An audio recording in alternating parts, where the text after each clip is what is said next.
In the town of Grey Rock, a young man named Gauss awakens to find his memories are a jumbled mix of a hunter's life and a college student's.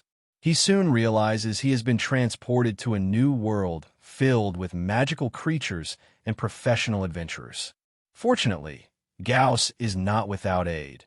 He has a golden finger in his mind, an adventurer's manual with a status panel, a monster encyclopedia, and a map. After a modest breakfast at Sophia's Inn, Gauss decides to hunt a monster to unlock the monster encyclopedia and its potential rewards. He spends a significant portion of his savings, 2 silver coins and 40 copper coins, on essential equipment, including a small oak shield, cloth armor, poison, and medical supplies. Gauss ventures into the Emerald Forest, relying on the original hunter's memory and the manual's map to track a goblin. He successfully ambushes a lone goblin, killing it after a short, intense fight. This first kill activates the monster encyclopedia, and Gauss is rewarded with a cantrip called Mage Hand and a +1 increase to his intelligence stat. After looting the goblin for a beast tooth pendant and a stone spear, he returns to Grey Rock. He sells the pendant for 78 copper coins, concluding his first successful adventure in this new world. Hey everyone, I sincerely appreciate your support. If you enjoy my audiobooks, I would be truly grateful if you could subscribe to the channel. And if you'd like to support even further, you're welcome to become a Patreon member, where you can access audiobooks of novels as long as they are freely available on the internet. Your kindness and support mean so much. Thank you. Awakening to the crisp morning air in the frontier town of Grey Rock, Gauss finds himself a stranger in a new world. His memories are a confusing blend of a hunter's life and a modern college student's. But he quickly realizes he has been transmigrated to a world of magic and monsters. This world is populated with everything from common goblins and mud monsters to powerful dragons and devils, as well as professionals like mages, warriors, and rangers. Gauss is not without an advantage, as a magical book called the Adventurer's Manual exists in his mind, providing him with a status panel, a monster encyclopedia, and a map. His status panel shows average attributes, with all stats at 5 except for his intelligence, which is 6. The monster encyclopedia is currently locked and requires him to kill monsters to unlock entries and claim rewards. The map function is also limited, only showing his immediate surroundings, which he intuitively believes will expand as he explores. After reviewing the manual's functions, Gauss feels more settled. He goes downstairs to Sophia's Inn for breakfast, which costs 1 copper coin and consists of black bread and vegetable stew. The meal is filling but unappetizing, a stark contrast to the food from his previous life. The original Gauss was a hunter who made a living by setting traps and foraging in the Emerald Forest, earning about 20 copper coins per rabbit or pheasant. His goal was to save up for a house, which would have taken him over 30 years at his current rate. Now, Gauss has a new plan. Instead of hunting, he will slay a monster to unlock the monster encyclopedia and its potential rewards, hoping to escape his life as a freelancer. He shakes his head, murmuring that he will be spending the 3 silver coins and 65 copper coins the original Gauss had saved over a year. He steps out of the inn, ready to begin his new journey. Before embarking on his monster hunt, Gauss realized he couldn't find low-level monsters near town due to frequent clearing operations by the town's defense forces and constant adventurer traffic. He had to travel to the outer edge of the Emerald Forest to find a suitable target. Gauss was cautious, as he was a weakling at the level of an ordinary human. He prepared by purchasing expensive equipment he had never bought before. He spent 2 silver coins and 40 copper coins on the following items: a small 30 centimeters oak shield with a metal rim for 50 copper coins, a set of cloth armor for 1 silver coin, a portion of homemade paralyzing poison for 20 copper coins, topical herbal medicine to stop bleeding for 40 copper coins, simple medical supplies for 30 copper coins. These purchases reduced his savings to 1 silver coin and 25 copper coins.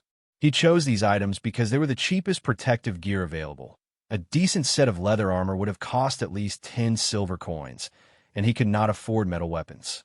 Instead, he relied on his original body's dagger and a fire-carbonized wooden spear, which he was skilled at using due to inherited muscle memory. Before heading out, Gauss spent 30 copper coins on a good meal at the Nightingale Tavern to replenish his body's reserves. As he walked toward the Emerald Forest, he passed other adventurers, including what he identified as professionals wearing heavy plate armor. This made him feel that his own gear was extremely shabby and like a primitive man. Despite receiving invitations to team up from several groups, Gauss refused them all, preferring to be a lone adventurer.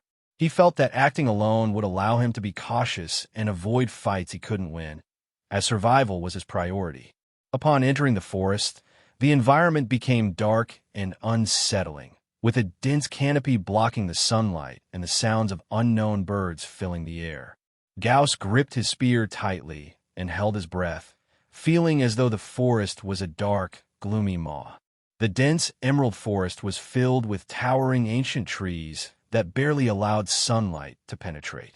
The chilly atmosphere sent shivers down Gauss's spine, making him feel an eerie coldness creeping up his back. Compared to ordinary low-level adventurers visiting the Emerald Forest for the first time, Gauss actually possessed a natural advantage. As a hunter active in the forest's outermost regions, he wasn't completely unfamiliar with this environment. He had several familiar hunting grounds and had left markers throughout the woods to guide him to these spots. Moreover, with a map function from his adventurer's manual that illuminated explored areas, he wouldn't face the first hidden danger that plagued novice adventurers: getting lost. Indeed, compared to monsters that attacked directly, this vast, boundless forest itself posed the greatest potential threat. The impenetrable trees and monotonous scenery made it impossible for ordinary people to determine their location, let alone find their way back to the main forest paths leading to human civilization.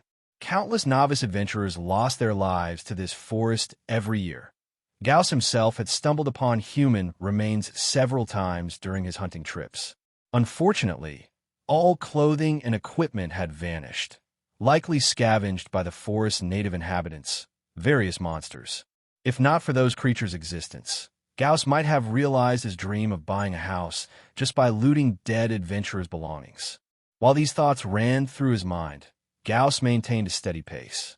Following both the original owner's memories and markings carved on oak trunks, he arrived at a rarely visited hunting ground. There were definitely goblins nearby, though probably not in large numbers.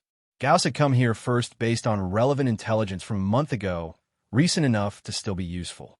At that time, having caught no prey for several days, he had established this hunting ground, setting several traps with modest success. However, one early morning when the forest was shrouded in thick mist, he arrived to check his traps only to find bloodstains indicating triggered mechanisms. The prey had been stolen by someone. He quickly deduced the thieves were goblins from the clear, humanoid footprints left behind. Though not numerous, the prints were smaller than Gauss's own, about the size of a human teenager's bare feet, particularly distinct in the rain-softened soil. Obviously, it was highly unlikely an unshod teenager would be wandering deep in the Emerald Forest, leaving goblins as the most plausible culprits among humanoid monsters, given their commonness and matching footprint size. After concluding this hunting ground fell within a small goblin tribe's territory, the cautious Gauss had abandoned the area, never returning until now. Bringing his focus back to the present, he reminded himself, "Must stay alert. Though I only saw a few footprints last time, probably from the same goblin, that doesn't mean there's only one around here." Silently recalling goblin lore, Gauss remembered them as pointy-eared, green-skinned, dull-eyed, scrawny-limbed male dwarves, not particularly strong but living in groups. These notorious creatures subsisted primarily on meat, supplemented occasionally by berries, their low intelligence and inherent viciousness making them incapable of productive labor. From birth to death, their existence revolved around plunder. Even reproduction, a normal biological process, couldn't be accomplished within their own species, requiring them to abduct females from other races particularly humans due to physical similarities. Consequently, many villages suffered long-term devastation from goblin raids targeting food, tools, and women, threats to human settlements, and merchant caravans that left behind countless atrocities. Regarding combat capability, Gauss's memories suggested these green-skinned pests matched his previous world's impressions. Ordinary specimens weren't particularly formidable one-on-one, with armed farmers capable of handling single opponents. However, goblins compensated through numbers, excelling at ambushes and swarm tactics that became terrifying disasters at scale. Worse, their rampant reproductive rate rivaled rats or cockroaches. Goblin mothers typically birth multiple offspring per pregnancy. With exceptionally high survival rates, goblin young developed from mouse-sized newborns to sexually mature adults in under a year, thereafter driven by primal urges to abduct more females for further breeding. Essentially, an ineradicable natural scourge. Given their propensity for harassing humans, especially small villages, human knowledge about goblins surpassed that of nearly any other monster. Even illiterate village children could accurately describe several of their characteristics. Goblins, you'll be my first targets. Neither Gauss's original self nor his modern educated consciousness could muster any pity for these creatures. Forget ecological balance arguments. Complete extermination represented humanity's best outcome.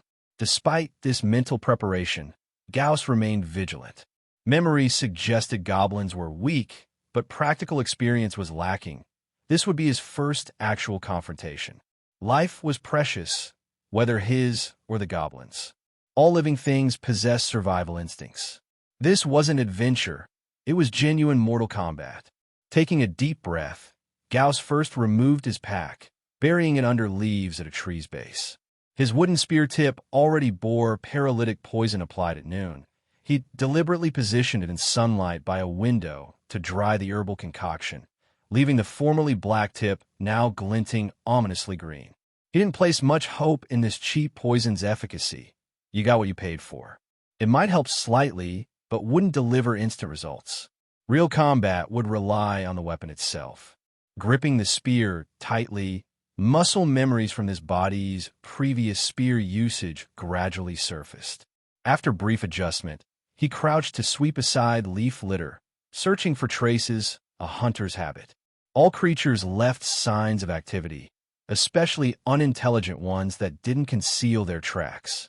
Footprints, hair, droppings, food remnants, movement patterns.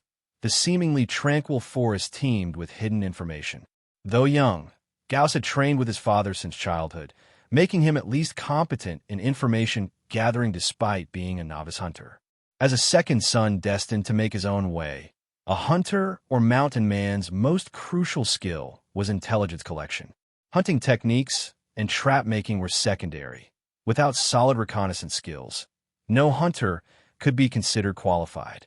Found it, Gauss exclaimed quietly upon discovering another fresh footprint, likely made within the past 2 days, proof that goblins still frequented the area. Maybe stealing my prey left such an impression that it keeps returning, hoping for more easy pickings. Gauss felt he'd guessed correctly. Following this lead, Gauss conducted a meticulous search of the surrounding area, soon finding more footprints and droppings. These subtle clues gradually led him deeper through the forest until, not far from his hunting ground, he reached a small pond. Carefully parting the shrubs, his eyes fell upon the target, a green-skinned creature leisurely sitting on a knee-high rock, sharpening its stone weapon, a crude spear. "Goblin, found you." Holding his breath, Gauss's eyes gleamed from his hiding spot. To him, this wasn't just a goblin. It marked the starting point of his otherworldly career path. Gauss didn't rush into action. Instead, he first pricked up his ears and carefully observed his surroundings with vigilant eyes. Beside the pond, apart from the rock the goblin was sitting on, there were no other obstacles, an open terrain perfect for direct confrontation. Once he left the current bushes, about 10 meters of distance would expose him to sunlight. 10 meters sounded close, but if he dashed noisily, it would be enough for the goblin to react. so he needed to circle behind it and quietly close the distance for a surprise attack. Time was of the essence. He had to strike while the goblin was sharpening its weapon. Even better if he could prevent it from grabbing its weapon and assuming stance. A prepared attack against an unaware target, armed against unarmed, plus his natural size advantage. The battle should be completely one-sided. Gauss's mind raced. Once the plan was set, he didn't hesitate. Crouching low, he began moving slowly to minimize noise. Gradually, he shifted to a position directly behind the goblin.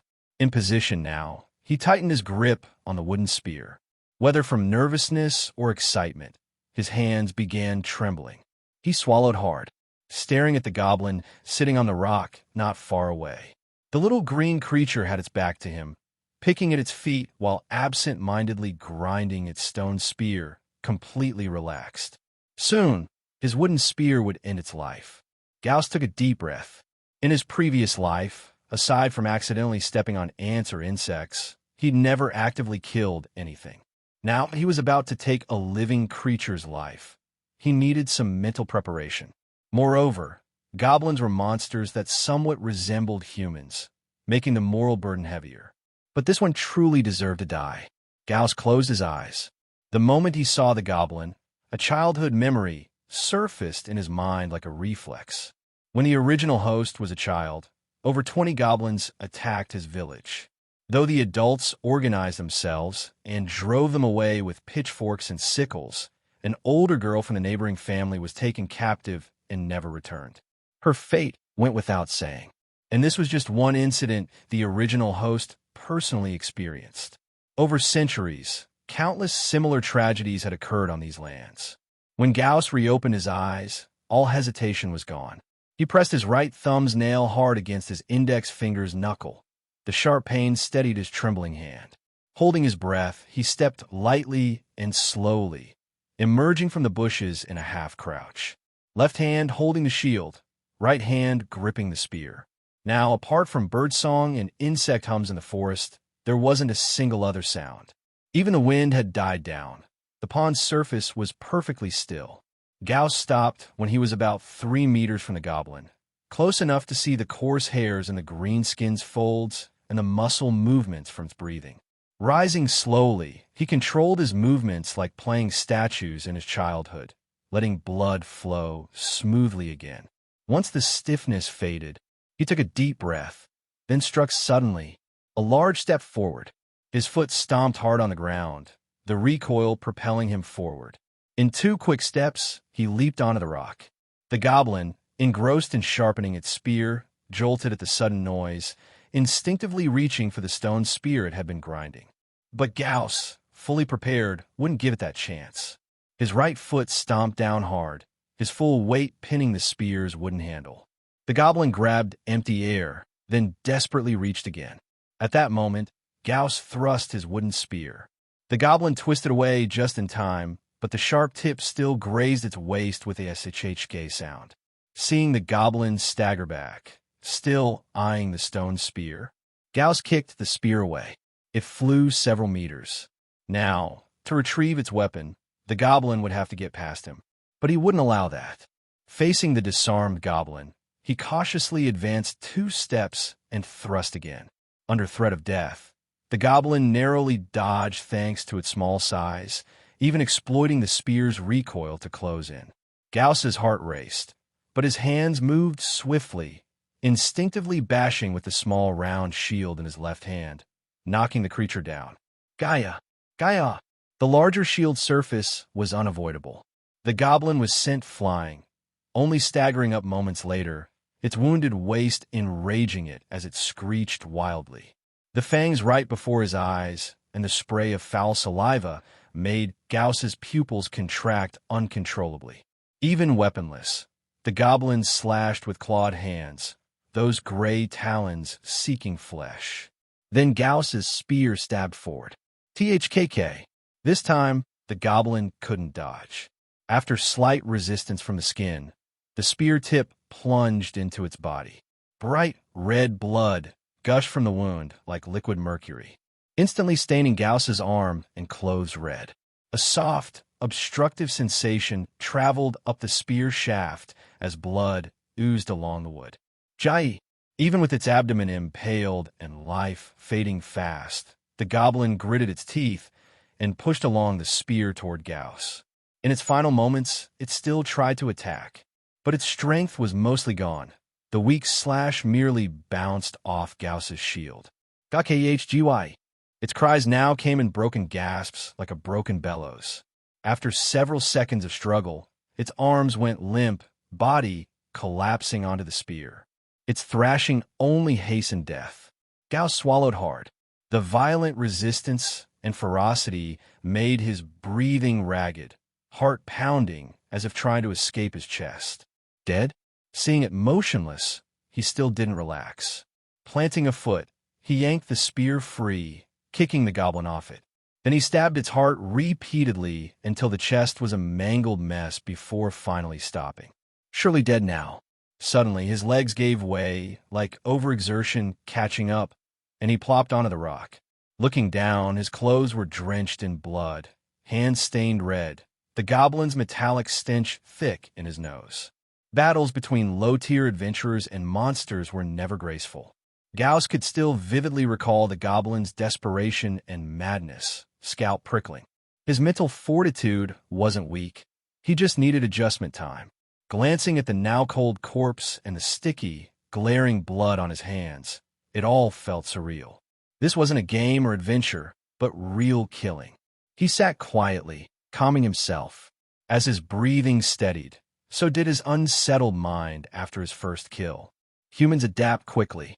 Though still uncomfortable, he could now calmly accept having taken a goblin's life. Goblin X1 killed. Monster Encyclopedia officially activated. Total kills, 1. First Blood achievement unlocked. Reward, 0 tier cantrip, Mage Hand, +1 intelligence. Next milestone, 10 total kills. Total goblins killed, 1. Title acquired, Goblin Slayer. Title upgrades with kill count. Current effect, Bane, plus 10% damage against goblins and related evolved species. The moment Gauss focused his mind and entered the Adventurer's Manual, several notifications immediately popped up. At the same time, a peculiar force surged through his entire body before finally converging in his brain. It was a warm current that rippled through every part of him, his brain, spinal cord, and limbs, as if soaking in a hot spring. Countless invisible hands massaged his body, kneading every inch with indescribable comfort that left him momentarily dazed. His brain buzzed incessantly. When he opened his eyes, the world suddenly seemed brighter and clearer, as if a veil shrouding his consciousness had been lifted. A special energy was also imprinted into his mind. It was a spell called Mage Hand. Having just experienced a brief but intense battle, his body and mind had still carried some exhaustion. But after this wave of cleansing, his vitality was fully restored. Name Gauss. Strength, 5. Physical power, carrying capacity, explosive force, etc. Agility, 5. Body flexibility, dynamic coordination. Constitution, 5. Endurance, physical stamina, wound recovery, cardiopulmonary metabolism. Intelligence, 7. Memory, thinking, mental energy. Perception, 5. Senses, intuition, judgment.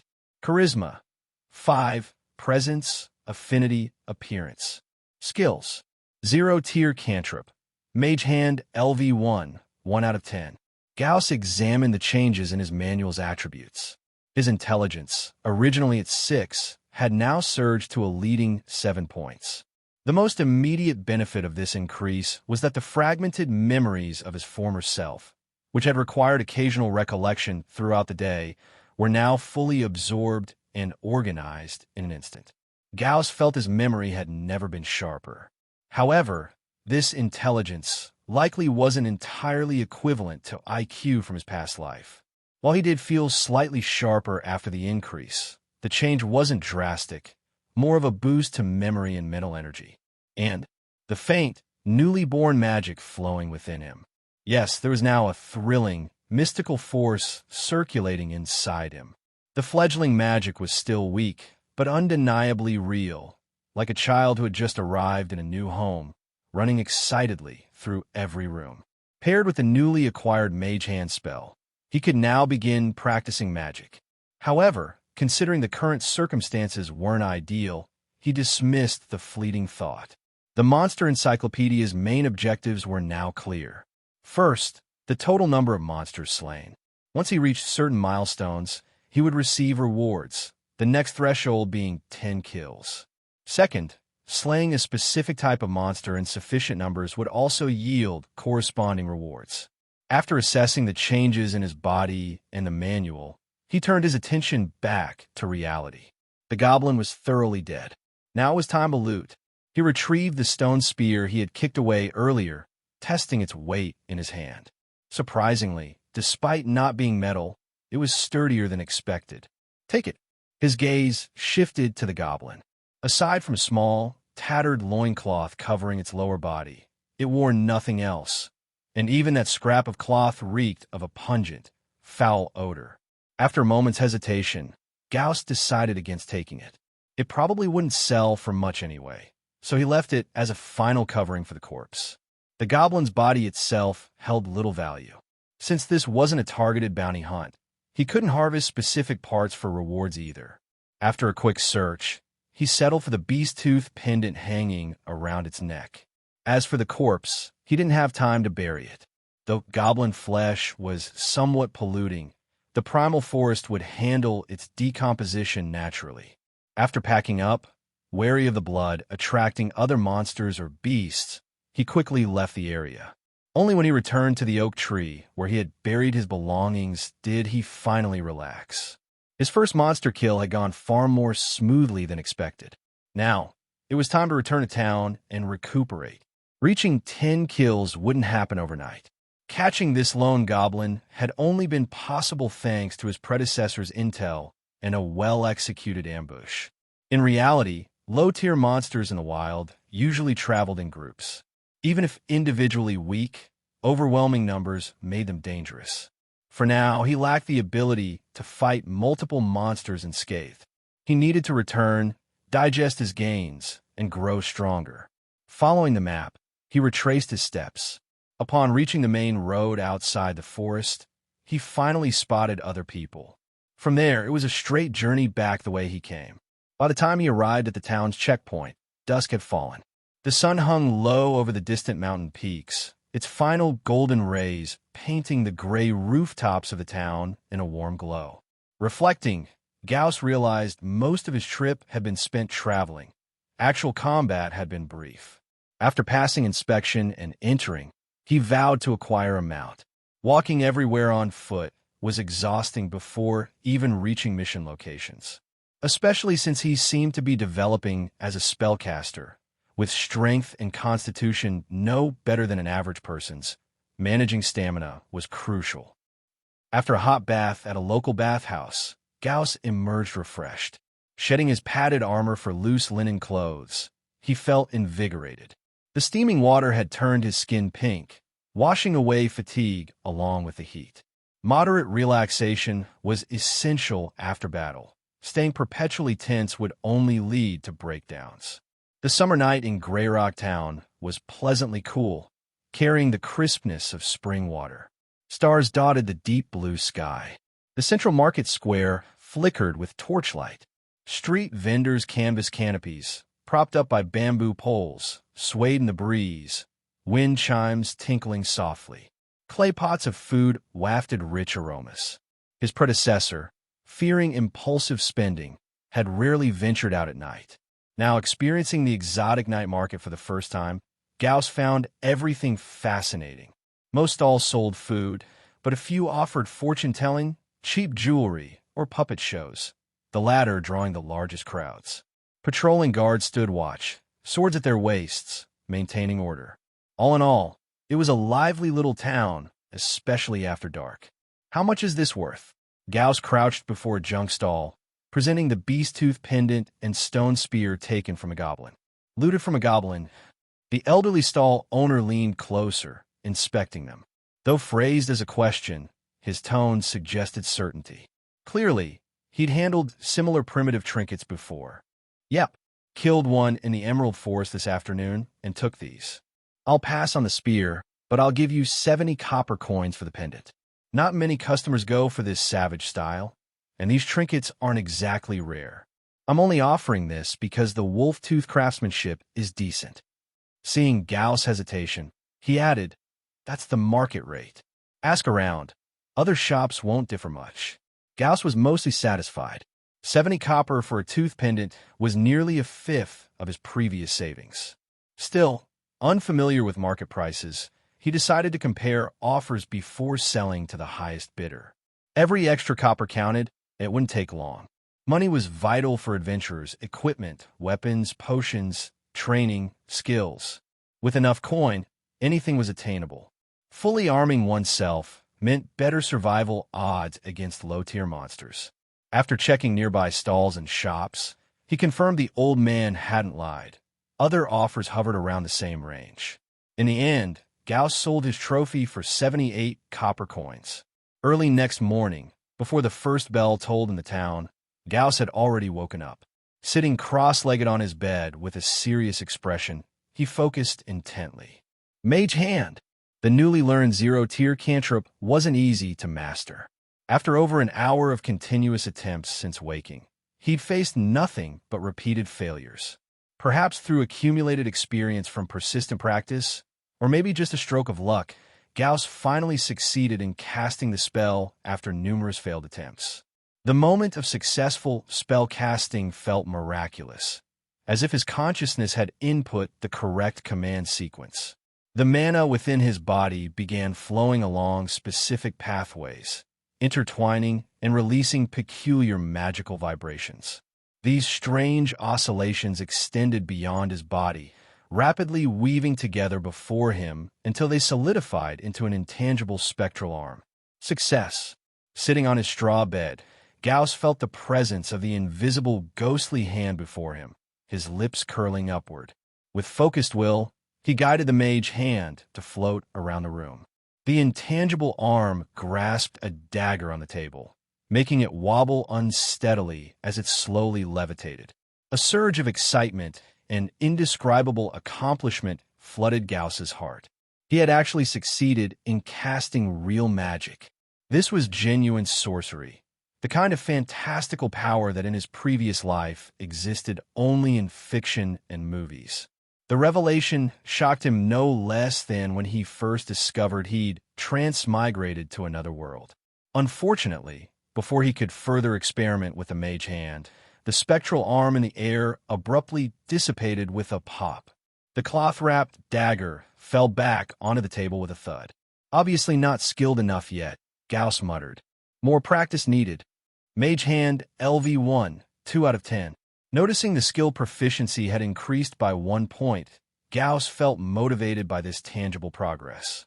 He spent the entire morning practicing in his room without stepping outside. Most attempts still ended in failure. Hardly surprising, as successful casting every time would have been impossible given his newly awakened mana. Reserves couldn't sustain continuous spell casting for so long, even with zero-tier cantrips being the least mana-intensive of all spells.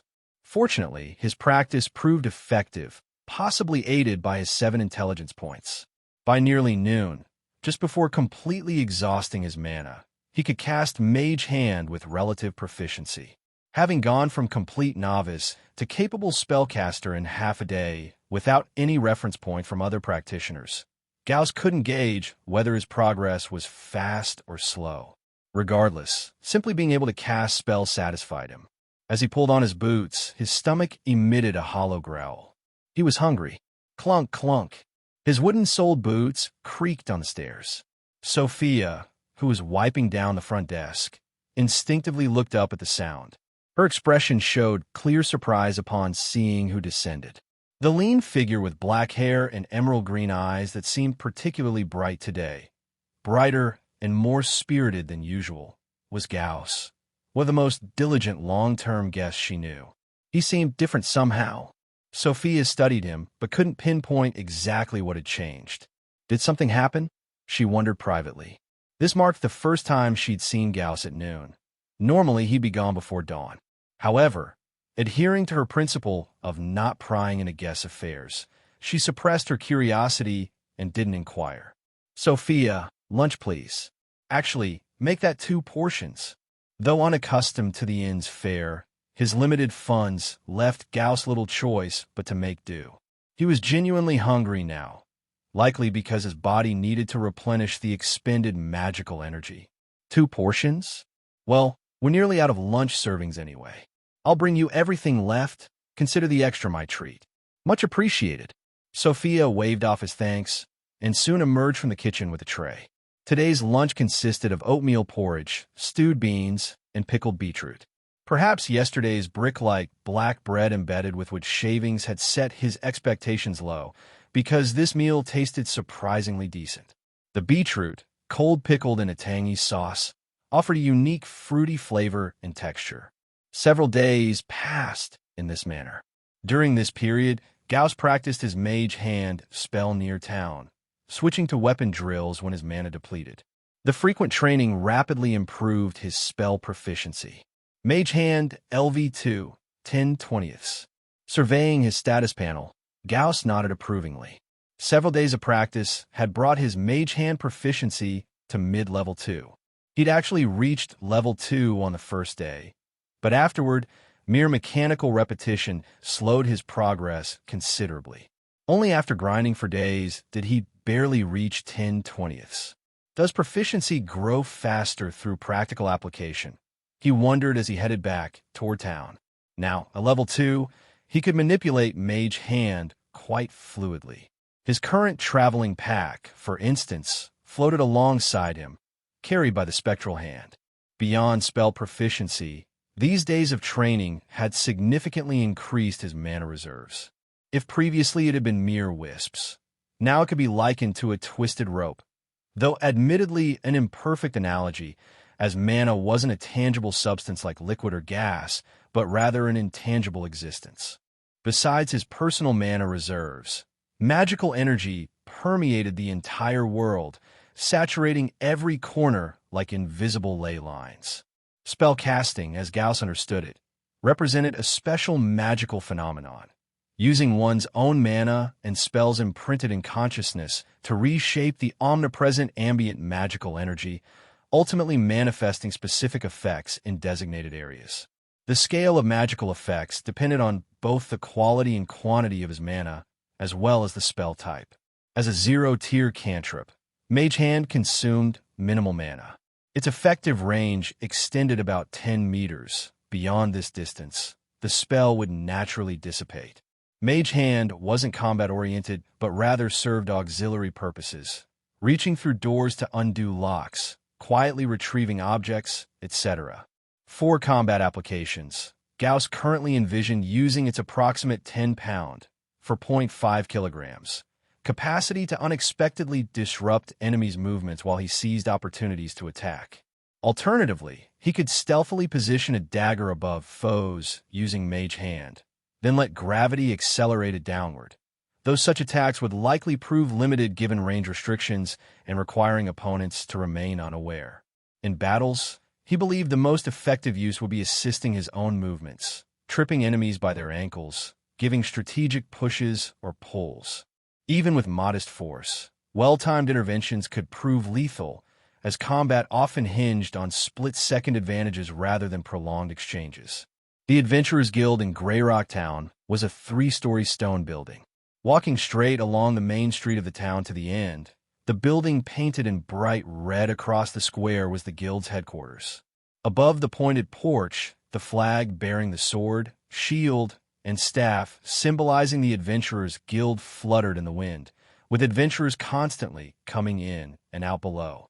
Having been in town for over a year, Gauss had never stepped inside. At most, he had sneakily glanced inside a few times when passing by the entrance. The reason the original Gauss didn't dare go and wasn't because the Adventurers Guild restricted visitors, but simply due to his own inferiority complex. He always felt that only powerful adventurers and professionals could step inside, and casually entering might invite questioning or strange looks from others. under the watchful eyes of two guards clad in elite light armor standing at the entrance. Gauss walked in calmly, just like the other adventurers. The first floor was a public hall, similar to the service halls of social public institutions in Gauss's previous life. Inside the hall, it was crowded with people. Groups of 3 to 5 adventurers carrying various weapons and armor were chatting and exchanging information. There aren't any decent commissions today, huh? The last time I hacked that knoll, my sword got dulled. The commission money I earned wasn't even enough to repair it. Big loss. Goblin creatures may look weak, but once they number more than 3, it's a completely different matter. You must be careful. Gauss turned his head, observing the hall's environment. He even saw several non-pure human beings, such as half-orcs, gnomes, and dwarves, though humans were the majority of adventurers. Pulling his gaze away from the crowd, he looked around the surrounding facilities. The consultation desk curved in a semicircle around the hall, where several receptionists sat. Besides the consultation counters, various mission information was posted on bulletin boards on the surrounding walls. Common material type mission. Submit slime cores obtained from slime monsters. Mission reward. 3 silver coins per 5 slime cores. This mission is permanently available.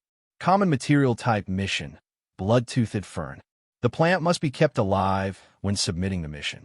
Reward. 50 copper coins per plant. The walls were plastered with mission notices, dazzling Gauss's eyes. So he chose to head straight to the front desk to inquire about mission acceptance procedures and requirements. The receptionist was a young lady with a sweet appearance, standing upright behind the counter. "Hello, I'm Petra, receptionist, employee ID E21051. How may I assist you?" She greeted energetically, her smile just right, clearly well-trained. "It's my first time here. May I ask what requirements there are to accept missions?" "A rookie adventurer? Then you need to register first as an individual adventurer. Oh, and the registration fee is 1 silver coin. Is that acceptable to you?" "Yes." Gauss took a silver coin out of his pocket, secretly relieved. He had sold a goblin pendant a few days ago. Otherwise, he wouldn't even have been able to afford this registration fee, which would have been embarrassing. "Okay, then please fill out this adventurer registration form." "Thank you." Gauss took the form Petra handed over and quickly scanned it. Besides name, age, basic physical information, and permanent address, it also required him to list his proficient weapons or skills. After truthfully completing the form, Gauss handed it back to the receptionist. "I will register you now." She quickly operated on the computer under the counter with both hands. Within a few seconds, she took out a white badge. "This is your personal adventurer identity and adventurer rank proof. You need to show this badge when accepting or submitting missions. Please keep it safe. If lost, it will cost 1 silver coin to remake." Gauss took it and flipped it over to look closely. This diamond-shaped badge was made of a white metal, with intricate plant patterns engraved on the surface. The craftsmanship was quite fine. "Miss Petra, I want to accept some combat missions about goblins, preferably with fewer monsters." After completing the procedure, Gauss got straight to the point. He continued focusing on goblins mainly because they were the most common low-level monsters, and secondly, out of habit, since he had already killed 1 goblin. He felt more confident facing them again. He hadn't fought other monsters yet, and just judging by the name, he wasn't sure how strong they were. "Goblins? Let me see." The receptionist thought for a moment and pointed Gauss to a wall. "There are some goblin-related commissions posted on that wall, but the numbers mostly run into double digits or more. If the number is too small, villagers generally won't pay a commission to post the mission." Petra's implication was that too few goblins posed no immediate threat to the village, so no such missions were issued. After thanking the receptionist, Gauss went to the area she pointed out. Sure enough, that wall was covered with many combat commissions, and the goblin missions were thoughtfully posted in an adjacent section. Common bounty mission. Reward, 10 silver coins. Description: the sheepfold in Stoneclaw village was attacked by a group of goblins. Please help the villagers kill the goblin group lurking near the village. The number of goblins is about 10 to 15. Submission item: complete left ear of a goblin. Mission duration: 5 days.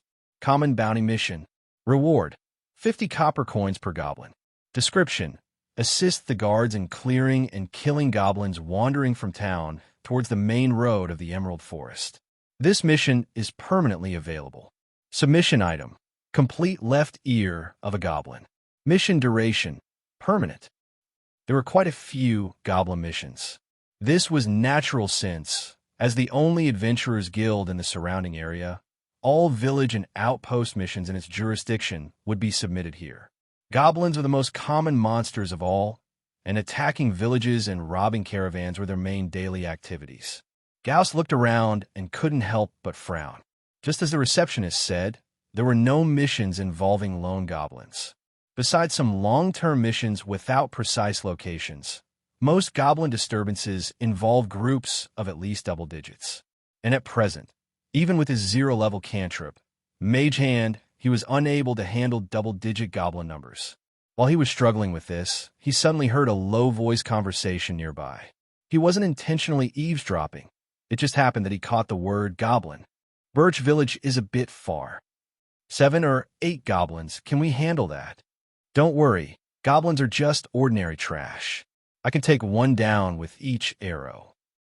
The small squad speaking consisted of 1 male and 2 females, all seemingly around 18 years old. The brown-haired female with long curls wore tight light armor, carried a bow on her back, and had a dagger inserted into the side of her tall boots. She had a sharp aura and appeared to be the squad spokesperson, standing with hands on hips, encouraging the other 2. The other girl looked much less imposing, with short black hair and bangs covering her eyebrows. Her eyes darted nervously, and she had 2 daggers hanging at her waist.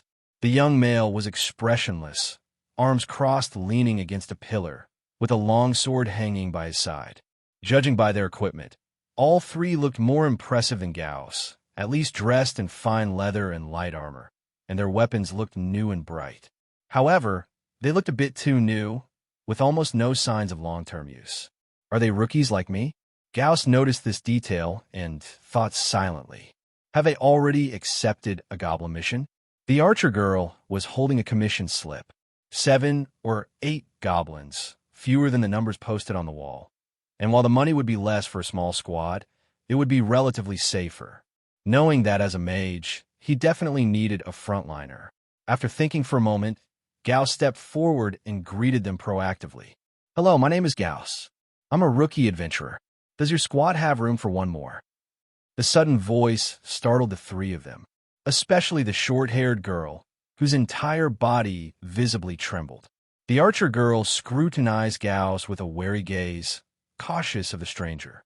She didn't respond, but judging by her slightly resistant expression, it was clear she was already leaning toward refusal. In her eyes, Gauss's appearance showed no real strength.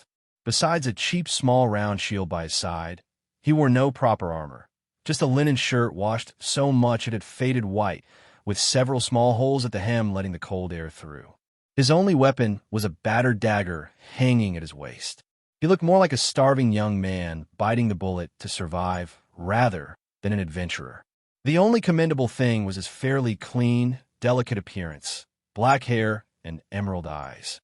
Not especially handsome, but his bright eyes made one want to look twice. She liked those emerald eyes quite a bit, but she certainly wouldn't invite a combat-weak flower vase into the team just because of that. She stayed silent now, just thinking of an excuse to reject him later. After a few seconds of silence, the atmosphere grew awkward.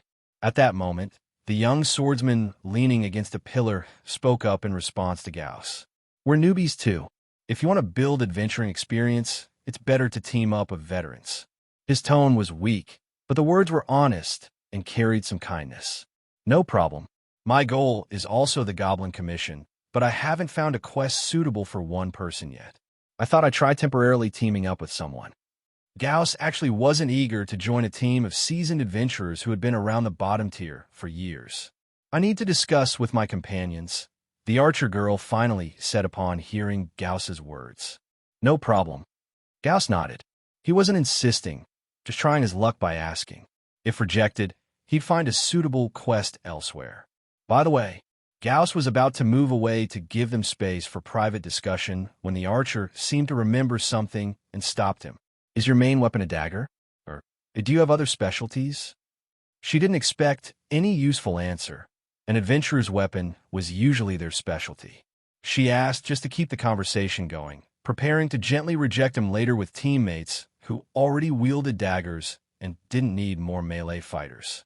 But Gauss's answer surprised her. For melee, I use a dagger and a wooden spear. As for specialties, I was a hunter before, so I don't get lost in the wild. Also, I just learned a spell. A spell. As soon as Gauss said this, all three of them looked over. Their expressions clearly said, that probably has nothing to do with you. You're a mage? I don't know if I qualify, but I do know one spell. Gauss didn't hide it. He was already asking to join a team. No need to keep secrets. Knowing words alone wouldn't prove anything. He immediately cast Mage Hand. The air briefly twisted slightly, and an invisible phantom hand formed under his magical control. He handed over the dagger. Mage Hand grabbed the dagger's hilt and swung it twice at the empty air.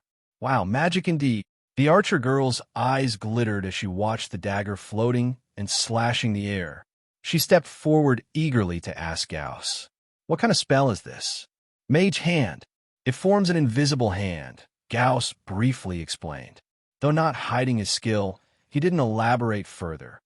Who knew if they'd accept him? If rejected, explaining more would be pointless. Mage Hand. Sounds pretty good.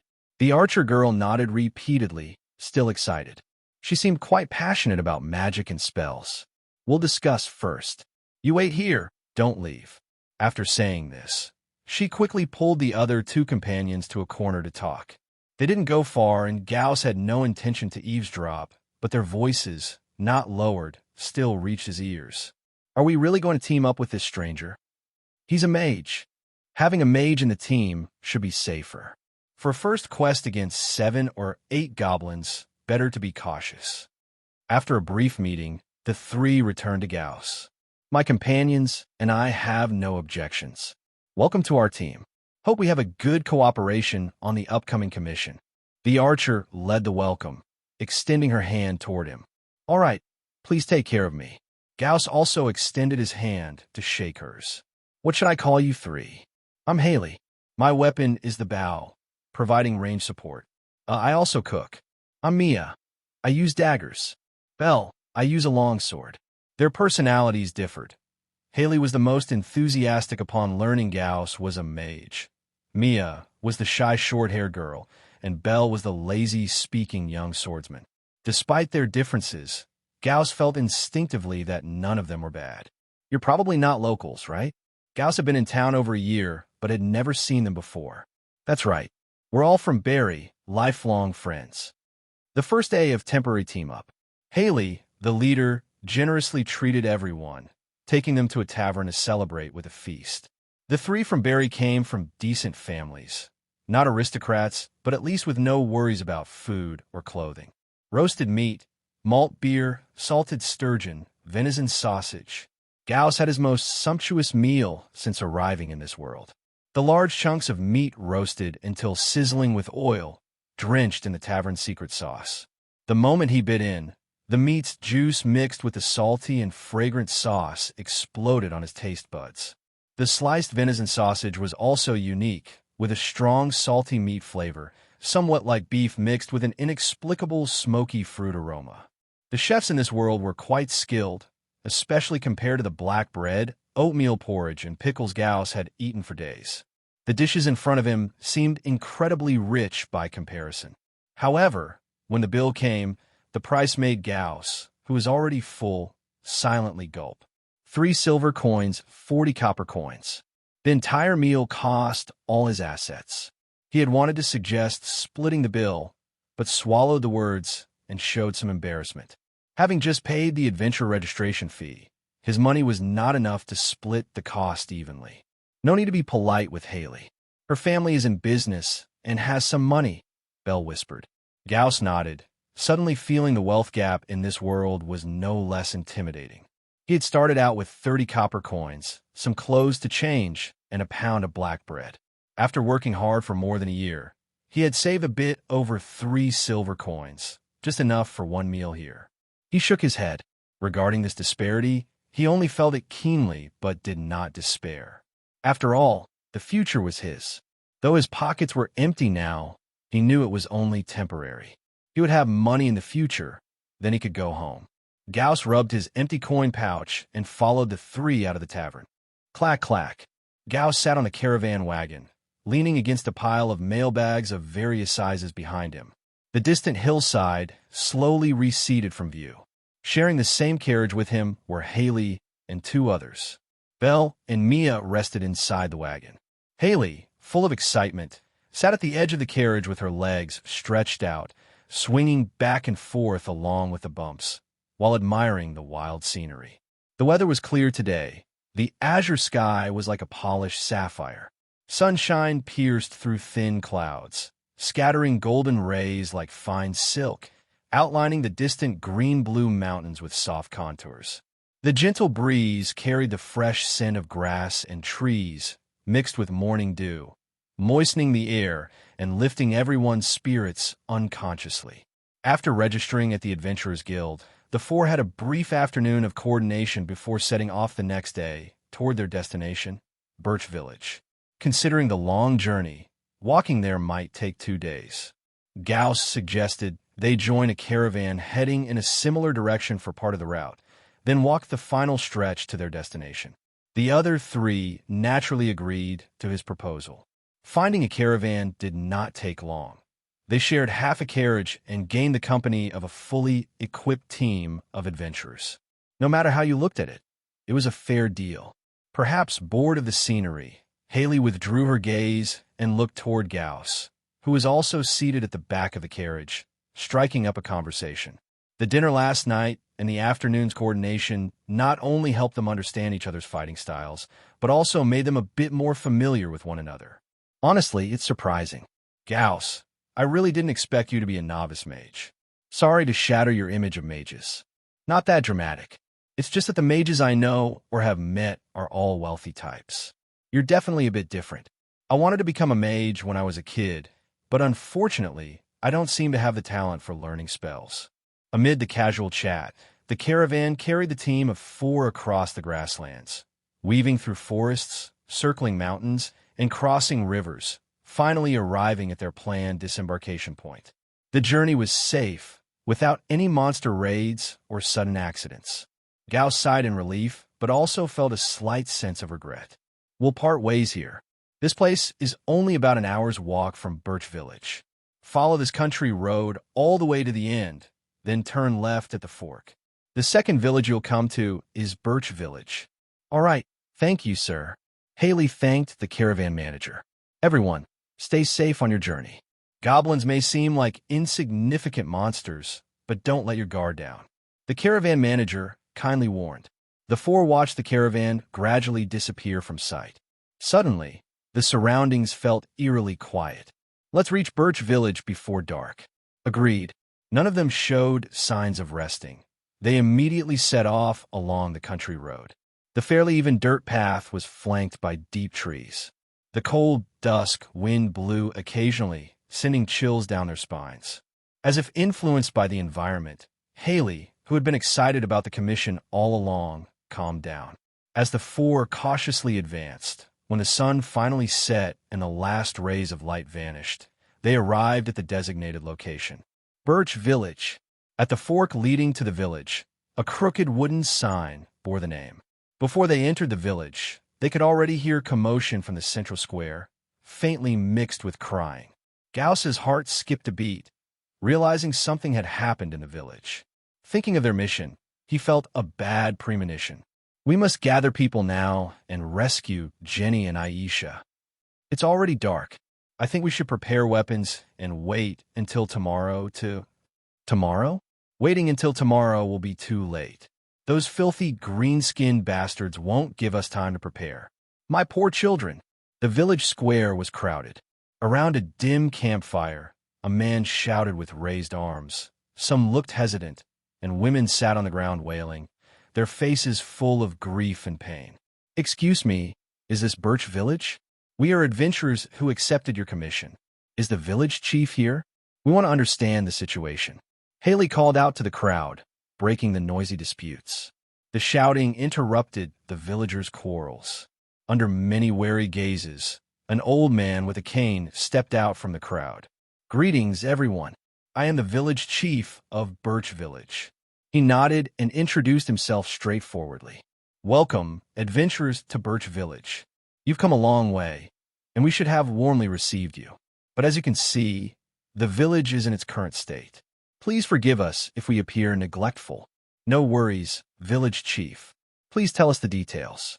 "We came here because of the commission." Haley waved her hand and showed the commission documents to prove their identity. Hearing her reply, the village chief immediately breathed a sigh of relief. While checking the documents, he narrated the recent tragedy in the village. The situation was actually simple. 2 women from the village had been abducted by a goblin tribe. It was partly the villagers' fault for letting their guard down.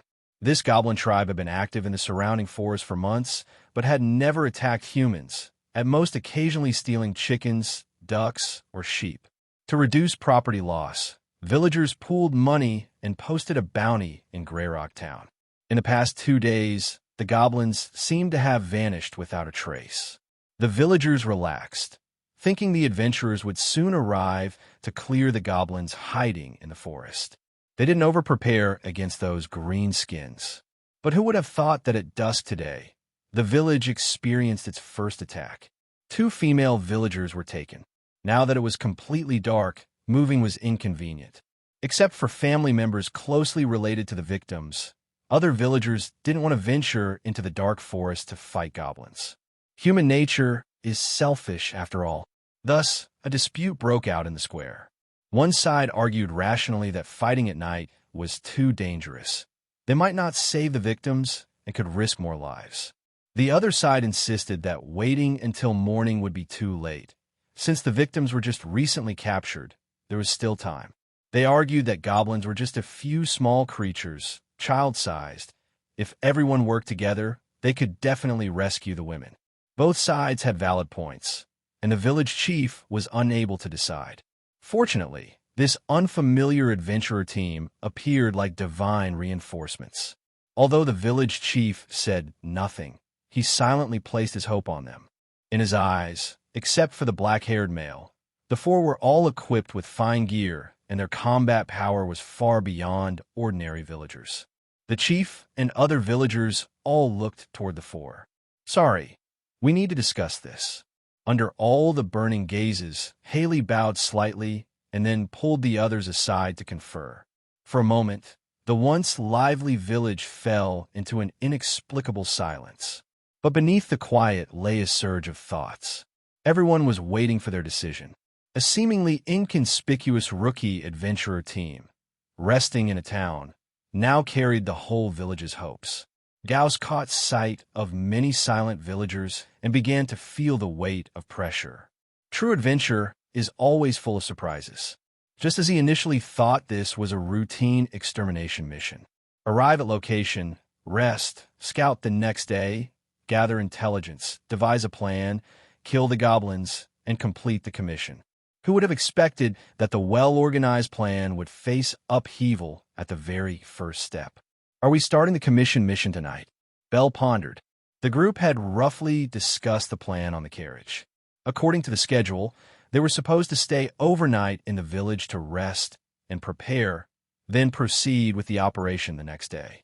But an unexpected change had clearly disrupted their original plan. 2 villagers were captured. "If we don't rescue them tonight, it will be too late," Haley sighed. "However, it's too dark at night, and the risk of fighting goblins increases significantly." She was clearly conflicted, nervously twisting strands of hair between her fingers. "Plus, we haven't done any reconnaissance yet," Gauss added from the side.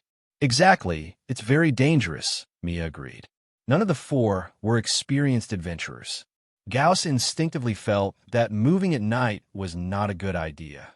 Monsters always had better night vision than humans. Logic told him to wait for sunrise, then head to the goblin stronghold to scout before taking action.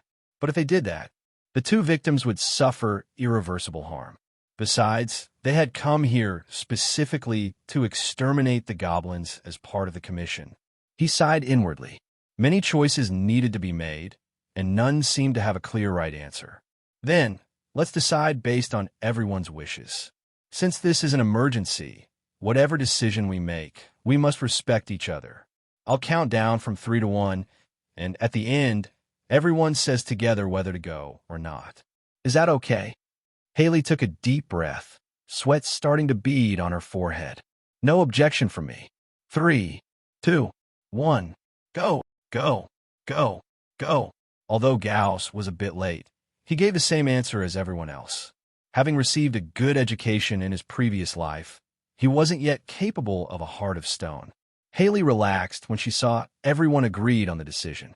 But we need to bring villagers familiar with the surrounding forest along, and also some lighting, Gauss said. During the mission, our priority is to ensure our own safety. Only then can we rescue the victims.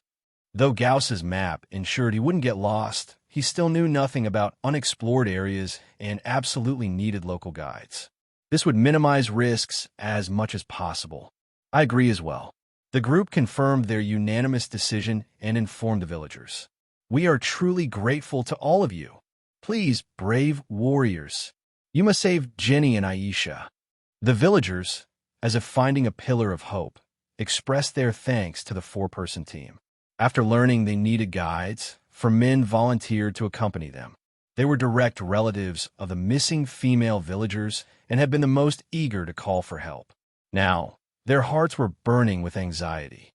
In fact, even without Gauss and the others' arrival, they had planned to head to the Goblin Den themselves to rescue their family. To save time, after quickly preparing their equipment, everyone lit torches and headed toward the forest. The villagers actually had a rough idea where the Goblin Den was located. 2 men led the way at the front, one hand holding a torch, the other gripping a pitchfork, their pace quickening. They were the fathers of Jenny and Aisha, their faces grave as they hurried forward. The 4 team members quickened their steps while discussing the combat plan. Just like our drill yesterday, Belle and Mia take the front line for direct combat. I'll attack the goblins from the flank with my bow. Gauss will also use magic to restrain the goblins, creating kill opportunities for Belle and Mia, and can support them with wooden spears or daggers.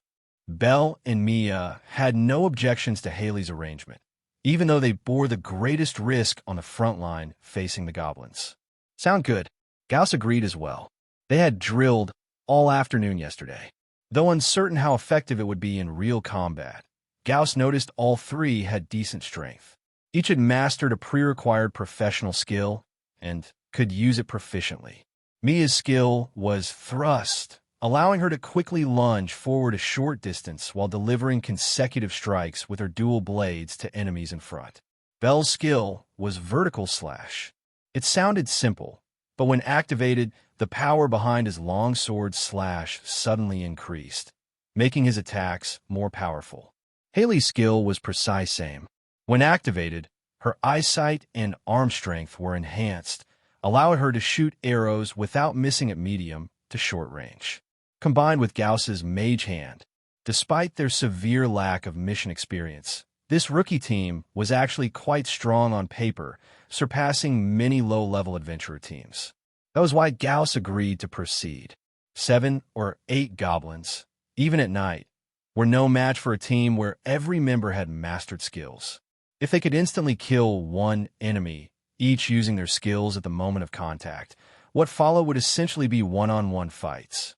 Uncles, please hold off the goblins for us temporarily.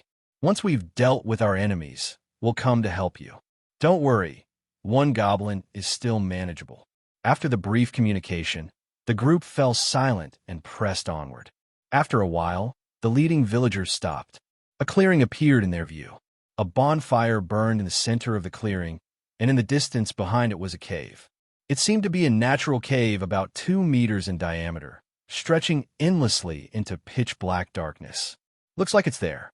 Everyone stared toward the distant cave. Due to lack of light, nothing inside the dark cave was visible. After finishing the observation, Gauss waved at the others to attract their attention, preparing to approach and activate Mage Hand.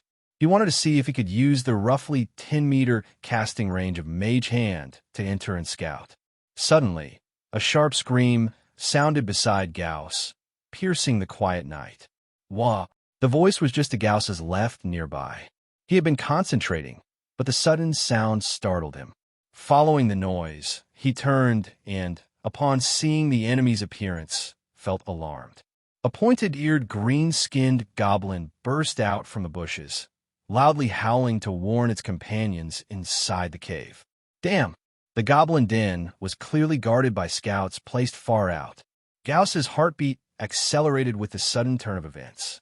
At that moment, the world before his eyes seemed to slow down as if time had been stretched, and his thoughts grew exceptionally clear, as if entering bullet time. He drew his dagger and swiftly sidestepped, the blade precisely slashing at the little green goblin's neck. The goblin scout instinctively tried to dodge, but at that moment, an invisible force activated. Mage Hand! An unseen, ghostly arm suddenly pushed it from behind. The modest force caused the goblin's dodging motion to freeze for a moment. Then the metal blade traced a perfect arc, cutting through the green skin and carving open the throat. Blood gushed out like crushed tofu. Dead.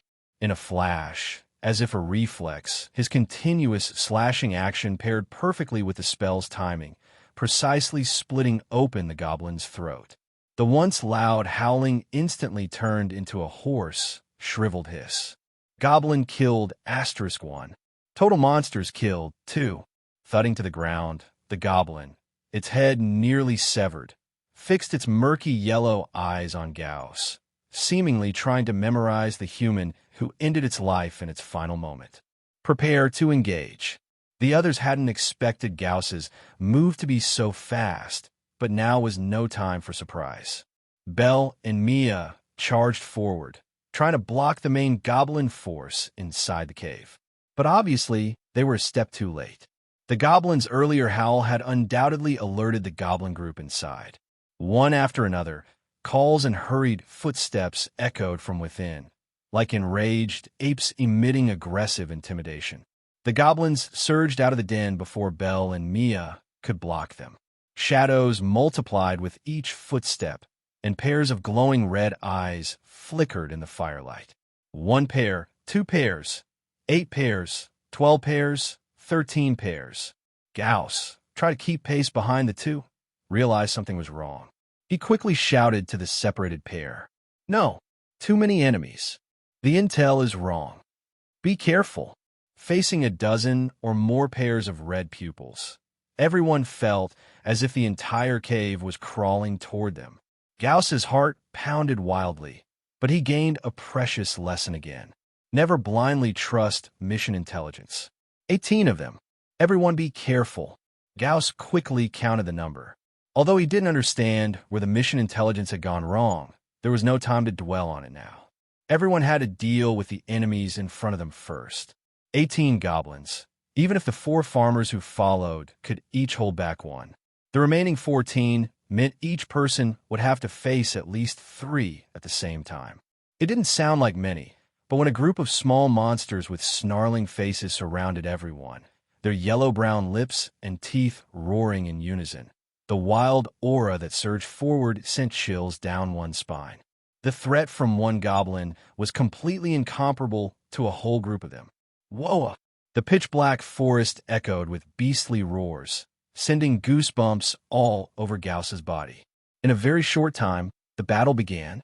The goblins swarmed toward everyone, and the battlefield was divided into several sections. One goblin wielding a spear charged head-on, its murky gaze fixed greedily on Gauss. Yellowish-brown teeth dripped sticky saliva down from thick lips. It rushed forward quickly, swinging its arm, a stone spear wrapped with vines thrusting toward Gauss's jaw from below. At the critical moment, Gauss's intelligence score of 7 kicked in again. At this moment, the world before his eyes seemed to slow down. More accurately, his mind sped up, not only the enemy in front, but with his peripheral vision, he also noticed a goblin holding a dagger creeping up behind him without being noticed. Another goblin nearby had also locked onto him. For a moment, He was almost completely surrounded by green-skinned little brats. In this accelerated thinking state, Gauss had time to analyze the current situation. Faced with the encirclement, he stomped hard with his foot, using the recoil from his boots pressing against the soil, and dodged toward an open side. The spear and dagger sliced through the air. Barely dodging the sneaky attacks, Gauss's back started to sweat. His outstanding attribute was intelligence, but his other physical attributes were just at the level of a normal, healthy adult male. Even though his mind reacted quickly, his body felt somewhat sluggish compared to his accelerated thoughts. He had to adjust to the mismatch between his mind and body. Besides, the goblins were too close. After briefly losing their target, 3 goblins snarled and lunged again. He wanted desperately to seize the opportunity and finish off one with full force first, just like when he killed that goblin scout in a very short time earlier. But the reality was that he had to keep maneuvering first. Don't underestimate the goblins despite their small size. They were muscular, agile, and strong. Though unwilling to admit it, he was indeed a bit scared. The threat from 3 goblins in front of him was completely different from that of the lone goblin who had ambushed earlier. A painful howl sounded not far away. Dodging and blocking attacks with his small round shield, Gauss glanced toward the sound with his peripheral vision. The first casualty of the battle had appeared. One of the villagers leading the way was now kneeling on the ground, a spear piercing through his abdomen. Blood was gushing continuously from the wound, and a pool of blood quickly formed beneath him. A goblin pounced like a hyena, repeatedly stabbing the wound with its dagger. Like an executioner performing slow, slicing torture, or a demon in a slaughter ritual, the goblin on top of the farmer wore an indescribably excited smile. The villager struggled and wailed, the intense pain from internal injuries driving his brain into despair. The torch in his hand fell onto the blood pool, but still burned stubbornly. Flesh and blood flew, flames soared, and the firelight cast the shadow of the long-eared body like a terrifying demon. This bloody scene made Gauss's mouth dry and his eyelids twitch uncontrollably. He had never felt the shadow of death so close before. These demonic goblins made his scalp tingle. Gauss's heart raced wildly, his entire body burning hot. A mix of unease, excitement, and nervousness flowed through his veins. No, he couldn't be afraid. He really could die. He gritted his teeth, and the slight panic in his heart now fell into a strange calm because of the soul-piercing bloody scene. More precisely, the huge threat of death forced him to abandon cowardice and fight with all he had. Scum, die! In the darkness, a crisp bowstring twanged. A pitch-black arrow spun through the air, cutting through the atmosphere with a ripping roar. Schling! After a brief sharp sound came a dull thud of a sharp weapon piercing flesh. Not far away, Haley had drawn her bow and fired a precise shot, firmly pinning the goblin, still finishing off the farmer in place. Her chest rose and fell heavily. Obviously, she was not calm. It wasn't because the goblin's combat power was so exaggerated, but the direct shock from the primal bloody scene. Watch out! Gauss, keeping an eye on his teammates, saw another goblin quietly approaching Haley while she was recovering strength, her attention still drawn by the bloody scene just now. He quickly activated Mage Hand. The invisible, ghostly hand swiftly materialized in the air beside Haley. Then it violently struck the goblin's right wrist, holding the knife. Originally, the goblin had leapt high, preparing to slash Haley's pale neck from behind with the dagger. But under the interference of this invisible force of about 10 pounds, its movement trajectory shifted. Bang! The dagger struck the metal light armor on Haley's back, emitting a harsh metallic clang. Haley staggered. Though the metal armor directly blocked the blade, the recoil impact still had to be absorbed by her body. Cough, cough. She stumbled forward 2 steps, her throat letting out a muffled groan. Fortunately, after a brief daze, she quickly recovered. She grabbed the dagger lying beside her boot and, while the goblin was still unsteady from the recoil, fiercely slashed. The dagger tore straight through the goblin's chest to its lower abdomen. Slosh, slosh, slosh. As its intestines spilled out, the goblin fell back unwillingly. Thanks. Haley was shaken, but grateful as she looked toward Gauss, not far away. If Gauss hadn't reached out to help at the critical moment, she would have been the one lying on the ground.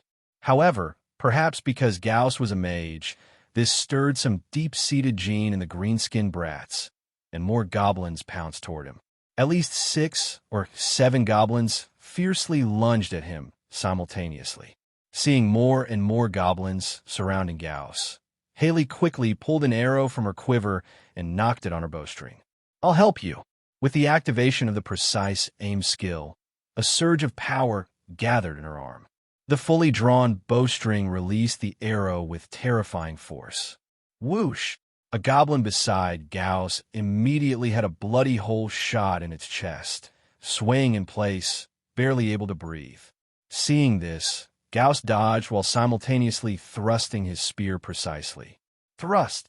The spear tip pierced the goblin's wound, blood spurting out. Gauss's strike finished the kill. Goblin killed *1. Total monster kills, 3. His gaze met Haley's, and she returned the look. They both understood each other's intentions. The battlefield was divided into several sections. Mia, Belle, and 3 villagers fought separately. They had to work together to handle these goblins first. Then only could they possibly spare time to help others. Don't use skills too frequently. Gauss shouted a reminder. He knew every time Haley activated a skill, it consumed a lot of stamina. After calming down, Gauss also realized his own advantage. As a human, even with only average scores of 5 in physical strength, stamina, and explosiveness, he still surpassed goblins. Ordinary humans struggled to fight more than 2 goblins at once, mainly because they couldn't withstand attacks from multiple directions. Under frequent attacks, they couldn't react quickly and were easily overwhelmed and killed by the goblins. But his intelligence of 7 seemed to grant him faster thinking during combat.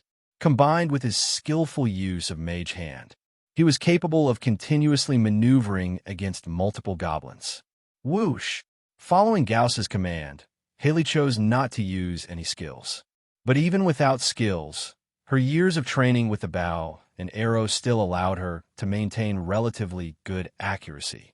While the goblins continued to swarm Gauss, after missing several shots, Haley once again pierced through the upper arm of one goblin and the side waist of another. Gauss parried the attacks with his wooden shield and spear, sidestepped, and moved to the wounded goblin's side. Seemingly realizing what he was about to do, the goblin trembled and shakily raised a crude wooden club with one hand, trying to intimidate Gauss. Gauss, however, ignored it as if it didn't exist. His accelerated thoughts seemed to enter a calm mode, and with a sliding step, he reached behind the goblin. He thrust the wooden spear forward, and amidst the goblin's terrified scream, the spear pierced straight into its heart while it was injured. Killed goblin *1. Total monster kills, 4. He didn't hesitate. Dodging the next attack, he sprinted toward another goblin with a pierced side waist and stabbed the spear into the wound. Twisting his wrist, the spear tip, glowing faintly white, churned wildly inside the slick body, delivering a fatal blow. Killed goblin *1. Total monster kills, 5. He felt himself becoming more and more skilled. The wooden spear in his hand was strong and powerful, wrapped in a faint white glow.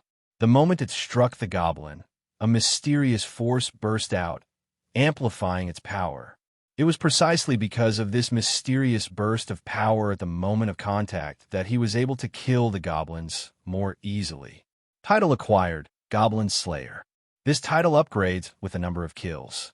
Current effect, Nemesis.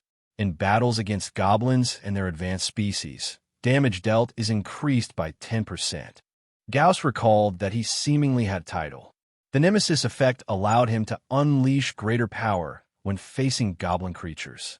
At this moment, the fear and panic he once felt about the battle had completely dissipated.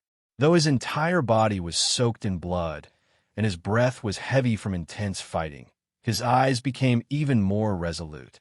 He looked again at the 4 remaining goblins left after the slaughter. His emerald eyes reflected the burning flames on the ground, which inexplicably caused several goblins to feel panic. Goblins were inherently cruel, yet cowardly creatures. Their cunning nature made them naturally adept at assessing situations. When they had overwhelming numbers, their brutal side dominated. At such times, goblins were fearless warriors, attacking relentlessly with the ferocity of beasts tearing their prey apart. This was why they would actively come out from their caves to fight. But now, as one after another of their comrades were pierced, bled out, and fell lifeless to the ground by Gauss's hand, their cowardly side inevitably surfaced. Adding to that was an inexplicable aura of unease radiating from Gauss, causing the goblins facing him to tremble uncontrollably. Panic spread among them like a contagion. Now, who was the hunter? Who was the prey? Gauss glanced at the wooden spear embedded in a goblin. Its tip was already broken. He didn't know if it was unable to withstand the white glow's reinforcement or simply because of poor material.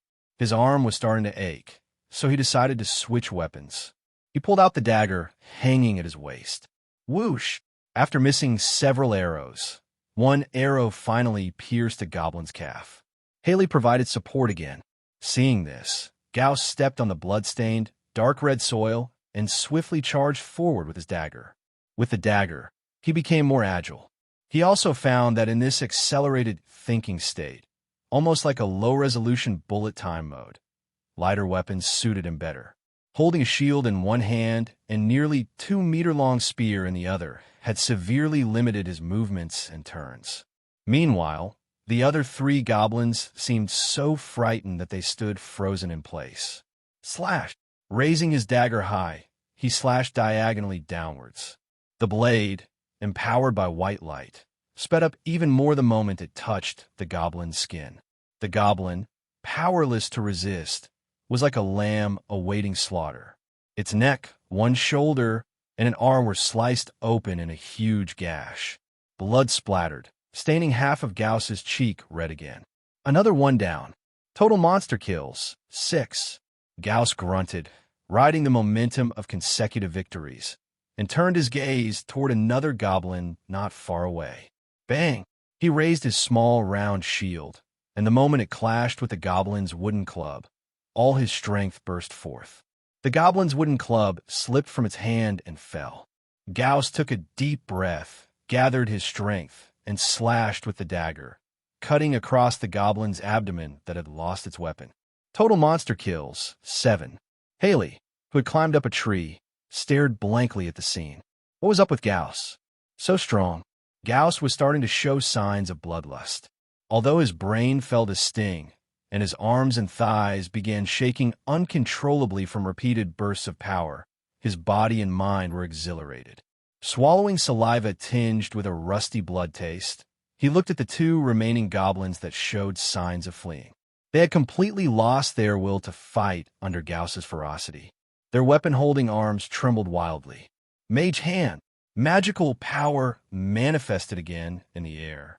Mage Hand seized the weak gap caused by the goblin's fear and swung down from above.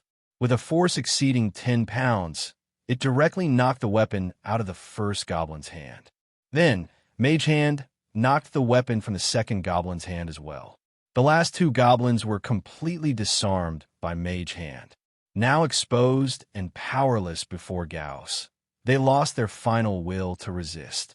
Gauss naturally would not waste this precious opportunity. Suppressing his heavily heaving chest and enduring the fiery pain in his lungs, he quickly closed in.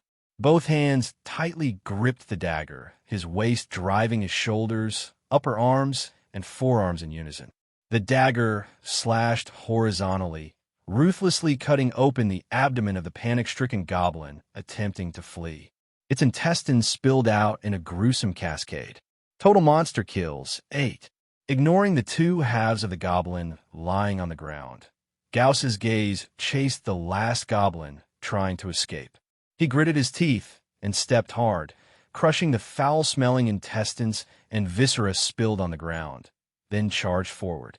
With 3 quick strides, He caught up to the last goblin, just about to dash into the forest. Swish! The dagger stabbed into its back, finally sinking into the goblin's soft, tofu-like abdomen. Gauss twisted his wrist fiercely, the dagger inside the goblin's body shredding its internal organs. Roar! The goblin let out a final, unwilling howl. Gauss withdrew his dagger, but suddenly his legs went weak. His body lost strength abruptly, nearly falling. He caught himself with his hands and knelt halfway to the ground. The continuous high-intensity bursts had drained his stamina faster than expected, now pushing him into overload.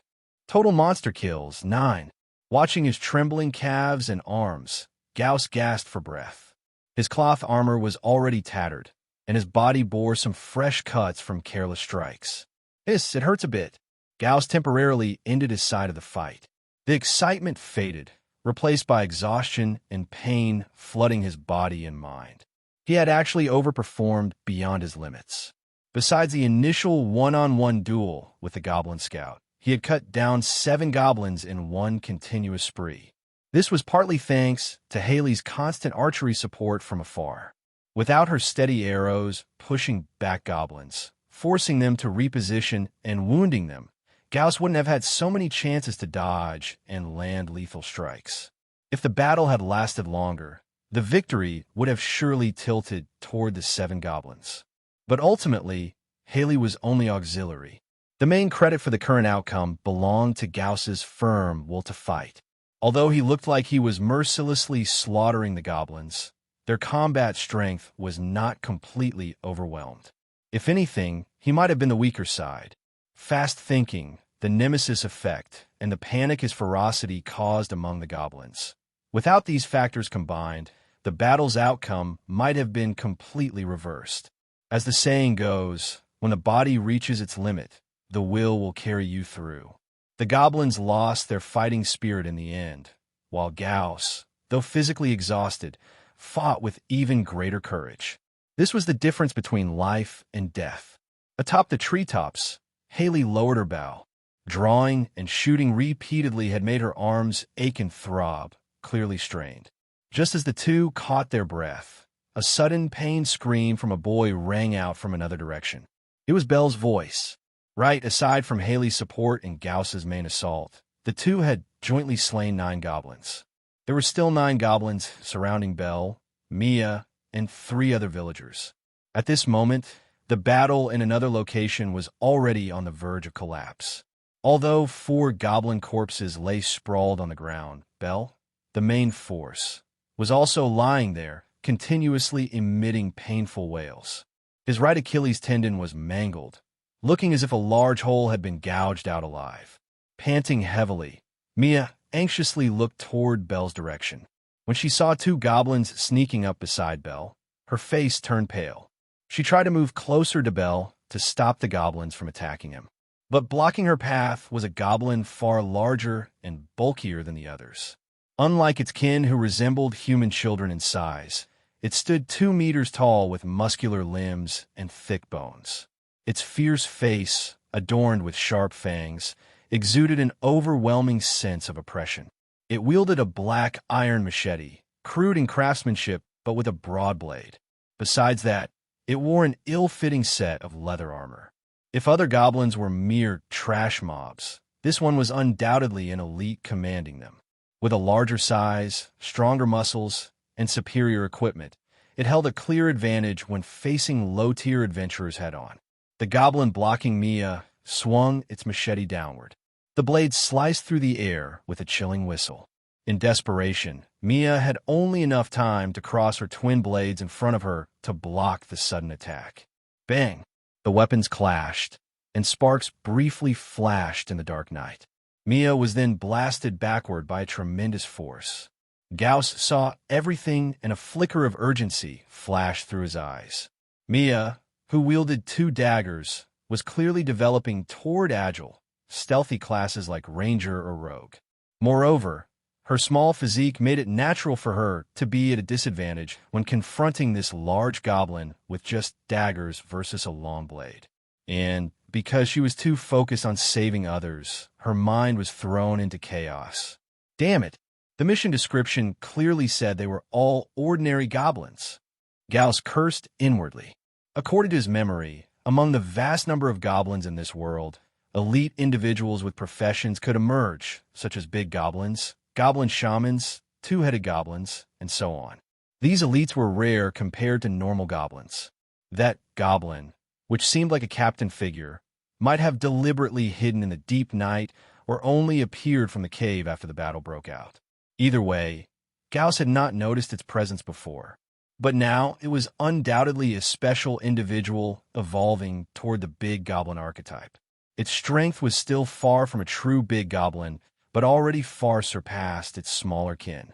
For true professionals, this might still be a fairly ordinary monster, and killing it might be no more difficult than killing an ordinary goblin. But for low-level adventurers who had yet to enter the professional realm, this was a terrifying existence capable of wiping out the entire team. Goblin troops, led by a strong individual, possessed a stronger fighting will. It was no wonder that although 4 goblins had already been lost, the remaining goblins still focused their efforts on their respective enemies. 3 goblins had the 3 villagers pinned down. 2 other goblins circled around Belle like sinister snakes, waiting to launch a deadly kiss. The core big goblin suppressed Mia, the only one still retaining some combat ability. But visibly, there was a clear power gap between them. Mia's endurance until now might not even rely on her strength, but simply because she was a human female, and the big goblin wanted to capture her intact. Gauss observed all this, and his mind began to race again. Mia and the villagers were restrained by their opponents, and Belle was already injured and out of the fight. The 2 goblins circling Belle were clearly very sinister. Belle swung his longsword in pain, but tortured by the pain, he had lost his composure and was only wasting his remaining strength. Once he was exhausted, the 2 goblins would pounce and finish him off. The battle would completely tilt in the goblins' favor. Gauss struggled to stand up from the ground. If this battle was lost, neither he nor Haley would survive. But just as he stood, dizziness overwhelmed him, like a hypoglycemic attack, and the world began to spin. Many people might have experienced this. Once you start a long-distance running plan, you can't stop halfway, because if you do, restarting will burden your body with multiple times the previous weight and fatigue. Gauss's recent fight had consumed far more stamina than a long run, so his condition was even worse. He also discovered a drawback of the ultra-low version of bullet time he had entered just now. Although his reaction and combat ability were greatly enhanced, his body couldn't keep up with the overclocked brain. This state caused enormous physical consumption and damage, yet during the fight, he was unaware of it. At this moment, his thighs felt as heavy as if filled with lead. Every movement was accompanied by aching soreness and stabbing pain all over. Tiny wounds rubbing against his cloth armor made him continuously suffer. His condition was much worse than expected. His huff. He felt every muscle in his body was no longer his own. Standing still, his calf muscles trembled nonstop, as if trying to convince him not to push himself and to lie down and rest. Mia, who had been blasted away, got up and saw Gauss barely able to stand. Her last shred of hope shattered. She was also nearing her limits. Multiple uses of the thrust skill had caused muscle strains in her calves and arms. Bang, bang, bang. The burly goblin gave her no time to breathe, quickly closing in and swinging its long blade repeatedly. Each strike made Mia's tightly gripped daggers tremble more violently in defense. Gauss took a deep breath. Everyone seemed to have been pushed to the edge of a cliff. The death line was about to arrive. But this was not an utterly hopeless situation. There was still hope. Enduring the excruciating pain, he looked toward Haley, who was also weakened on the tree trunk. All of them were like grasshoppers on the same thread. They had to give their all. He pointed toward the 2 goblins' fainting attacks while circling Belle and shouted at her with all his might. Haley, just like before, create me another opening for an attack. Please. Even though his hands had started trembling, the deep jade green in his eyes shone with unwavering determination. That determination seemed to cross the air and reach Haley. though she couldn't understand what use another chance to kill an ordinary goblin would have now. She chose to trust Gauss unconditionally, because Gauss's heroic and bloodied fight earlier had won her trust. Even though they had been teammates for less than 2 days, and she didn't understand what was on Gauss's mind. She took a deep breath. As the air filled her chest and her breathing calmed slightly, Haley nodded at Gauss. Her chestnut hair was drenched in sweat, sticking tightly to her forehead. She pushed aside the tangled strands and, with trembling arms, drew an arrow from the quiver behind her. The feather of the arrow lightly rested on the bowstring. She did not draw the bow, but looked toward Gauss, signaling she was ready. Her strength was nearly gone. After this next shot, she might completely lose all power for a while. Gauss wobbled as he picked up his daggers. He forced his aching, stiff, stone-like thighs to move as he started to shuffle toward Belle's direction. 1 step, 2 steps. What was he doing? The large goblin battling Mia noticed Gauss's labored movement. A flicker of confusion flashed in its eyes. It had rudimentary thinking ability equivalent to a child's, but still didn't understand what threat the unsteady human approaching its 2 subordinates could pose. It withdrew its gaze, no longer paying attention to the harmless Gauss. Roar. It opened its mouth and roared angrily at Mia. Her continuous resistance had already made it irritated. Like a child about to lose interest in a toy, its eyes narrowed, and its gaze on Mia sharpened with ferocity. Gauss staggered over to Belle's side. At this moment, Belle's face was terrifyingly pale from excessive blood loss, but the sword in his hand still swayed shakily. Neither of the 2 goblins dared to approach. They only turned their heads simultaneously to look at Gauss as he approached. Gauss's entire body was repeatedly drenched in sticky, foul-smelling blood, almost crusting over. He ignored the grime on his body. Taking advantage of the brief moments spent walking, he had already started to gather some strength again. Looking up at the goblins, his gaze met theirs. The 2 goblins sniffed the air, and only when Gauss came close did they detect a familiar scent lingering, the bloody stench of their own kind. An invisible pressure began to emanate from Gauss once more. The vengeful spirits of the dead goblin kids clung unwillingly behind him, clawing and howling, venting their unresolved grudges. Gauss already possessed a faint suppressive effect on ordinary goblins, similar to a cat's genetic instinct to dominate mice. He gathered the remaining scant strength, swinging the dagger in his hand toward one of the goblins. Unfortunately, even though he intimidated the goblin, his strength was less than 1/3 of his normal state. The goblin staggered backward 2 steps, dodging his sudden attack. The other goblin's cloudy eyes gleamed with slyness. Gauss's movement had once again shaken off its intimidation, making it realize how weak he was at this moment. The previously flickering timidity vanished like smoke, replaced by greed and a rising bloodthirsty will. Whoosh! Chill! At that moment, a black streak tore through the air.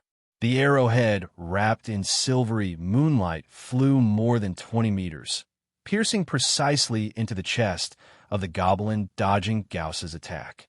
It was Haley drawing her bow and firing, forcibly activating her skill to provide long-range support again. From here on, it's up to you. Haley's arm hung down, glowing red. She had exhausted her last bit of strength using her skill again. She didn't even have the energy to lift her arm now. The after effects of overusing her skill made her chest burn painfully. Leaning against a tree trunk, she gasped, watching Gauss. Gauss reacted quickly. Almost at the moment the arrow hit, he clenched the dagger with both hands in front of him. Enduring the stabbing pain underfoot, he rushed toward the injured goblin. His body carried momentum as he pressed the dagger against the wound in its chest made by the arrow. The blade sank into flesh and blood. Blood splattered everywhere, but he did not stop moving. The goblin howled in pain and rushed forward several meters. The goblin's vitality drained rapidly as if hit by a large truck head-on, its consciousness gradually fading. Cough, cough. A mouthful of fresh blood sprayed from the goblin's mouth, landing on Gauss's chest. The goblin, fatally wounded, finally lost its breath. Its eyes darkened, completely lifeless, falling in his silence. At this moment, text appeared before Gauss's eyes. Goblin killed *1. Total monsters killed 10. Next stage, accumulate total monster kills to 50. Reward gained. Profession skill rank 1 spell, magic missile. Vitality +1. Current vitality 6. In just a few breaths, a surge of new power rapidly welled up inside Gauss's body. His once parched body felt like it was being nourished by rain, revitalized anew. Instantly, he felt his breathing lengthen, his internal organs visibly strengthened. His trembling, weak arms and legs, along with overloaded tendons and tissues, gradually relaxed again under the nourishing flow. Abundant stamina slowly rose within him. Within seconds, aside from the wounds on his body, his condition was completely renewed. As expected, upon reaching a new stage, the adventurer's manual grants new rewards. Taking a deep breath, he felt reassured by the freshly imprinted spell in his mind and his restored physical strength. Killing had given him the power to rise again in this battle. He turned to look at the other goblin who had barely mustered courage, expressionless. With a slight body shift, the goblin's wooden club swung toward him, but was easily dodged. The vitality increase seemed to have also raised his physical strength to a new level, significantly reducing the mismatched delay between his strong mind and body. A single ordinary goblin was now even weaker against him. The dagger's blade gleamed silver as it flashed, piercing through the goblin's waist and abdomen in an instant. Old strength gone, new strength not yet fully formed. Gauss twisted his wrist, crushing the entrails, then withdrew the dagger to let the blood flow in one fluid motion. Goblin killed *1. Total monsters killed 11. Haley, leaning against a tree, trunk gasping for breath, saw this and widened her eyes. Just seconds ago, Gauss had been utterly exhausted, but now, in a brief moment, his rebirth in battle left her unable to comprehend what had just happened. But soon, hope reignited in her previously bleak heart. If Gauss could regain his fighting power, perhaps. Roar! A thunderous roar echoed through the forest, breaking Haley's thoughts. The large goblin's greatsword suddenly erupted with overwhelming power. Mia, barely holding on, seemed to hear the crisp snap of her arm breaking. The resistance in her hand quickly drained due to the pain of the fractured bone. Thud! Mia was directly flung through the air. Her small frame slammed heavily against a tree trunk, spraying a mouthful of blood, then bounced and fell to the ground. The large goblin's face contorted fiercely. The sweet scent of human blood made its whole body burn with heat. It looked at the motionless figure in the distance, licking its lips as it slowly approached. 1 step, 2 steps. Suddenly, a rushing sound came from behind. After a brief whoosh, a sharp pain stabbed its back. The dagger had pierced through a gap in the leather armor and stabbed into its waist. Immediately, intense pain rapidly spread into its lower abdomen. Roar, roar, roar. The large goblin's eyes bulged red from the pain. It swung its head violently, glaring fiercely with a pair of bloodshot eyes at Gauss, who had just thrown the dagger and stepped back to maintain distance. Now completely consumed by rage, it no longer cared why its once staggering opponent was suddenly reborn with strength. All it wanted was to tear that human, rip out his intestines, gouge out his heart, devour every piece of flesh on his body until nothing remained. Only then could it ease the agony it was feeling. Its muscles bulged all over its body. Unknowingly, its skin had turned a deep crimson.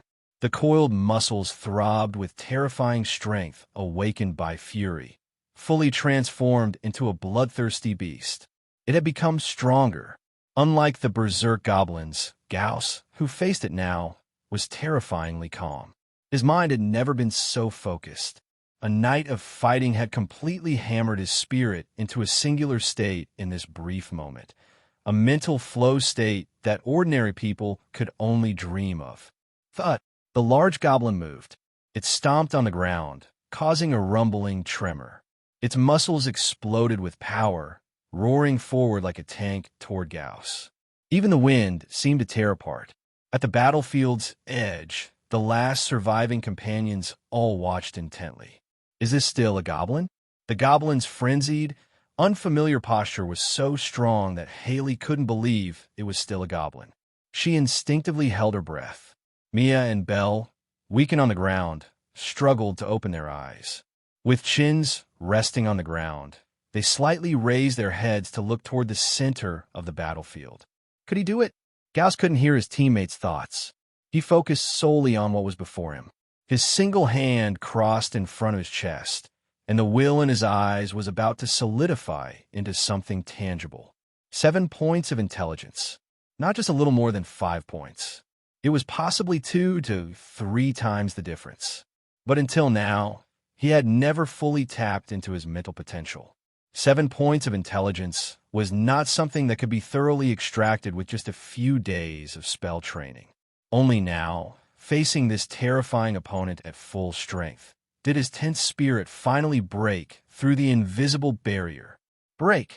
Abundant mental power surged wildly in his brain, and his slender black hair moved as if blown by windless air. The newly imprinted Rank 1 spell, Magic Missile, was awakened at the same moment. The key to successfully casting was focus. Now, with his spirit fully activated at 100%, the entire world began to feel pure and simple. The large goblin closed in. Drool splattered from its sharp fangs into the air. It charged with the will to crush Gauss. Gauss's will became even more concentrated. The next moment, a blue light began to glow in his palm. The light was initially faint, but quickly expanded. It continuously emitted dazzling light, devouring darkness and illuminating the pitch-black forest. By the time the blue orb fully condensed in his hand, the goblin was only 5 meters away.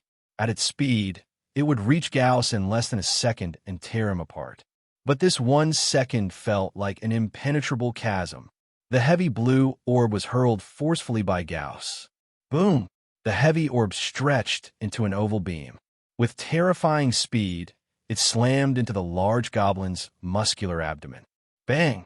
The large goblin's body was hit by the magic missile as if struck by a train, with no ability to resist, flying backward. The blue aura rapidly expanded from its abdomen as it blasted away the goblin. The aura tore through skin, flesh, and bone in an instant.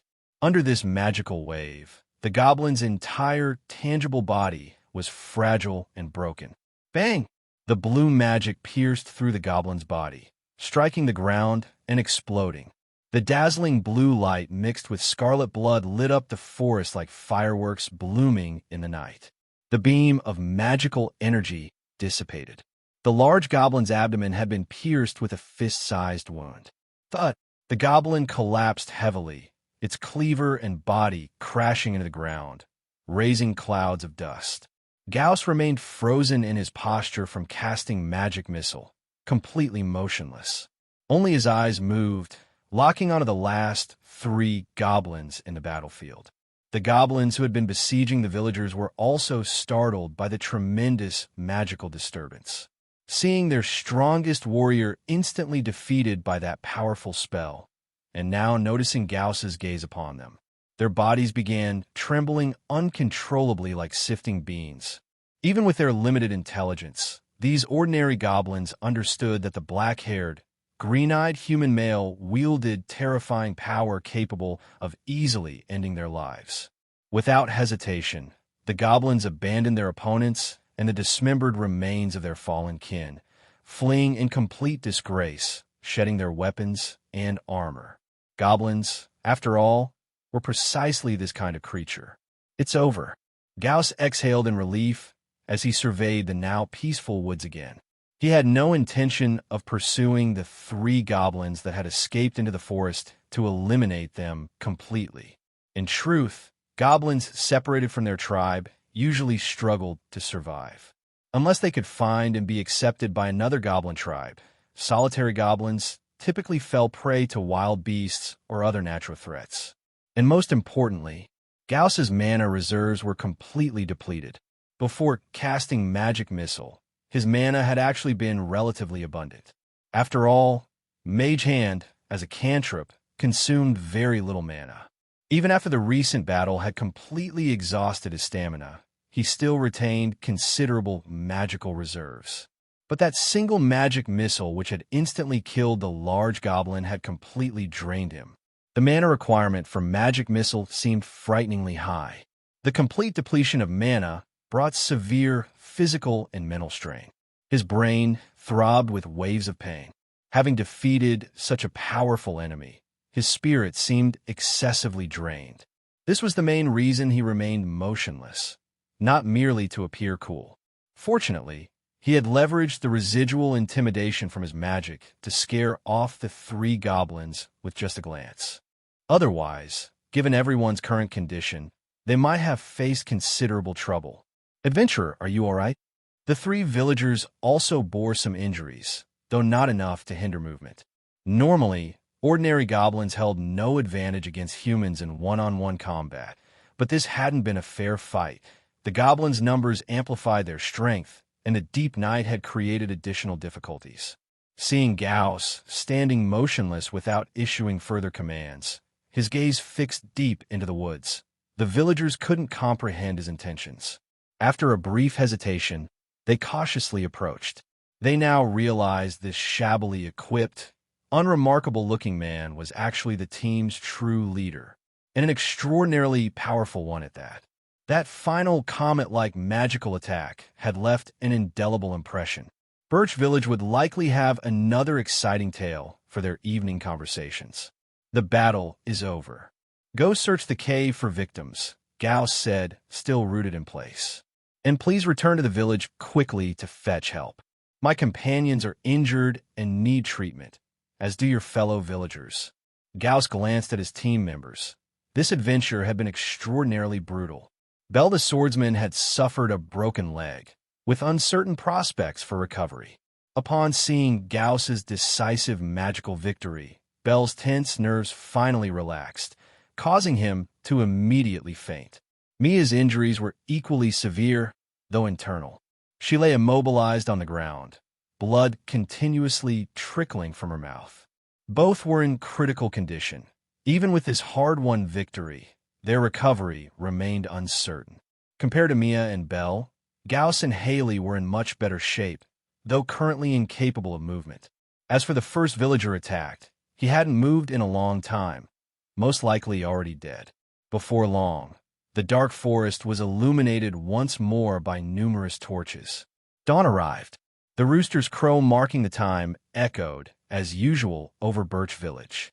After an uneasy night, the village was enveloped in an inexplicably mournful atmosphere.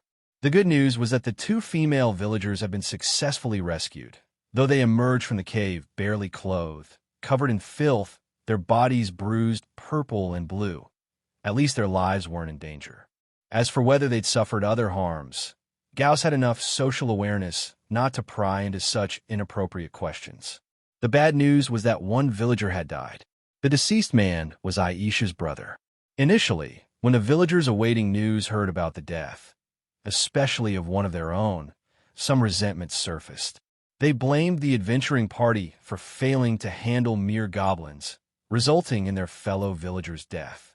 But when they arrived at the goblin nest and witnessed the horrific scene, their complaints died in their throats. The ground was stained dark red with blood, the stench of gore overwhelming. Everywhere lay severed green limbs, arms, hands, thighs, and indescribable organs oozing foul, sticky fluids, intestines, livers. The air hung heavy with the mingled odors of flesh, excrement, and rotting corpses. Many villagers with weaker stomachs took one look at the gruesome scene and immediately vomited. Combined with the severely wounded Bell and Mia, and the 3 surviving villagers' vivid accounts of the brutal battle, the villagers' resentment turned to gratitude. This adventuring party had become the village's heroes. Gauss and his team were accommodated in the village's finest stone house to recuperate. Though the village had no proper doctor, a herbalist apprentice kept vigil over the 2 injured members all night. Truthfully, beyond basic bandaging, This apprentice could offer little medical assistance. However, Belle and Mia's conditions were temporarily stabilized without further deterioration, thanks to Haley administering a mysterious red pill said to stimulate the body's life energy and temporarily suppress injuries. But the pill only provided temporary relief. Moreover, being harmful if taken repeatedly in short periods, the two severely wounded members hadn't truly passed their critical phase. They still urgently needed proper medical treatment. The sun rose as the morning mist dissipated.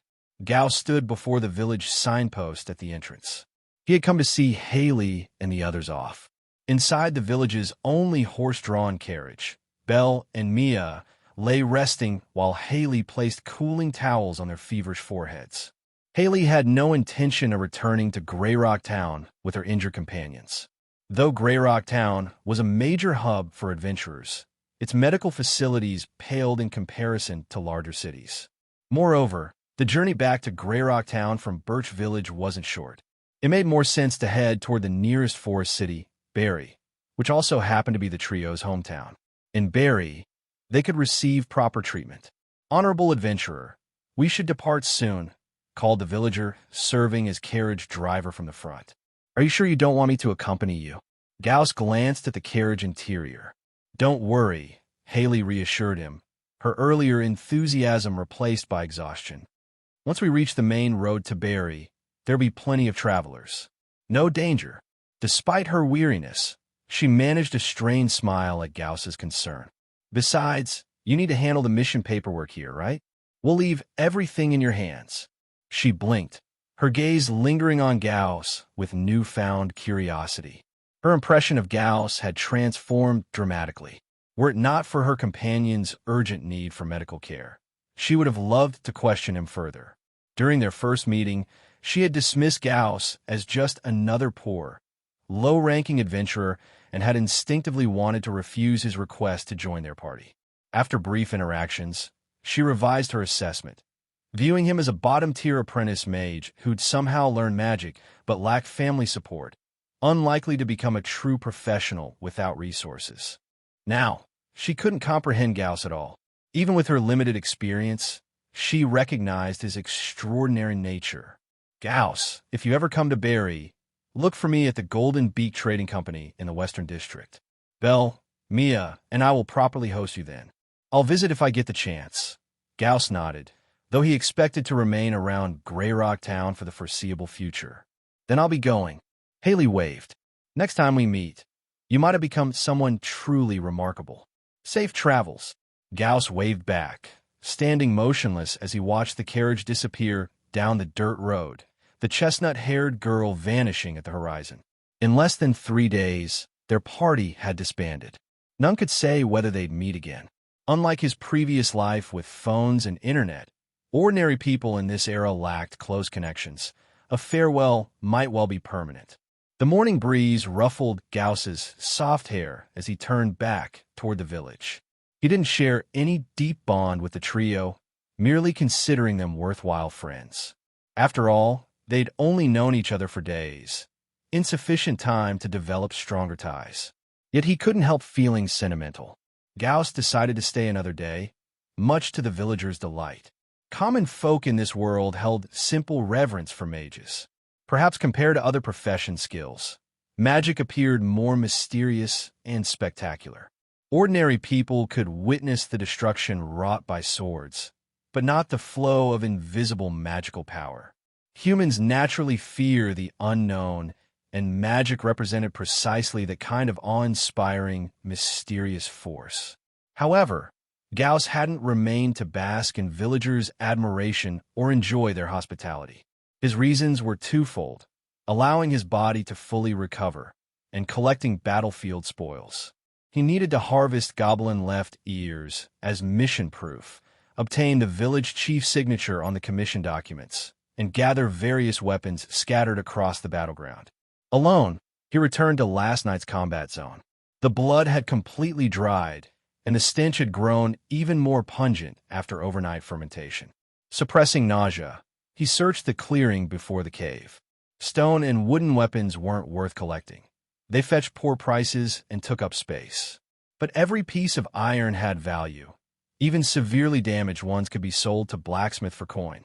Besides 2 short swords and 4 daggers, the most valuable find was the large cleaver wielded by the massive goblin. The only disappointment was the severely damaged leather armor, torn to pieces that rendered it worthless. While carefully gathering items, Gauss made an exciting discovery. Around a massive goblin's neck hung a rough, peanut-sized stone emitting faint green light. Though he didn't yet know what it was, the comfortable energy pulsing within marked it as something special. Perhaps this stone had caused the goblin's abnormal growth. After collecting outdoor spoils, Gauss turned his attention to the cave. Torch in hand, he entered. Despite daylight, the cave remained poorly lit. Cough! Slimy green moss covered the walls, and the cave reeked of feces and urine. These primitive green creatures clearly lacked hygiene habits. Squeak!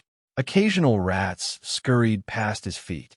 The natural cavern had been transformed into a filthy den by the goblins, its foul air undoubtedly teeming with bacteria and viruses. Only the promise of loot could have compelled him to enter. Carefully stepping over a pile of excrement, Gauss reached the cavern's deepest chamber. This enlarged space contained scattered animal bones swarming with flies, rats, and maggots. A stone pot stood at the center, its fire extinguished, containing a congealed, unidentifiable sludge. Apparently, the goblins had been holding a feast when interrupted last night, perhaps celebrating their capture of 2 human women. Instead, their celebration had become a funeral. Among the scattered debris, Gauss noticed a goblin corpse hanging from the wall. Slightly larger than average, but dwarfed by the massive goblin, it appeared to have died recently, with relatively few maggots. What happened here? Gauss examined it with his torch. From his knowledge, goblins rarely killed their own kind, especially under a strong leader's rule, though conflicts between different groups did occur. Suddenly, Gauss slapped his forehead as realization struck. This likely explained the mission's incorrect intelligence. The massive goblin was probably an outsider who'd killed the original leader, who commanded 7 to 8 goblins, and merged the groups, swelling their numbers to about 20. This also explained why the goblins' previous village raids had been minor, yet last night's attack was so fierce. Understanding dawned on Gauss's face, followed by frustrated, gritted teeth and a long sigh. What terrible luck! Without this unexpected development, 8 ordinary goblins would have been no match for their party. Last night's battle wouldn't have been so brutal. He could only hope Belle and Mia would recover fully. Though if his theory was correct, the Adventurers Guild couldn't be blamed. Still, he'd learned his lesson. From now on, he'd verify all mission intelligence himself. Returning to the village laden with loot of uncertain value, Gauss rested overnight before setting out for Greyrock Town. There, he'd sell his spoils and hopefully acquire proper equipment. As a mage without even a wand, his current state was frankly embarrassing. Moreover, he wanted information to understand how professionals differed from amateurs and how one became a true professional. Returning to Greyrock Town once more, the familiar gray-white stone buildings brought an unconscious sense of security. Perhaps this was the true meaning of a town. When adventurers returning from long journeys through wind and rain, crossing mountains and valleys, finally arrive at such a place where they can sleep peacefully and enjoy good food and rest. That sudden surge of emotion is indescribable. Gauss stood at the town entrance, loaded with various packs, following other adventurers into the main street amidst the crowd. Seeing children on the roadside looking at him with curiosity, he suddenly felt as if an entire era had passed. In the blink of an eye, he had become a true adventurer, the kind of dangerous person that his original self's memories warned against provoking. He shook his head and chuckled softly. What kind of person was he, really? Just a group of goblins, and one slightly stronger goblin had pushed him to the brink of danger. He was still far from being strong. Let's go submit the quest first. Though his body was covered in grime from days without proper washing, reeking of sweat, Gauss decided to submit the quest first. This was his personal habit, He preferred to complete things properly from start to finish. Only after submitting this quest would he feel that matters were settled enough to rest properly. Otherwise, even if he returned to the inn first to wash up and rest, his mind would keep dwelling on it, making proper relaxation impossible. Walking along the central boulevard to the square, the Adventurers Guild's banner still fluttered proudly in the wind above. Since Haley had previously registered at the guild's front desk, adding Gauss's information to the quest records. Thus, even though she wasn't present, Gauss, as one of the quest members, could still receive the corresponding reward by presenting the quest documents. Entering the Adventurers Guild Hall. This time the hall was even livelier than before. Lines had formed at every service counter. Gauss chose what appeared to be the shortest line and waited patiently. After quite some time, the slowly moving line finally reached him. "Hello, I'm receptionist Petra, employee number E21051. How may I assist you?" It happened to be Petra whom he'd met last time. "I'm here to claim the quest reward." Gauss handed over the quest documents, a heavy bag of quest items, and his badge. Having only been a few days, Petra seemed to recognize him. "Thank you for your hard work." Taking the documents and verifying the signatures, she opened the bag to inspect the goblin ears serving as proof. "The quantity seems higher than expected." "That's because the quest information was incorrect. Our party didn't encounter 7 to 8 goblins as reported, but a full 20 goblins." Gauss sighed. The village head described this unexpected situation in the quest documents. My apologies. This was our Adventurers Guild's oversight, and we're truly sorry for putting you at greater risk." After confirming the documents, Petra bowed formally. "I'll report this to our superiors immediately, and someone will follow up to verify. According to guild regulations, your reward will be doubled as compensation." Hearing this, Gauss nodded. Having compensation at least provided some closure. It was an unfortunate reality. The Adventurers Guild was a colossal entity spanning multiple kingdoms in this world. While not exactly bullying the weak, ordinary adventurers, especially bottom-tier ones like himself, held no negotiating power against even a small-town branch. To be brutally honest, even if the guild's faulty intelligence directly caused adventurers' deaths, what could anyone do?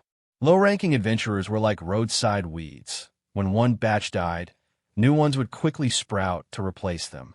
This was the harsh reality lower-tier adventurers had to accept. Only by becoming strong adventurers, at least professionals, could one control their own destiny.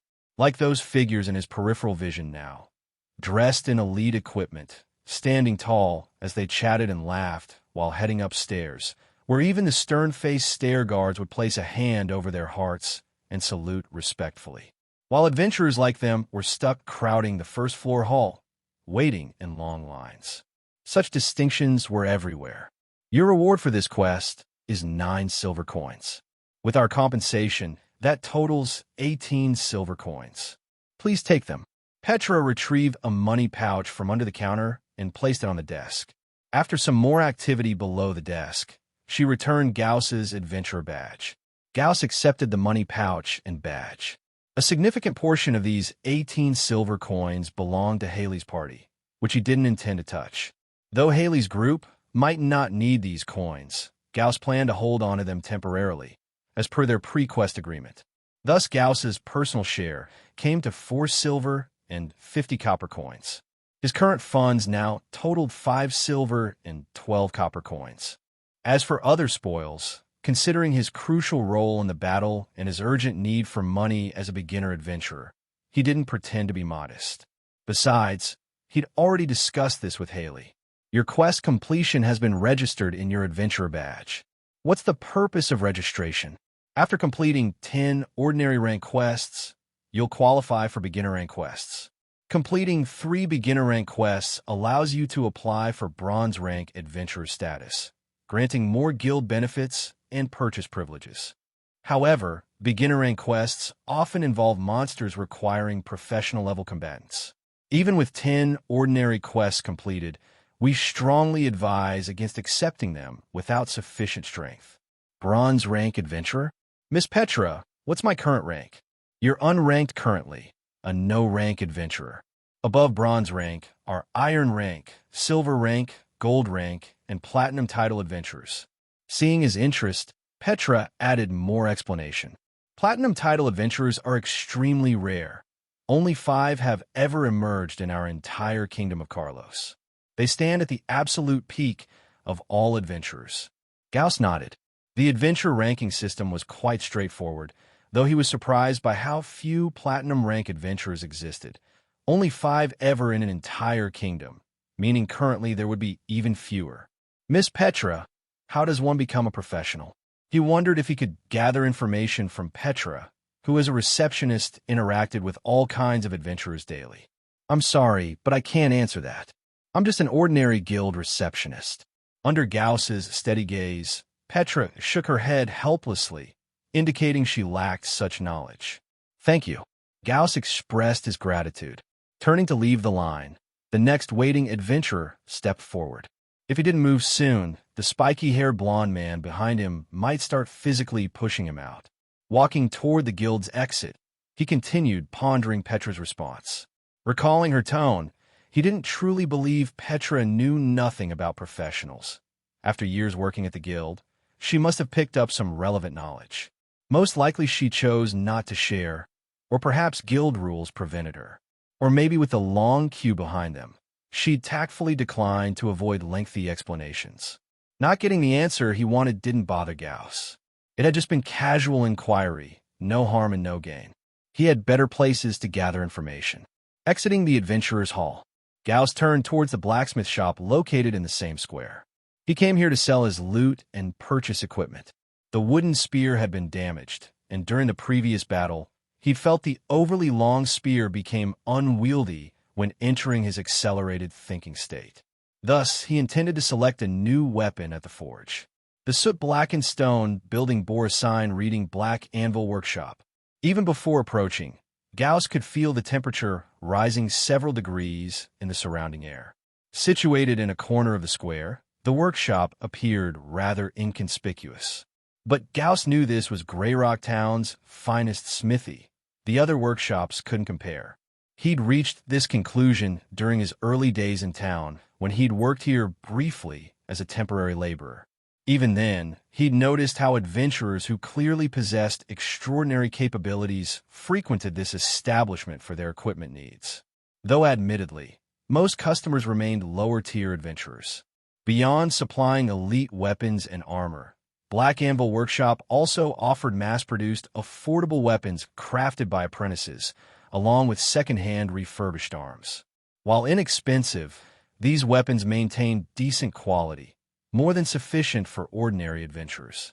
During his initial weapon purchase days ago, Gauss had debated visiting here, but his empty purse had ultimately deterred him. Entering the shop, the workshop divided into front and rear sections, its layout unchanged from his working days. The storefront displayed rows of standardized finished products on display racks, while the forging area in the rear courtyard echoed with constant clanging hammer strikes. Browse freely, customer. A male apprentice with unremarkable features and freckled cheeks handled reception. Coincidentally, Gauss recognized him, a superficial acquaintance at best. Malin, long time no see. Gauss initiated the greeting. The blacksmith apprentice Malin looked up, scanning Gauss' head to toe several times.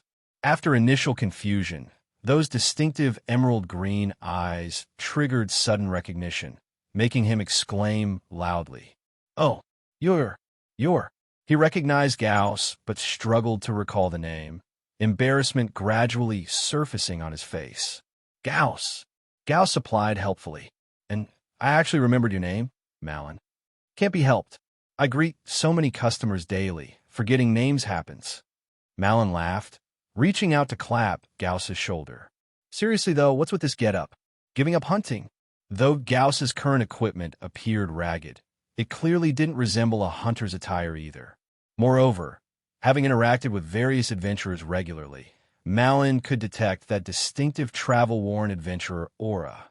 The dense emerald forest was filled with towering ancient trees that barely allowed sunlight to penetrate. The chilly atmosphere sent shivers down Gauss's spine, making him feel an eerie coldness creeping up his back. Compared to ordinary low-level adventurers visiting the Emerald Forest for the first time, Gauss actually possessed a natural advantage.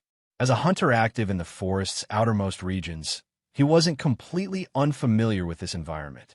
He had several familiar hunting grounds and had left markers throughout the woods to guide him to these spots. Moreover, with a map function from his adventurer's manual that illuminated explored areas, he wouldn't face the first hidden danger that plagued novice adventurers: getting lost.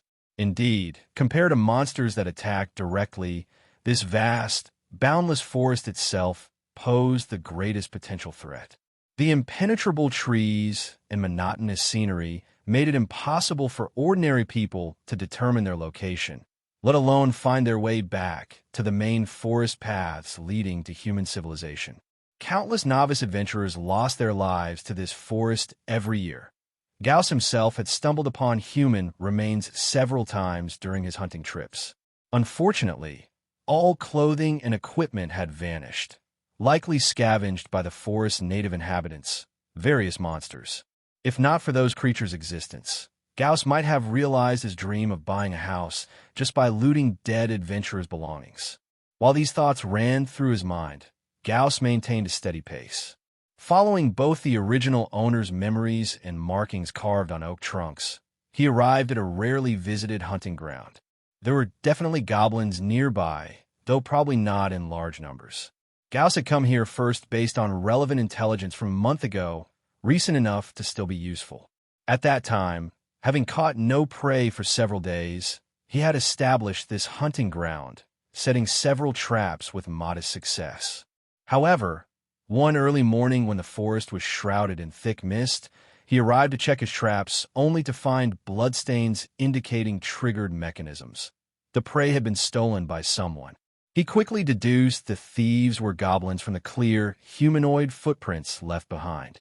Though not numerous, the prints were smaller than Gauss's own, about the size of a human teenager's bare feet, particularly distinct in the rain-softened soil. Obviously, it was highly unlikely an unshod teenager would be wandering deep in the Emerald Forest, leaving goblins as the most plausible culprits among humanoid monsters, given their commonness and matching footprint size. After concluding this hunting ground fell within a small goblin tribe's territory, the cautious Gauss had abandoned the area, never returning until now. Bringing his focus back to the present, he reminded himself, "Must stay alert. Though I only saw a few footprints last time, probably from the same goblin, that doesn't mean there's only one around here." Silently recalling goblin lore, Gauss remembered them as pointy-eared, green-skinned, dull-eyed, scrawny-limbed male dwarves, not particularly strong but living in groups. These notorious creatures subsisted primarily on meat, supplemented occasionally by berries, their low intelligence and inherent viciousness making them incapable of productive labor. From birth to death, their existence revolved around plunder. Even reproduction, a normal biological process, couldn't be accomplished within their own species, requiring them to abduct females from other races, particularly humans, due to physical similarities. Consequently, many villages suffered long-term devastation from goblin raids targeting food, tools, and women, threats to human settlements, and merchant caravans that left behind countless atrocities. Regarding combat capability, Gauss's memories suggested these green-skinned pests matched his previous world's impressions. Ordinary specimens weren't particularly formidable one-on-one, with armed farmers capable of handling single opponents. However, goblins compensated through numbers, excelling at ambushes and swarm tactics that became terrifying disasters at scale. Worse, their rampant reproductive rate rivaled rats or cockroaches. Goblin mothers typically birth multiple offspring per pregnancy.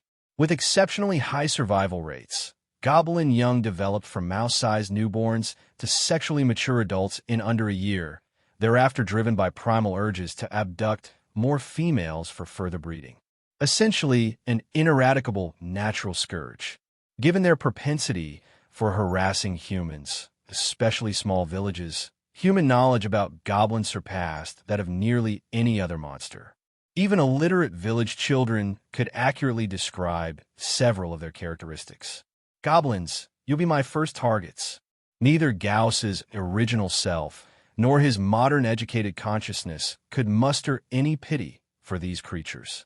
Forget ecological balance arguments. Complete extermination represented humanity's best outcome. Despite this mental preparation, Gauss remained vigilant.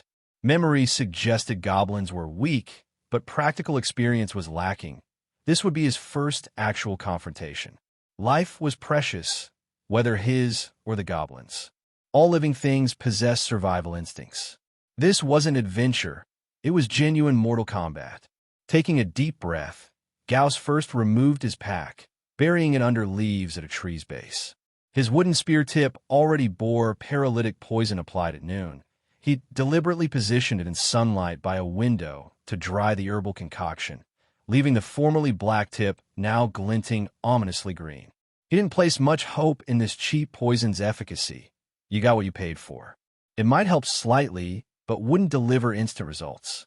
Real combat would rely on the weapon itself. Gripping the spear tightly, muscle memories from his body's previous spear usage gradually surfaced. After brief adjustment, he crouched to sweep aside leaf litter, searching for traces, a hunter's habit. All creatures left signs of activity, especially unintelligent ones that didn't conceal their tracks. Footprints, hair, droppings, food remnants, movement patterns. The seemingly tranquil forest teemed with hidden information. Though young, Gauss had trained with his father since childhood, making him at least competent in information gathering despite being a novice hunter. As a second son destined to make his own way, a hunter or mountain man's most crucial skill was intelligence collection. Hunting techniques and trap making were secondary. Without solid reconnaissance skills, no hunter could be considered qualified. Found it, Gauss exclaimed quietly upon discovering another fresh footprint, likely made within the past 2 days, proof that goblins still frequented the area. Maybe stealing my prey left such an impression that it keeps returning, hoping for more easy pickings. Gauss felt he'd guessed correctly. Following this lead, Gauss conducted a meticulous search of the surrounding area, soon finding more footprints and droppings. These subtle clues gradually led him deeper through the forest until, not far from his hunting ground, he reached a small pond. Carefully parting the shrubs, his eyes fell upon the target, a green-skinned creature leisurely sitting on a knee-high rock, sharpening its stone weapon, a crude spear. To him, Gauss now embodied the most generic lower-tier adventurer image. Correct, Gauss nodded. I recently registered as an adventurer. TC. Lucky bastard. My folks would never let me become one. Malin's face soured immediately upon confirmation. Gauss smiled faintly. His memories contained scenes of Malin complaining about parental restrictions. Unlike rootless drifters like himself, Malin was Greyrock Town born and bred. His parents had expended considerable effort securing this Black Anvil workshop apprenticeship. Their hope was that mastering some craftsmanship would make him a proper blacksmith, a lifelong iron rice bowl occupation. To many, being a smith seemed far more respectable than bottom-rung adventurers constantly risking their lives. But restless youth like Malin couldn't appreciate such parental wisdom. Currently, he idealized the sword and sorcery adventurer lifestyle, roaming golden wheat fields with companions, slaying monsters for commissions, sampling food and drink across various village taverns. To him, life should resonate with such free-spirited melodies, not waste away before a tiny furnace with hammer and tongs. This outlook wasn't entirely wrong, but its accuracy remained limited. Malin's mental image drew from established professional adventurers whose exploits indeed brimmed with color. But what about the overwhelming majority of lower-tier adventurers? Past Gauss wouldn't have known, but present Gauss, having experienced it firsthand, understood Malin would likely detest true adventure hardships. The brutal, limb-severing combat, wilderness exposure with constant insect bites, perpetual vigilance against threats, and most crucially, the soul-deep isolation within vast, untamed lands. Even his 2-day return journey from Birch Village to Greyrock Town had driven this home painfully. Extend that to weeks, months, half years? That loneliness would intensify unbearably. No wonder adventurers preferred forming parties. Few could endure that persistent, intangible pressure alone.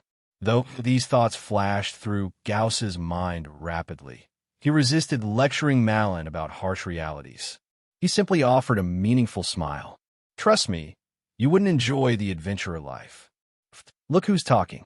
If someone like you can manage, of course this genius could, Malin retorted stubbornly. Secretly, he'd been saving up for gear to finally register at the guild.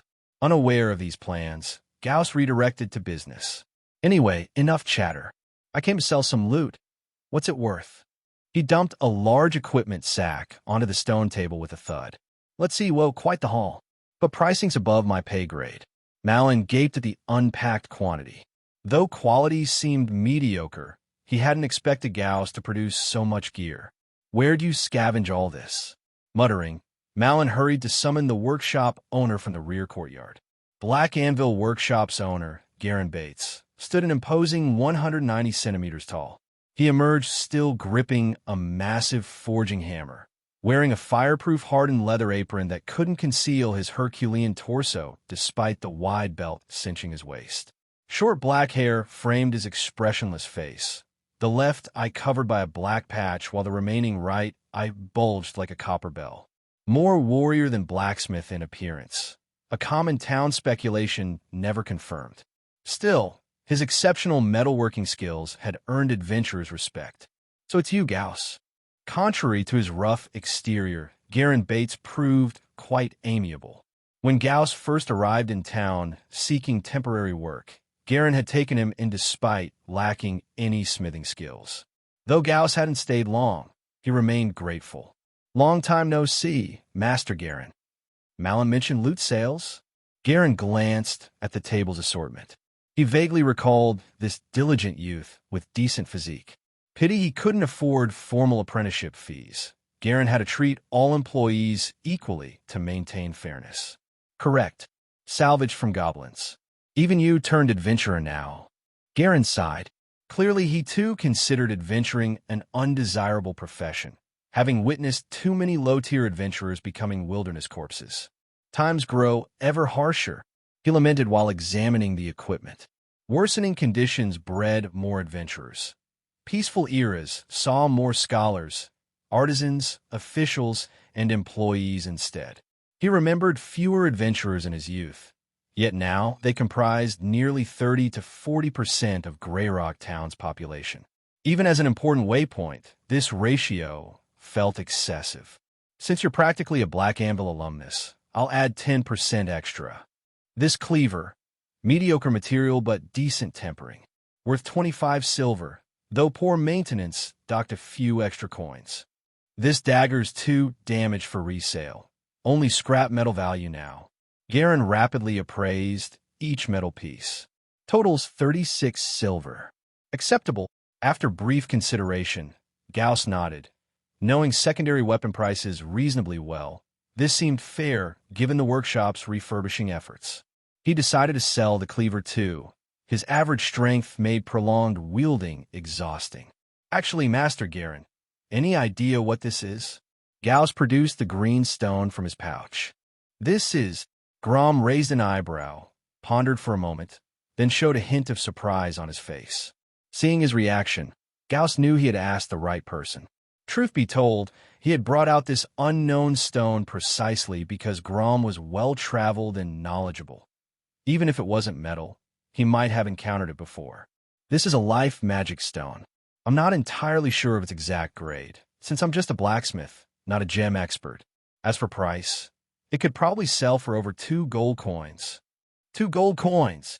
Before Gauss could even respond, Malin beside him wore an expression that screamed, "Am I hearing this right? 2 gold coins, equivalent to 200 silver coins or 20,000 copper coins. For an ordinary person, this was an absolute fortune. Currently, Gauss only had 5 silver coins and 12 copper coins in his money pouch. This meant Gauss's former dream, buying a house of his own in Greyrock Town, could be instantly realized with plenty of spare change left over. If converted to wages, an ordinary lowly laborer, assuming they could find work, would earn about 10 copper coins for a full day's labor. Even if this person were a bachelor, after accounting for food and lodging, saving even 5 copper coins would be extremely difficult, and that's without considering other expenses like clothing or medical care. Further, assuming they could continuously find work and labor every day of the month, they'd only be able to save about 150 copper coins. 2 gold coins would require working non-stop for a full 11 years under such ideal conditions. Of course, this was purely theoretical calculation. In reality, a lowly laborer would never accumulate even 1 gold coin in savings in their entire lifetime. Now, weighing it against adventure equipment, a set of leather armor, worth about 15 silver coins, could buy 13 sets. A set of light scale armor, worth 60 silver coins, could buy 3 sets. As for full plate armor, well, that was still out of reach. A full suit of plate armor cost a whopping 15 gold coins, equivalent to nearly 15 houses in town. Don't think this price was exaggerated. In truth, full plate armor was the real family heirloom, the hard currency of this world. Property would depreciate during wartime, but fine armor wouldn't. It would only appreciate. It was precisely because he understood the value of 2 gold coins that Malin couldn't help but exclaim in front of Grom, his gaze at Gauss now filled with envy. Gauss was also deeply shocked internally, but he maintained a calm expression. He had already guessed this stone was valuable. He just hadn't expected it to be this valuable. Seeing the barely contained envy and jealousy in Malin's eyes, he couldn't help but feel a little smug. In his past memories, though Malin had treated him decently, unlike other apprentices, often chatting with him, Gauss could still detect a subtle, condescending pity in his attitude. Though not overt, it occasionally leaked through in casual words and gestures, like a city dweller inquiring about rural life just to highlight their own superiority. That said, Malin wasn't a bad person. Now, their situations seemed reversed. Gauss pressed his lips together. Apparently, even in this other world, there was a saying, you fear your brother suffers, but also fear he drives a luxury car. If you want to sell it, go to Widow's Lane. There's a stone house with a thorn cottage sign. The shopkeeper there buys magical items. Of course, if you know other knowledgeable buyers, you could trade directly with them too. Grom shrugged. 2 gold coins was a fortune to ordinary people, but to him, it was nothing. His earlier surprise wasn't about the life magic stone itself, but that a greenhorn like Gauss, a bottom-rung adventurer, could produce such a treasure. In fact, Gauss bringing in that pile of second-hand weapons as spoils had already been unexpected. Thank you, shopkeeper. Gauss was deeply grateful. He had no connections right now, and Grom was the most knowledgeable person he knew. Shopkeeper, may I ask a few more questions? Gauss hesitated, feeling somewhat embarrassed. Repeated inquiries made him seem less like a seller and more like someone fishing for information. Go ahead. Grom didn't seem to mind. Do you know about professionals? I'd like to learn how to become a mage professional. At Gauss's question, Grom's gaze gained a probing glint. Simply asking this revealed much. An ordinary person wouldn't specify the mage profession unless they already knew they had the talent for it. And how would one confirm that? By awakening mana and mastering spells. Now Grom understood.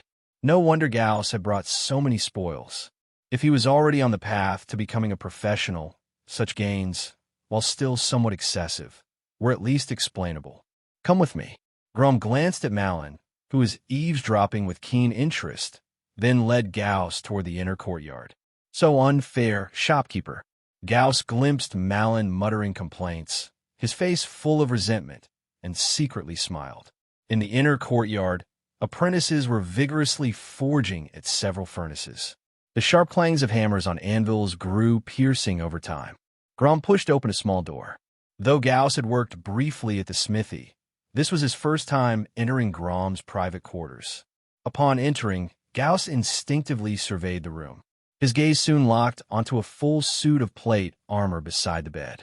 This was an intricately structured, yet powerfully beautiful heavy armor, composed of dozens of components meticulously connected by hinges, straps, and rivets. The silver-white plating, the peaked helmet extending into engraved cheek guards, the central breastplate rising like an inverted hull. Its midline protruded like a shark's dorsal fin or frozen waves, reflecting a cold metallic sheen. Layered pauldrons resembling dragon scales, gauntlets, steel-plated gloves, rigid greaves. So magnificent, though devoid of gold inlays or ornate engravings. This armor radiated a minimalist yet functional brutality. If ordinary full-plate armor was worth at least 15 houses, this set hidden in the shopkeeper's room might be worth 50. This was Gauss's instinctive estimate, and the longer he observed, the more certain he became of its exorbitant value. Compared to the cheap goods outside, even the material of this armor seemed different. "Shopkeeper, you're definitely no ordinary man, are you?" Gauss's gaze at Grom took on an indescribable nuance. "Ahem, don't look at me like that. I'm just a simple blacksmith now." Grom grew slightly uncomfortable under his intense stare. Though, as everyone knows, it's only natural for a proper blacksmith to know a thing or two about professionals. Gauss nodded repeatedly. "Well, if you say so, shopkeeper, who am I to disagree? Then I'll briefly explain the basics of professionals to you." Grom closed the door, casually pulled out a chair, and gestured for Gauss to sit down with him. In this world, there are various races. You've probably noticed in your daily life that the most common ones are gnomes, dwarves, halflings, and half-orcs. These races aren't very different from us humans, except for some external body shapes and appearances. But there are also some special races like dragonborn, elves, orcs, merfolk, banshees, and dragons, who are born with unique powers beyond humans. These powers come as a gift from their bloodlines. Besides the innate power races carry, those who develop extraordinary abilities through training and cultivation are called professionals. Through countless predecessors' explorations, many unknown professional paths have been discovered. Most of these have vanished into the dust of history, waiting for those destined to unearth them. The most common mainstream professional paths, however, have been passed down from generation to generation until now. Gauss listened extremely attentively. He knew that having such a chance to learn from experience was rare. He had to find a professional who was willing to share everything openly. Warrior, warlock, mage, ranger, druid, rogue. These mainstream professions have the highest stability and relatively high potential, so they are suitable for advancement across various races.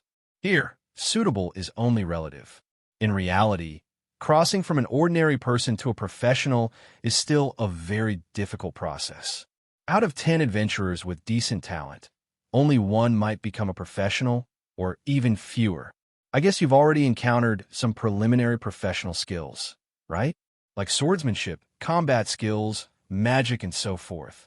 Grom's throat felt a bit dry as he spoke, so he poured a glass of water for both himself and Gauss, then looked at Gauss with a confident gaze. Gauss nodded. There was nothing to hide. Since Boss Grom was willing to explain professional knowledge to him for free, it would be rude to hold anything back. Yes, I already have a Ring 0 cantrip called Mage Hand and, a Ring 1 spell called Magic Missile. Cough, cough. Grom, who had been calmly drinking water, suddenly choked on it. Looks like your talent is even better than I imagined. After calming himself down, his expression toward Gauss grew more complicated. You must have suddenly learned those 2 spells right after awakening your magical power, right? Gauss nodded.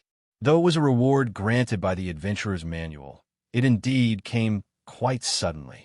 Grom's face showed a look of confirmation, as if he had just received proof. You're lucky and talented, kid. You might not fully understand where your magic comes from. No, I understand, Gauss thought silently, but didn't interrupt Grom. Some say such sudden flashes of insight are divine blessings, while others say our world is actually filled with all kinds of combat skills and magic inheritances, but most people never encounter them even once in their lifetimes. Occasionally, lucky people like you are given a chance at inheritance. Besides these sudden insights, most people who want to learn combat skills or spells need to study through books or be taught by other professionals, practicing extensively before they have a chance to master them. Grom guessed Gauss's spells were learned through sudden insight rather than acquired through learning resources simply because Gauss didn't have access to magic learning materials. So, boss, does mastering combat skills or spells make one a professional? No, no, no. It's definitely not that simple. Grom shook his head. This is just the first step, the most basic threshold. We usually call this stage a professional apprentice. To become a formal professional, you first need to train your chosen skills to an extremely proficient level. How proficient exactly? There's no quantifiable standard. It's all about personal feeling. When you train your skills to the appropriate level, you will start to feel a mysterious power in the world guiding you. This guidance is called a professional path. The professional path will condense an invisible entity within your body called a rank. A rank is the source of a professional's power. Even today, we still cannot give it a precise definition. The mainstream view is that it is a rule-based product formed by the world. When we step onto a professional path and continuously practice that path, we gradually grow stronger. Gauss listened somewhat confused, but couldn't help feeling joyful inside. His adventurer's manual could quantify skills, giving him an unmatched advantage. So what I need to do now is to train one spell to extreme proficiency. Then I will receive the guidance of power and step onto the mage professional path. In simple terms, yes, that's the principle. But in reality, it's not that simple, Grom nodded. Training a skill to the guidance stage requires a huge amount of time, and many people never achieve it in their entire lives. This is when a master's guidance is needed. Even after completing this stage and entering the guidance phase, there are still some difficulties. The professional path subtly transforms the professional's body. Some people cannot adapt to this transformation and might need potions, reagents, transfer ceremonies, and some special treasures to assist. The methods for assisting advancement vary depending on the profession and each individual's body. Only when the rank is fully condensed can one be considered a rank 1 professional. The time to become a professional normally ranges from 1 or 2 years at the shortest to several decades at the longest. Thank you, Boss Grom. As Gauss prepared to leave, his mind was already filled with abundant knowledge about professionals. He stood up and bowed deeply to Grom. In this world, no one treats you well without a reason. Even though Grom had a good personality, professionals generally don't like to teach others for free. It's a simple truth. Professional cultivation requires external resources, whether armor, weapons, or cultivation aids. Resources are limited, so teaching one more professional means adding another competitor. Grom most likely saw potential in Gauss, wanted to nurture a good relationship, or perhaps his brief past experience working here helped. In any case, Grom shared many secrets about professionals with him. For example, if he wanted to become a mage, it would be best to have a magic wand. A magic wand greatly enhances a mage's power, not just in combat, but also in daily cultivation, accelerating spell practice. The life magic stone Grom showed him was one of the materials used to make wands. Toward the end, Grom seemed to feel he had revealed too much, so he quickly added that he had heard it from a professional friend. Gauss naturally did not expose him. They tacitly maintained their mutual understanding. Boss, I'll be going now. All right, come back to see me when you have the chance.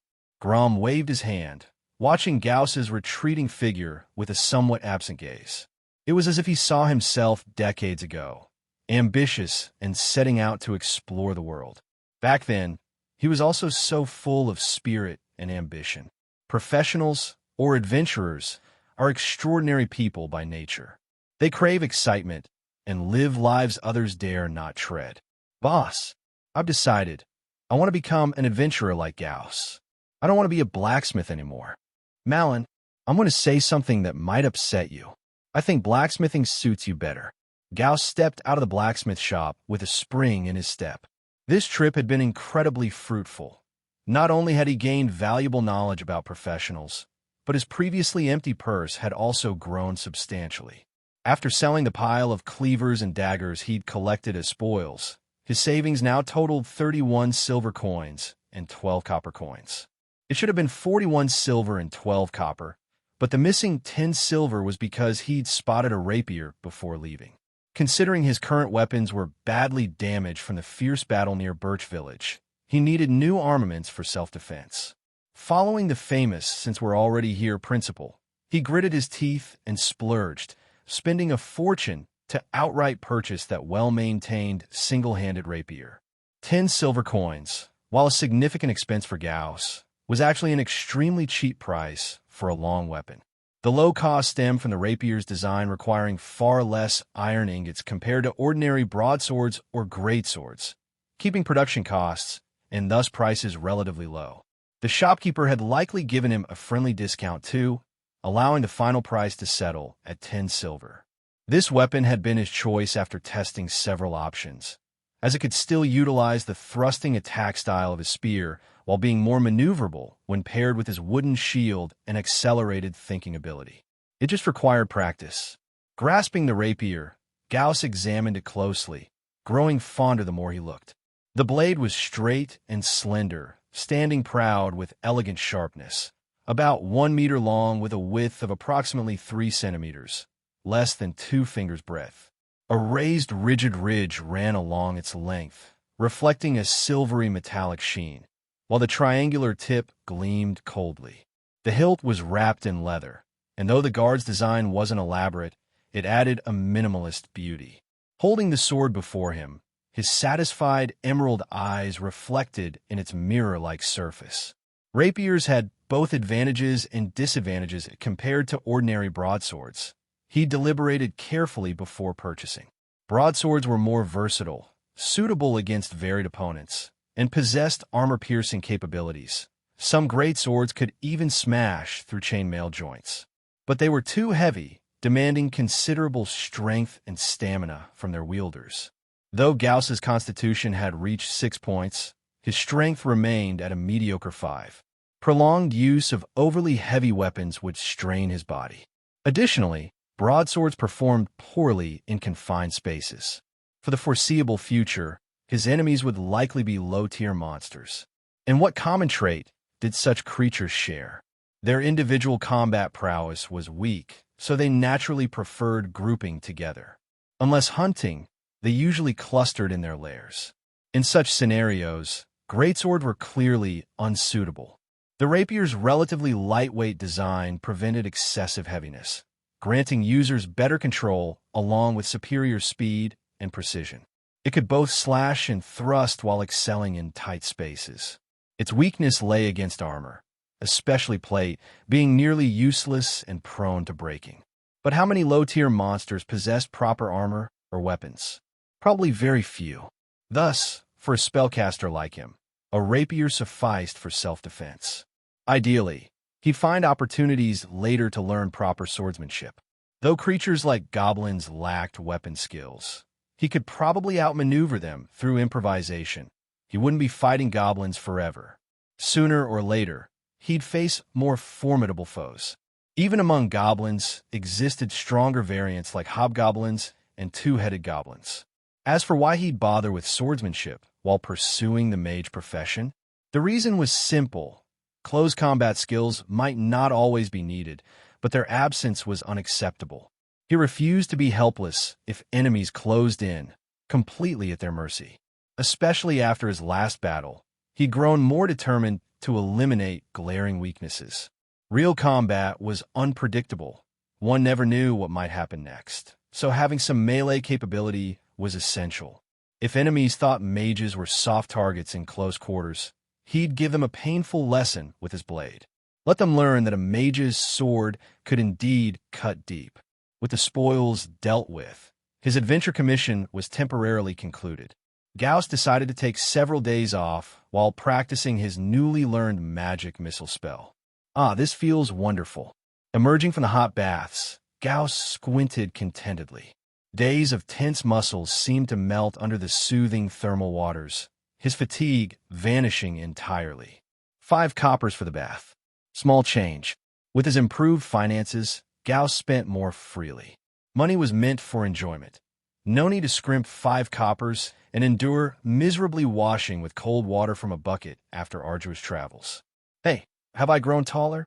Changing into his everyday linen clothes, he noticed his top had become slightly short, now exposing his waist where it once fit perfectly. Was this from his constitution increase? This realization pleased him further. Height gain was always welcome. His original height of just over 170 centimeters seemed somewhat short compared to fellow adventurers. If attribute improvements could trigger physical development, nothing could be better. Fresh from bathing, Gauss felt peckish again. Might as well eat then. Coral Tavern. Among the town's eateries, this tavern was rather upscale, at least more so than the Nightingale Tavern where Gauss had treated himself before his first adventure. Last time, Haley had brought them here. Returning now, he couldn't help remembering his 3 companions. Haley's group should have reached Barry by now. He wondered how Belle and Mia's injuries were healing. Thinking of Belle and the others, Gauss entered the tavern. The interior contrasted sharply with the town's rugged streets, decorated quite exquisitely. Warm yellow oil lamps cast flickering halos against mottled red brick walls, while a tuxedoed bartender demonstrated skilled mixology behind the counter. Stacked oak barrels formed a wall behind him, their crevices faintly exuding aged malt liquor's aroma.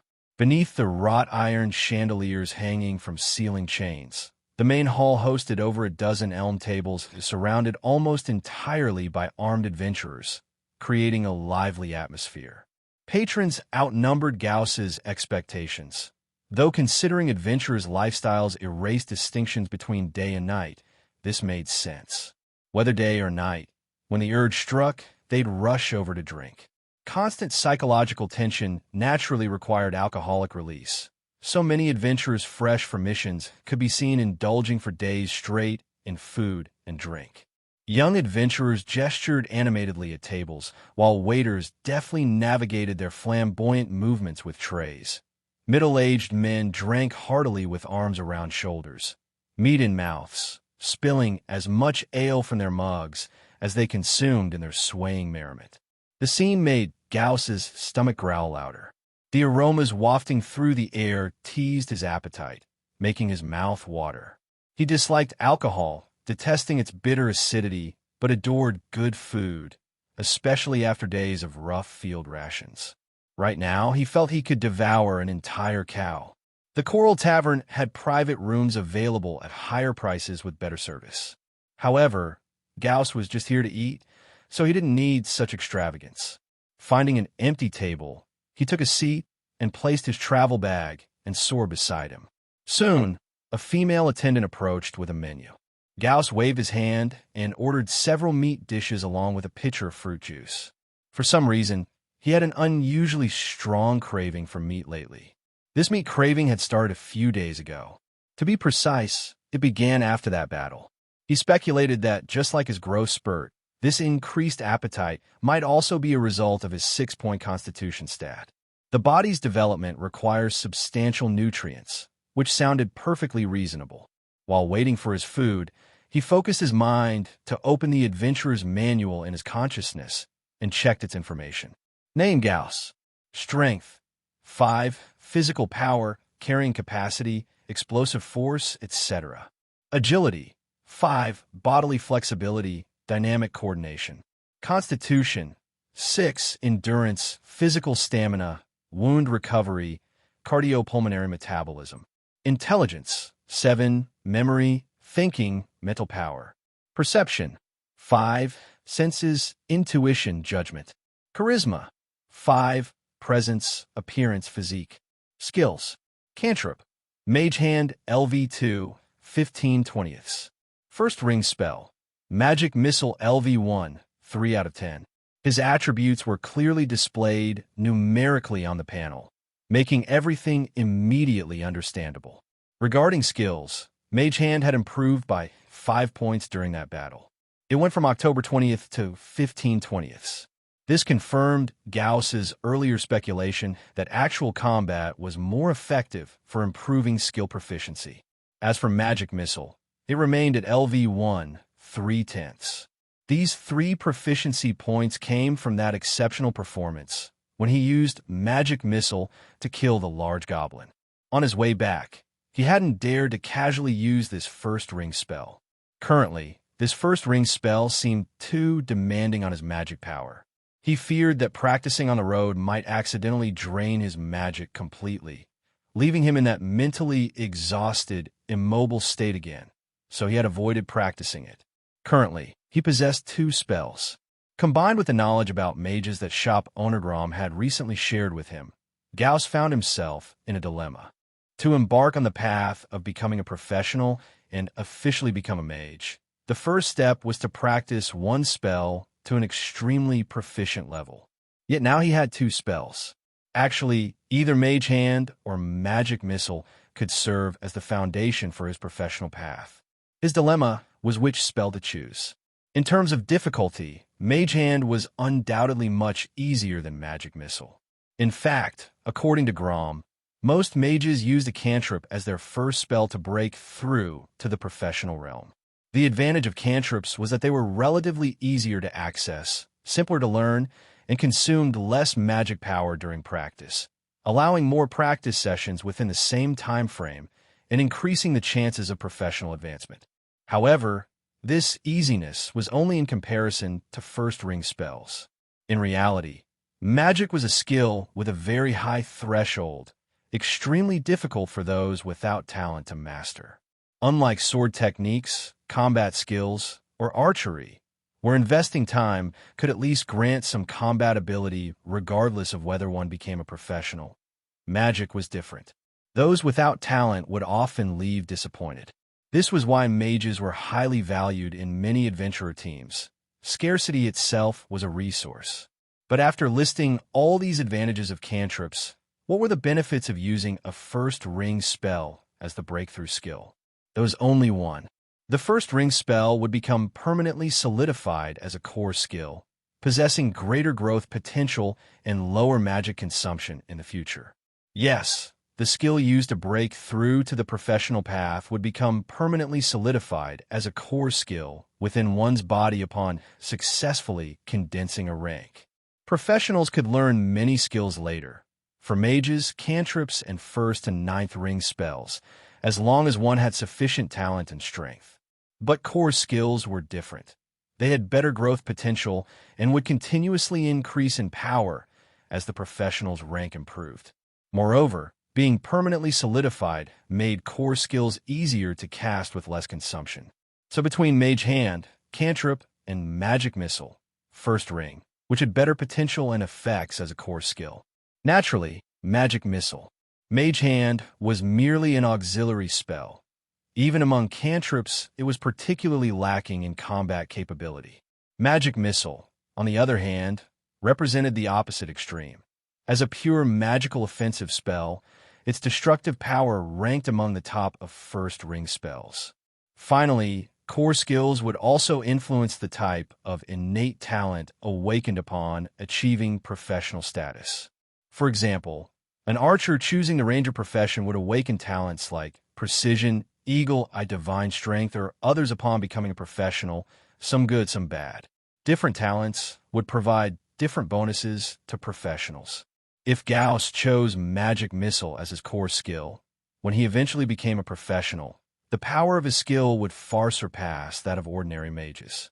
More crucially, a brutal offensive spell like Magic Missile would likely awaken an exceptionally powerful innate talent.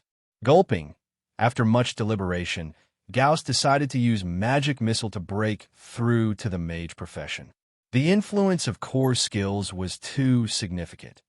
Not only would the core skill itself accompany one throughout their entire career, but the connected talent would also have lasting effects. Ordinary people found it extremely difficult to master a first-ring spell before officially condensing a rank. First-ring spells were several times harder than cantrips, and reaching the level required for professional advancement was even more challenging. Only a few geniuses and enlightened individuals would choose a first-ring spell as their core skill, and there were even cases where someone who comprehended a higher-level spell ultimately chose a cantrip instead. Ultimately, no matter how strong the potential, if one couldn't become a professional, it would remain an unattainable dream. But Gauss was different.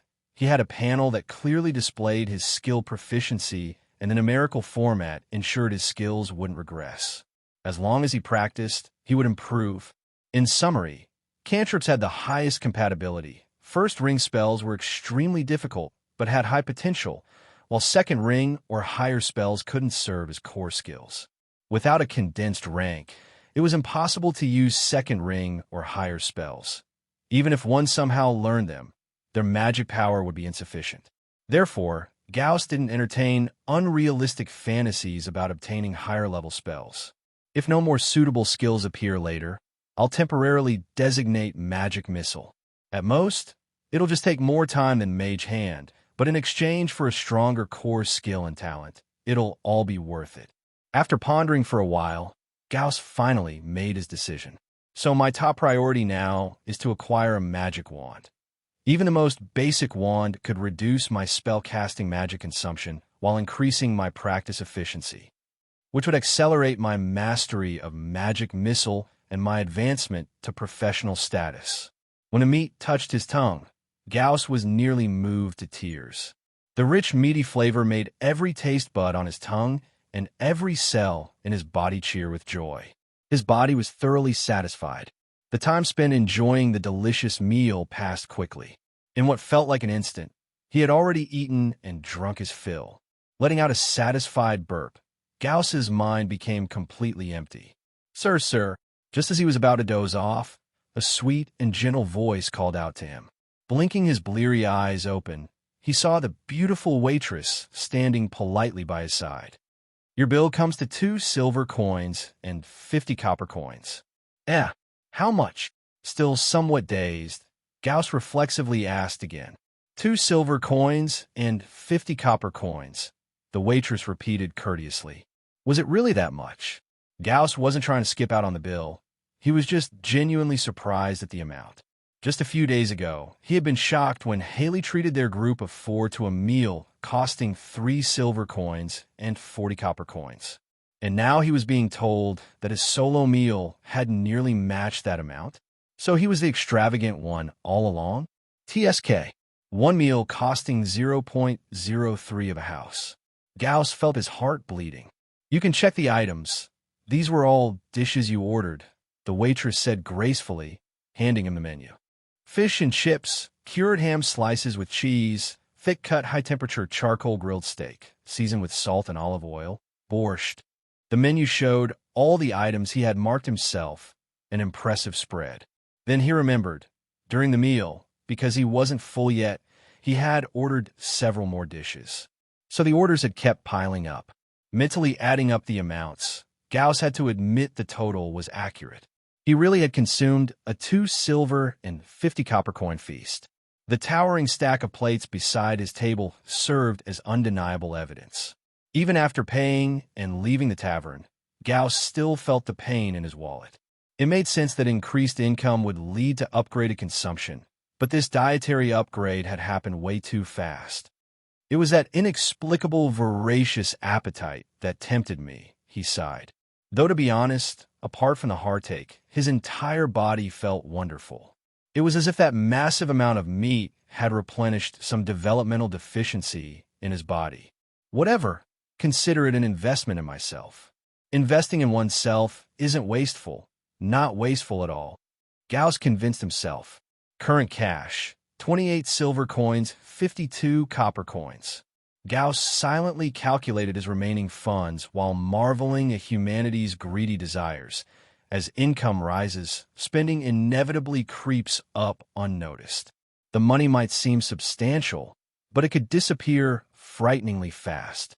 Considering how difficult it was to return to frugality after experiencing luxury, Gauss found his motivation to earn money growing stronger. The next day arrived in the blink of an eye. Morning, Sophia. Gauss greeted as he came downstairs, finding Sophia mopping the first floor hall. Morning, little Gauss. Want some breakfast? Sophia stopped mopping and leaned on her mop to ask. Visions of the nearly inedible black bread and pickled vegetable soup flashed through Gauss's mind, contrasted sharply with yesterday's feast. After this mental comparison between past hardships and current comforts, he realized there was no going back. His stomach had been spoiled by good food, or perhaps this was the price of getting stronger.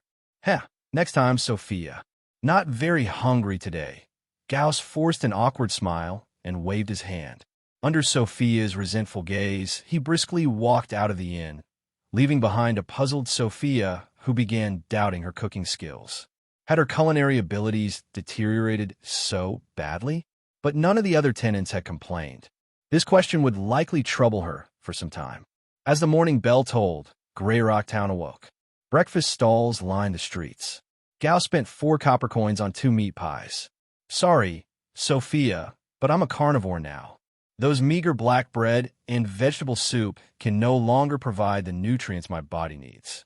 Surprisingly delicious for street food, Gauss mumbled through mouthfuls of the savory pie, though he wouldn't admit that the flavors seemed extra good compared to his memories of black bread. His freshly awakened body quickly regained vitality from the meat juices. His plan for the morning was to practice Magic Missile. Mage Hand would have to be shelved for now, with its usage frequency drastically reduced. What terrified him most was the possibility that overusing Mage Hand might trigger the professional path guidance once proficiency reached the required level. If that happened and Mage Hand became his core skill as a cantrip, he'd be utterly devastated. Mage Hand proficiency LV2, 15/20. Since he didn't know whether the threshold was LV3, LV4, or some other level, the situation was already somewhat precarious. After breakfast, he headed toward the town exit. There was no suitable place for spell practice within town limits. He'd have to use the vast wilderness outside. Not that he was the first to do so. Many adventurers regularly trained there. The plains were spacious enough for everyone to practice without interfering with each other.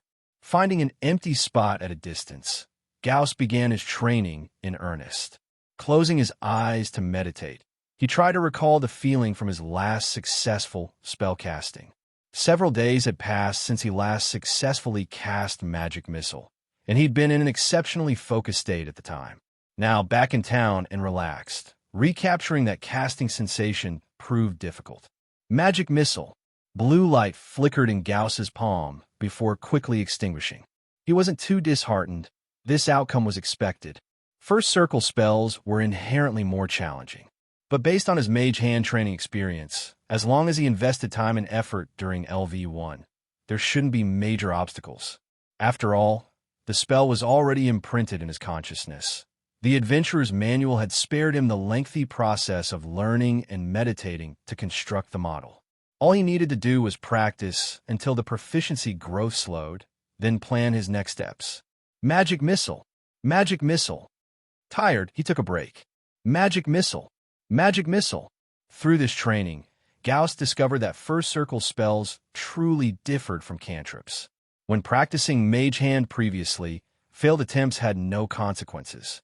But with Magic Missile, even unsuccessful casting attempts gradually wore on his spirit after multiple tries. Fortunately, this mental fatigue wasn't severe, perhaps thanks to his exceptional 7-point spirit attribute. Simply lying on the grass to bask in the sun for a while was enough to recover. Finally, through patient practice, Gauss rediscovered the spell casting sensation. It was an indescribable moment, like sudden divine inspiration. As a gentle breeze passed, all his mana mobilized rapidly. The energy tangled and concentrated in his hand, emitting peculiar undulations while drawing in surrounding natural magical energy. Ultimately, the mana interwove and solidified in his palm. A Magic Missile took shape in his hand. Another successful cast. With no charging enemy this time, he had ample opportunity to examine the spell. It was a crystalline spherical energy encased in a pale white shell, with mana churning violently inside like countless tiny intertwining currents. This Magic Missile wouldn't harm him. Moreover, he faintly sensed he could control its trajectory with his mind. Concentrating, he found the Magic Missile indeed shifted slightly in his palm, about a fingernail's width. Apparently, he could manipulate it through willpower, though his current proficiency was too low for precise control. Observation complete, Gauss hurled the Magic Missile toward a distant empty spot. The moment it left his hand, the missile accelerated linearly. Magical effects propelled it to peak velocity almost instantly, leaving a dazzling blue streak in the air. Boom! The explosion roared as the magic missile detonated upon impact. Blue magical energy burst forth like fireworks, its beautiful manifestation visible even in daylight. When the magical aftershocks finally dissipated and the dust settled, all that remained on the once grassy ground was a spiderweb-like shallow crater dozens of centimeters in diameter, with a fist-sized depression at its center. Magic Missile Proficiency +1. Ring 1 Spell. Magic Missile LV1, 4 out of 10. So tired. Successfully cast a spell once. This time, it was better than the last when his mana was completely drained. At least he wasn't paralyzed, but his spirit still felt very fatigued. If the fatigue from multiple failed spell attempts is rated as 1, then the fatigue from successfully casting a spell that heavily consumes mana is about 5. He lay down to rest. After resting for over half an hour this time, he finally felt the chaotic, mushy exhaustion in his mind subside. His intelligence attribute of 7 was still working. His spiritual recovery was not comparable to ordinary people. That kind of symptom might require a normal person to sleep a full cycle to regain energy, but he only needed a short nap to recover. Moreover, his mana was steadily increasing daily, albeit slowly, but it was stable.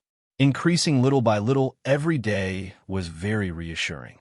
Unfortunately, even though his mana continued to grow, it was still too little for the level 1 magic missile at this stage. He had only awakened his mana for about a week, at most, and needed more time to fully digest the advantages brought by his spiritual attribute. Is there a way to reduce the mana consumption of Magic Missile? Since he couldn't quickly increase mana intake for now, Gauss had to think about cutting back on expenditure. Actually, he felt the full power of the Magic Missile was a bit excessive for him, and a lot of mana was wasted. Take goblins, for example. Not to mention killing ordinary goblins, even the large goblin could be overwhelmed by the Magic Missile's power.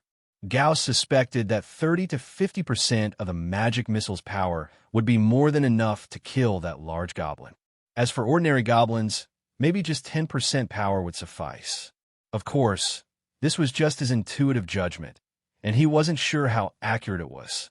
Why not try to see if it was achievable?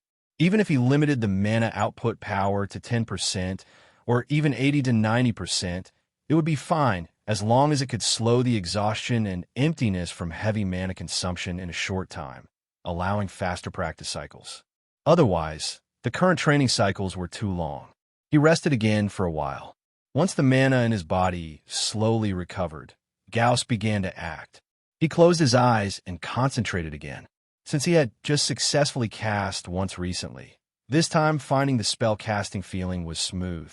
However, he didn't rush to complete the entire casting path along the intuition. Instead, he actively cut off the process as soon as the mana started flowing. It sounded easy, but in reality, the act of cutting off was far more complicated than it sounded. Once the spell casting started, the magic flow seemed to move forward with some inertia, and interrupting this process required very strong control. Fortunately, his spiritual attribute was strong again, and he succeeded in cutting off the flow on his first try. Next, he needed to finally control it. To crudely put it, a spell was like a pre-designed program.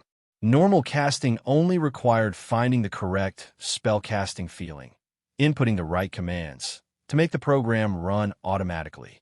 The difficult part of magic was building this spell program in consciousness according to the books and teachings left by predecessors, following their tutorials. But this presented a problem. If one relied solely on this magic black box, the mage could not finally control the spell itself. I want to intercept some mana the moment I prepare to cast. Gauss had a sense of this. Just as he could cut off the mana flow, he naturally could intercept some. The difficulty was how much to intercept, whether the timing was right, and doing so without interfering with the normal spell operation. Keep going. From then on, Gauss continued the cycle of repeated failure, persistent attempts, rest, mana recovery, and practice. When the sun set and the afterglow dyed the grassland, he barely managed to limit the magic missile's output power to about 95%. For now, he could only intercept 5% of the mana. Intercept a little more, and the mana wouldn't flow smoothly. Though 5% seemed small, it was a huge improvement. At first, it was only 1%, and after continuous attempts, it slowly reached this level, proving he was on the right path. His idea was feasible. Now he just needed to keep working in this direction. Rubbing his sunken stomach, he packed his belongings and turned toward the town. In the blink of an eye, 5 sunrises and sunsets passed. Gauss went out early and returned late every day.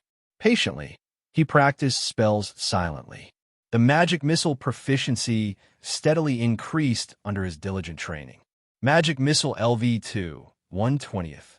Besides the proficiency upgrade, his mana had grown significantly.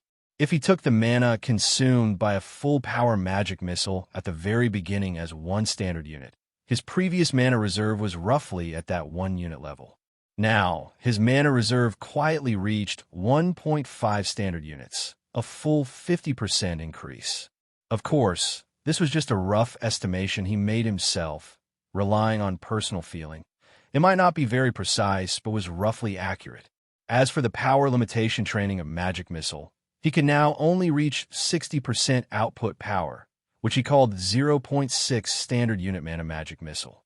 With his mana reserve, he could roughly cast 2 0.6 standard unit magic missiles and still have 0.3 standard units of mana left.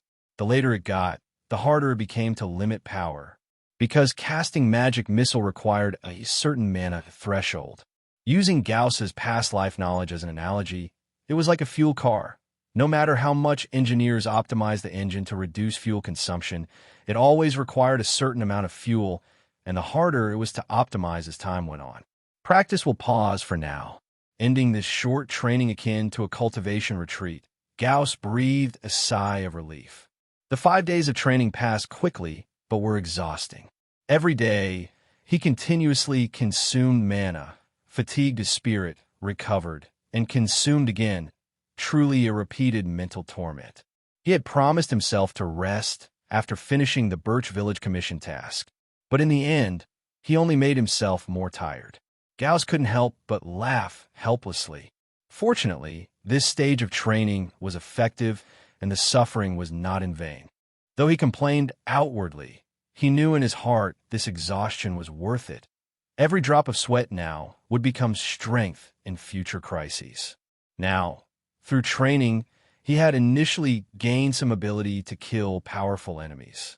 A 0.6 standard unit magic missile was enough to easily kill the large goblin from before, and he could use this attack twice. If he could return to that night, he definitely wouldn't be so helpless. Having some self-protection ability relieved much pressure in Gauss's heart. In fact, ever since he transmigrated into this world, an underlying sense of urgency had been pushing him forward. It was precisely because of this unease that he desperately wanted to master various magics and blades to arm and protect himself. Now, the reserved magic missile was enough to give him a certain sense of security. With the powerful destructive force of magic missile, just from an offensive standpoint, he should be unmatched among unpromoted low-level adventurers. Evaluating his combat power, Gauss, who had been steadily practicing magic for days, felt an itch to fight. Why not find a few goblins to practice on? Test the results of his training? Little Gauss, would you like some breakfast today? Next time, Sophia. I'm heading out first. Gauss stepped through the inn's doorway. Having made some progress with his magic missile practice, he planned to visit the Adventurers Guild.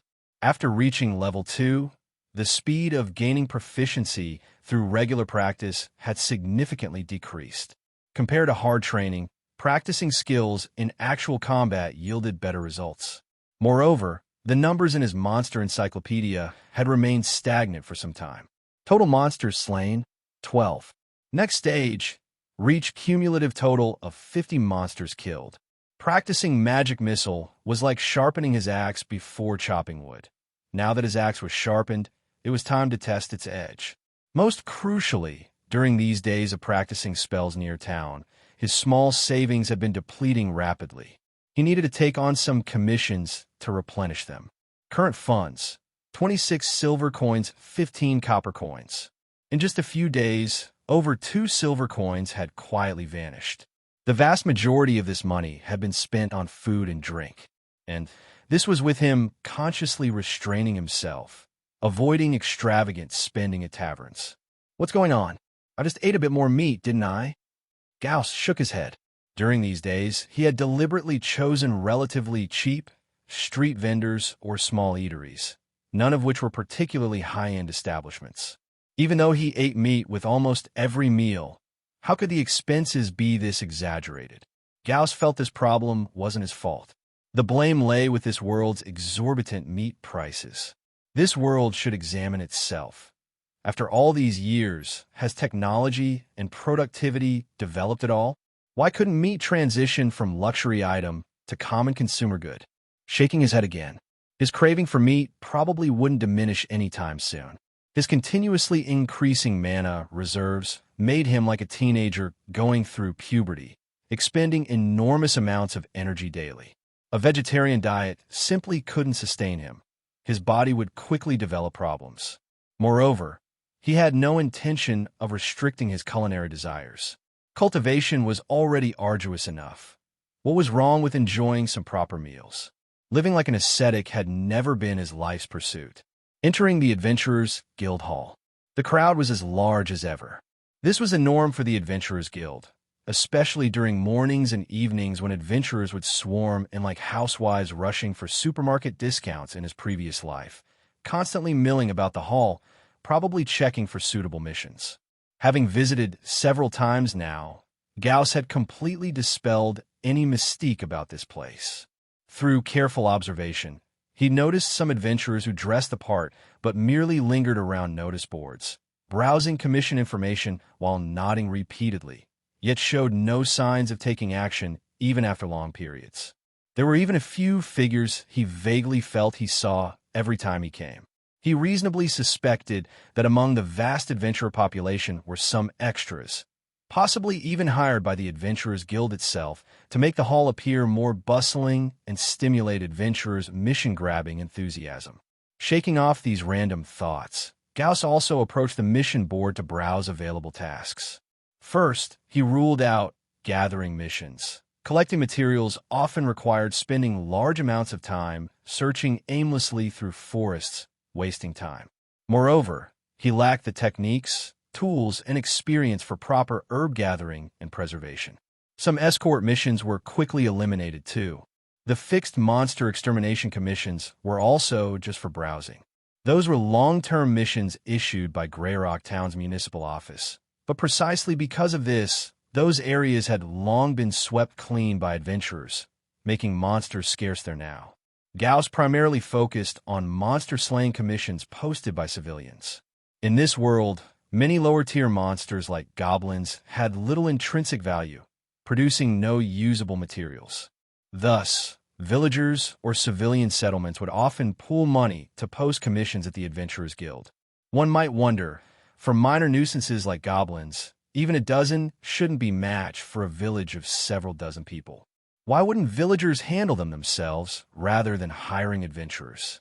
Gauss had similar doubts initially, but after talking with villagers in Birch Village, he understood the reasons. First, groups of minor monsters fought differently. Their strength couldn't be measured by simple numerical comparisons. Many weaker monsters, through constant battles with beasts and other creatures in the wild, developed rich group combat experience. Second, unfavorable terrain like jungles, dens, or other wilderness environments disadvantaged human combatants. Most crucially, combat inevitably carried risks of injury and death. Villagers engaged in long-term farming work rarely possessed proper fighting spirit. Even if one or two exceptions existed, they couldn't motivate the rest. While Gauss found goblins easy to kill, this was entirely because his original hunter physique was already superior among ordinary people, his above-average intelligence granting him a low-grade bullet-time ability in combat, plus the advantages of magic, weapons, and teammates, making him seem like a war god. Ordinary villagers lacked such conditions.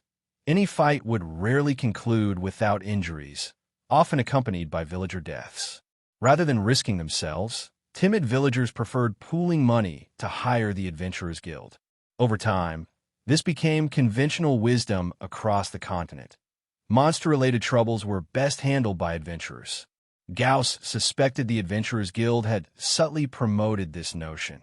If no one posted commissions, how could the guild operate? After browsing the corkboard for some time, he still hadn't found a satisfactory commission. He hoped to find commissions involving fewer than 5 weak monsters. Such tasks weren't non-existent, but were relatively rare, as villagers wouldn't spend money on guild commissions unless the monster threat became serious. Moreover, while many lower-tier monsters had low intelligence and combat power, survival instincts drove them to band together, continuously expanding their numbers. Thus, in monster ecology, there existed a situation similar to predators hunt alone while prey gather in herds. Besides, I probably couldn't get them anyway. Those safer missions likely get snatched up by lower-tier adventurer teams the moment they're posted. Gauss shook his head. In any field, competition was fiercest at the bottom tiers. Maybe, check over there. His gaze drifted toward the hall's corner where the crowd was densest. If he wasn't mistaken, that was probably where adventurers formed impromptu teams. Not every adventurer had fixed teammates, yet many missions couldn't be completed alone, necessitating temporary recruitment at the guild hall, just like how he'd previously volunteered to join Haley's team. In the corner of the hall beside the huge sword and blade statue, groups of adventurers gathered in 2s and 3s. We're preparing to team up to sweep through the underground cave to hunt slimes and collect slime cores. Anyone interested in joining? Slimes are low-tier creatures in the famous slime monster family. They are also the monsters most novice adventurers encounter. They rely on their swamp-like bodies to engulf prey, preventing escape, and they painfully torture enemies to death by constricting them through writhing movements. Like goblins, their individual combat strength is relatively weak. One-on-one, most adventurers can easily deal with them. The only thing to watch out for is not letting them stick to your weapons or armor, as their bodies secrete a mildly corrosive substance that might damage lower-quality gear. That black-haired young man, do you want to join our team? Perhaps because Gauss's gaze landed there, a red-haired youth who was recruiting teammates to hunt slimes in the cave just now sent him an invitation. Gauss was somewhat tempted, but quickly dismissed the idea in his mind. The underground caves in the wilderness are too dangerous for novice adventurers. Who knows if extremely dangerous monsters lurk inside? If he encountered them, it would be almost impossible to escape in the confined underground space. Sorry. Gauss shook his head and declined the invitation. Hey, young man, are you a swordsman? Want to join our squad? We're just missing a frontline warrior for charging. Soon, another adventurer approached him, probably noticing the rapier hanging from Gauss's waist and assuming he was a swordsman, so he actively invited him. I'm not a swordsman. I'm a mage apprentice. A mage apprentice is someone working toward the mage profession. But even if Gauss called himself a mage, others wouldn't consider him a formal professional. Professional-level adventurers are all on the second floor. Very few stay on the first floor and casually come to places like this to recruit. Also, many low-level apprentice adventurers like to call themselves warriors, rangers, rogues, and so on. Although Gauss added the word apprentice, the keyword mage still attracted many adventurers' attention. One after another, they cast their gazes toward him. Many mage apprentices often have their own fixed adventure squads. Even freelancers are quickly absorbed into relatively elite squads. Among low-level adventurers, apprentices like mages, priests, and warlocks are fewer, whereas among formal professionals, the ratio of each class is relatively balanced. This is easy to understand. Compared to warriors, rangers, and rogues, mages, priests, and warlocks have higher entry barriers. Ordinary people without family backgrounds often cannot access related skills, so their numbers are relatively small. Hey, mage young man, join our squad. A tall, burly young man stepped ahead of many and put his hand on Gauss's shoulder. Unlike those temporary ragtag teams, our Night Owl squad is an elite team, and we happen to be missing a mage. Want to give a try? You big dummy. Who are you calling a ragtag team? Forget it, he is. Let's not provoke him." The crowd instantly buzzed with noise following the young man's boisterous voice. But the young man ignored others' protests and only focused on Gauss, waiting for his reply. "Sorry, I don't intend to join a long-term squad for now. I just want to temporarily join a team this time to train myself." Gauss spoke honestly while controlling Mage's hand to lift his rapier, confirming his identity. He only wanted to join a temporary team for now. It would be best if other members could support him by killing some small monsters while he practiced magic missile. He wanted to earn some money, save up, and later check the price of a magic wand to see if he could buy one with a life magic stone. Once he bought a magic wand, he would sprint toward becoming a professional. Only after officially advancing to professional would he consider squad matters, and most likely, he would form his own team. He would recruit trustworthy frontline and support members to help him secure small monster kills, even if it meant sharing part of the commission reward. Or he might act solo. The lone wolf mode offers more freedom. But no matter what, he didn't want to stay long-term under someone else's leadership. That would hinder his personal development since he wouldn't control squad actions, commission acceptance, mission processes, or monster encyclopedia collection. If he weren't currently lacking the ability to complete missions solo, he wouldn't come to such a temporary recruitment spot to try his luck. No problem. Temporary is fine. Think of it as us getting to know each other. The young man laughed heartily, unfazed, continuing as if making up for lost time. "Even if you want to officially join our squad later, my team won't agree without testing your strength and personality first. By the way, my name is Levin. I'm a shield bearer. My teammates include an archer, an assassin, a swordsman, and a priest." Seeing Gauss still not reacting, he introduced his squad's composition, also wanted to showcase their strength. Gauss followed the direction Levin pointed and saw 4 male and female adventurers.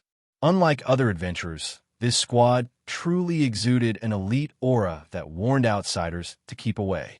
The archer held a pitch-black longbow, expression unchanged when he caught Gauss's gaze. The assassin wore a hooded cloak, and upon closer inspection, a small crossbow hung at their waist. The swordsman matched Gauss's stereotypical image. The priestess girl clutched a wooden staff and stayed close to the wall, curiously watching Gauss. Gauss felt tempted. This squad's lineup was very complete.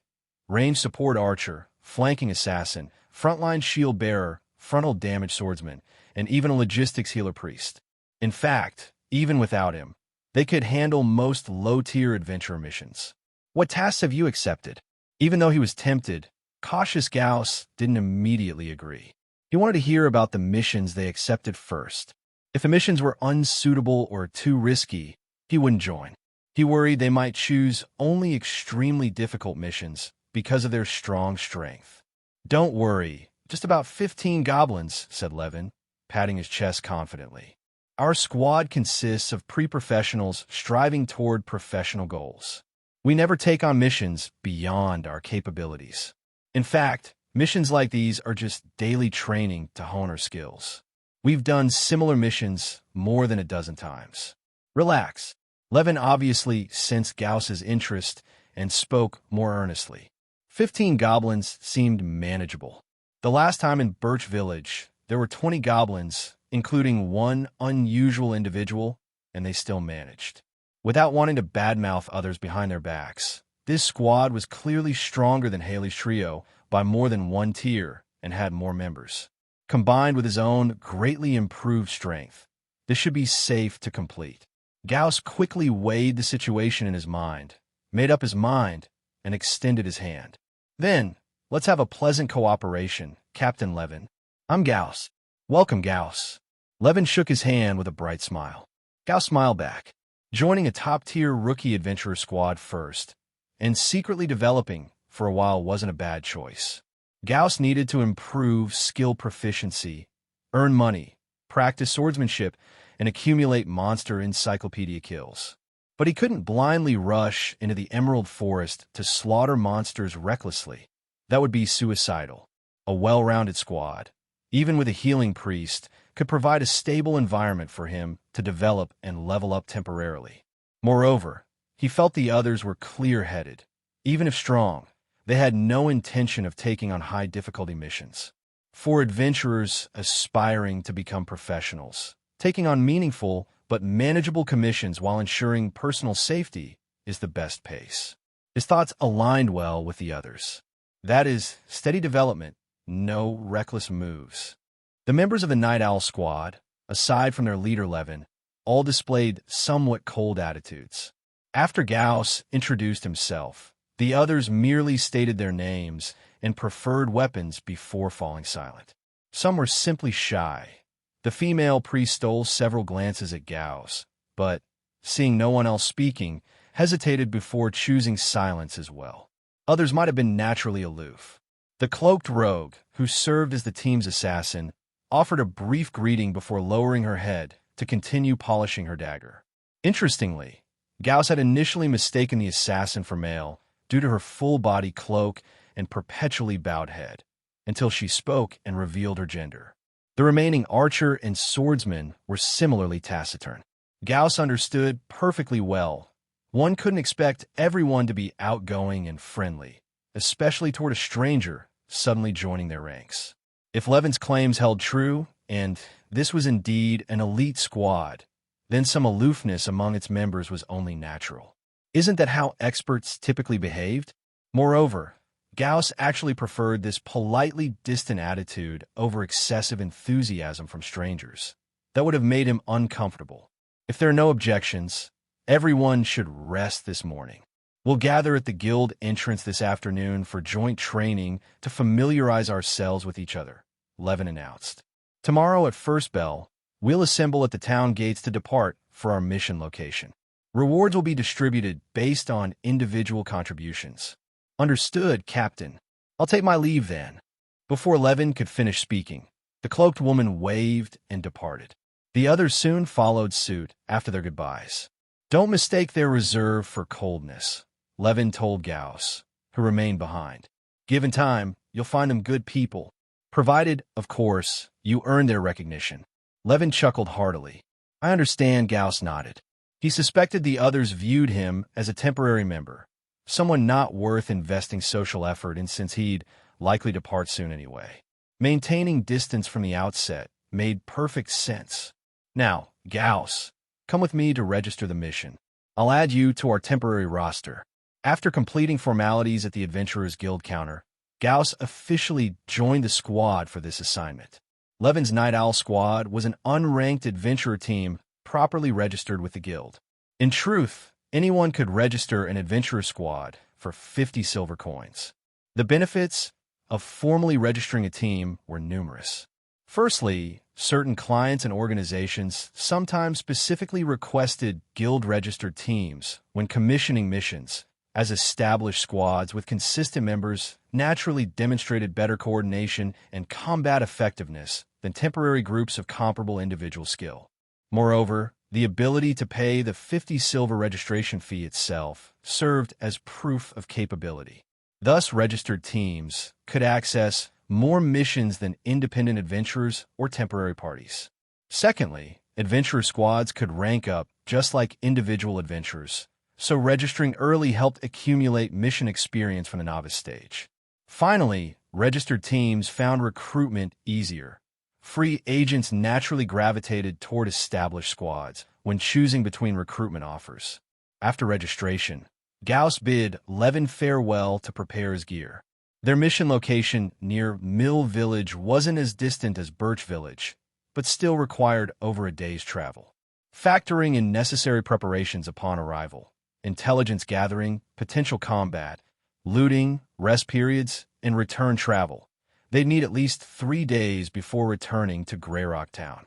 Thus, essential supplies like rations, water skins, and spare clothing needed procurement. While gathering basics in town, Gauss decided to purchase leather armor after some consideration. He needed eventually regardless. Though somewhat pricey at 15 silvers, it offered significantly better protection than cloth armor while maintaining similar lightness and flexibility. The second-hand cloth armor he'd worn before was bought back by the shopkeeper for 50 coppers, a steep depreciation from the 1 silver he'd originally paid, despite having only used it once properly, excluding that first goblin ambush. Leaving the shop, Gauss couldn't help suspecting the squint-eyed, smiling proprietor would simply refurbish and resell that same cloth armor for 1 silver again. Admiring his new leather armor's wax-hardened lamellar plates from various angles, Gauss felt his mood lift considerably. Better protection means significantly reduced injury risk against goblins.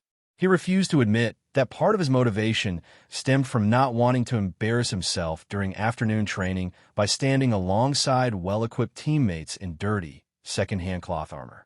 No, this purchase was, and had to be, purely pragmatic.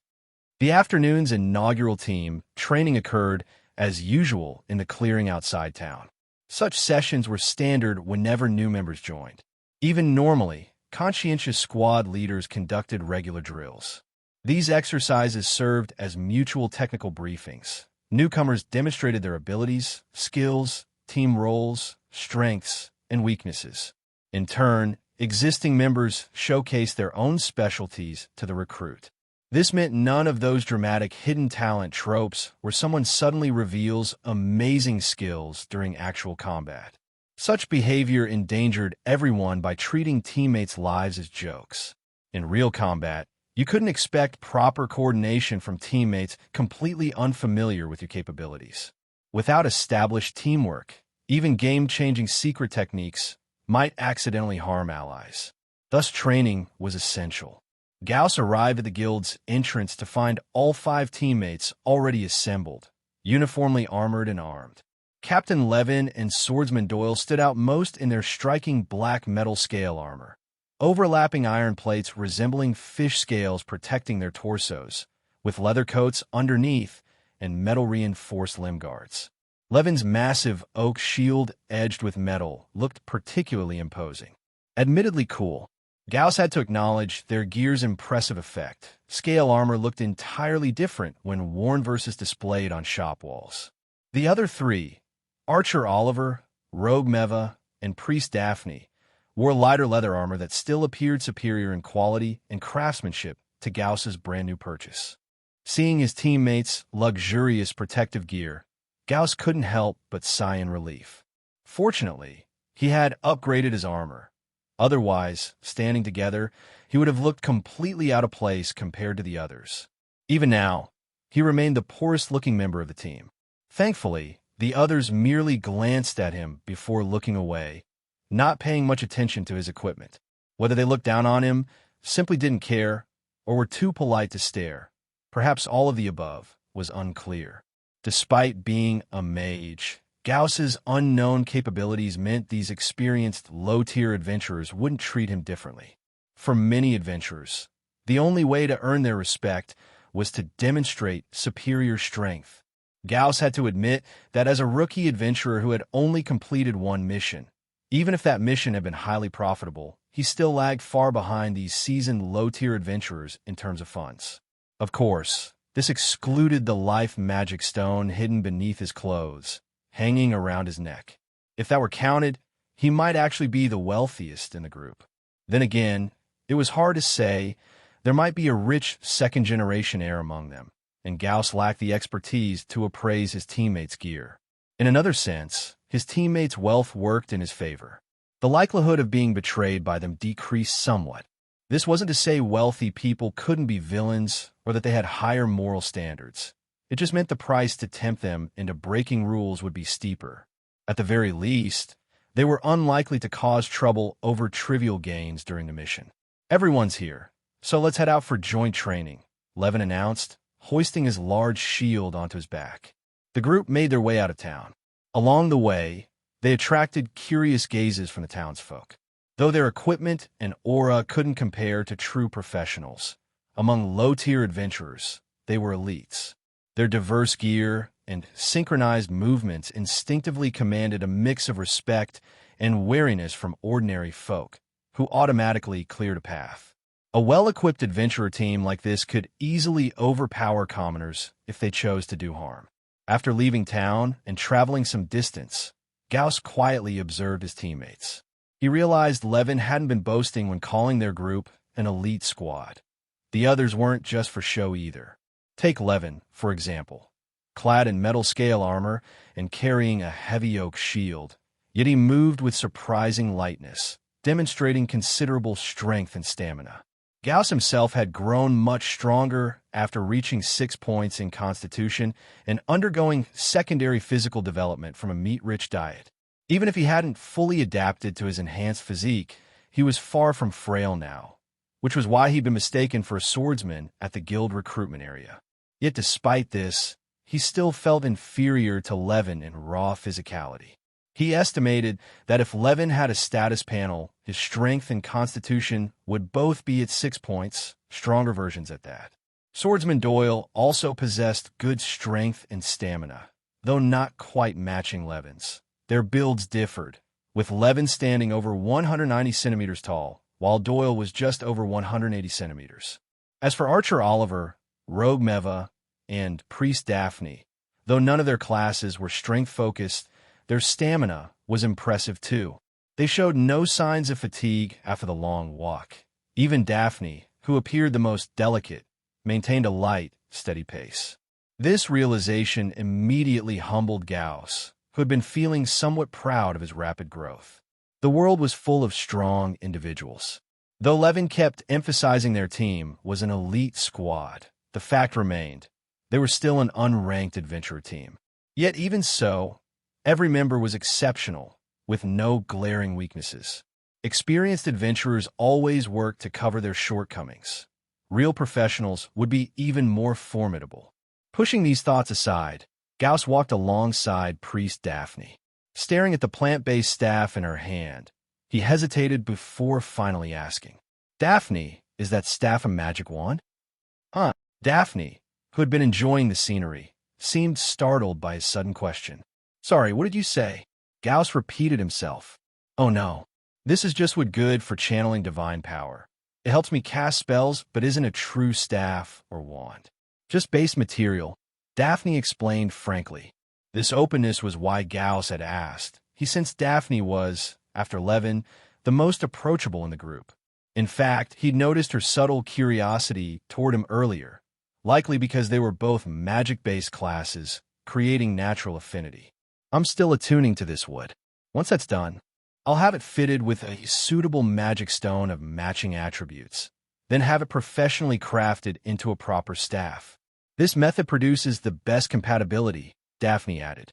"Better than buying a pre-made one. I'm saving up for a life magic stone now, but even the cheapest costs 2.5 gold coins." "Oh," Gauss's heart skipped a beat. Beneath his clothes, against his neck, hung a life magic stone. 2.5 gold coins. Shopkeeper Grom's estimate of 2 gold had been low. Understandable, given his years away from the professional circuit. Misjudging item values was normal. "What's wrong?" Daphne asked, noticing his prolonged silence. "Nothing," Gauss waved it off. He certainly wouldn't blurt out his secret. First, they just met. Keeping wealth private was basic caution. Second, revealing it brought no benefit. Should he sell it cheap to Daphne for a favor? She lacked a staff, but he needed a wand too. The difference a wand made for spellcasters was monumental. From Daphne's tone, the core component of a wand seemed to be a suitably attuned magic stone. Even if his future wand didn't require a life magic stone, trading it for one he needed might work. Common sense told Gauss exchanging magic stones for gold was inefficient. Bartering directly would avoid middleman markups. Meaning, until finding the right trade partner, he only needed funds for base materials and crafting fees. Just as Gauss was about to ask Daphne about material prices, they arrived at the training site, forcing him to table his questions for another time. The first step of the joint practice naturally started with Gauss. Everyone's gaze instinctively focused on him. "The magic I will demonstrate now is Mage Hand." Mage Hand! Gauss's thoughts flowed smoothly. He was quite skilled at casting Mage Hand. With magical energy twisting and forming before him, an invisible magical hand appeared.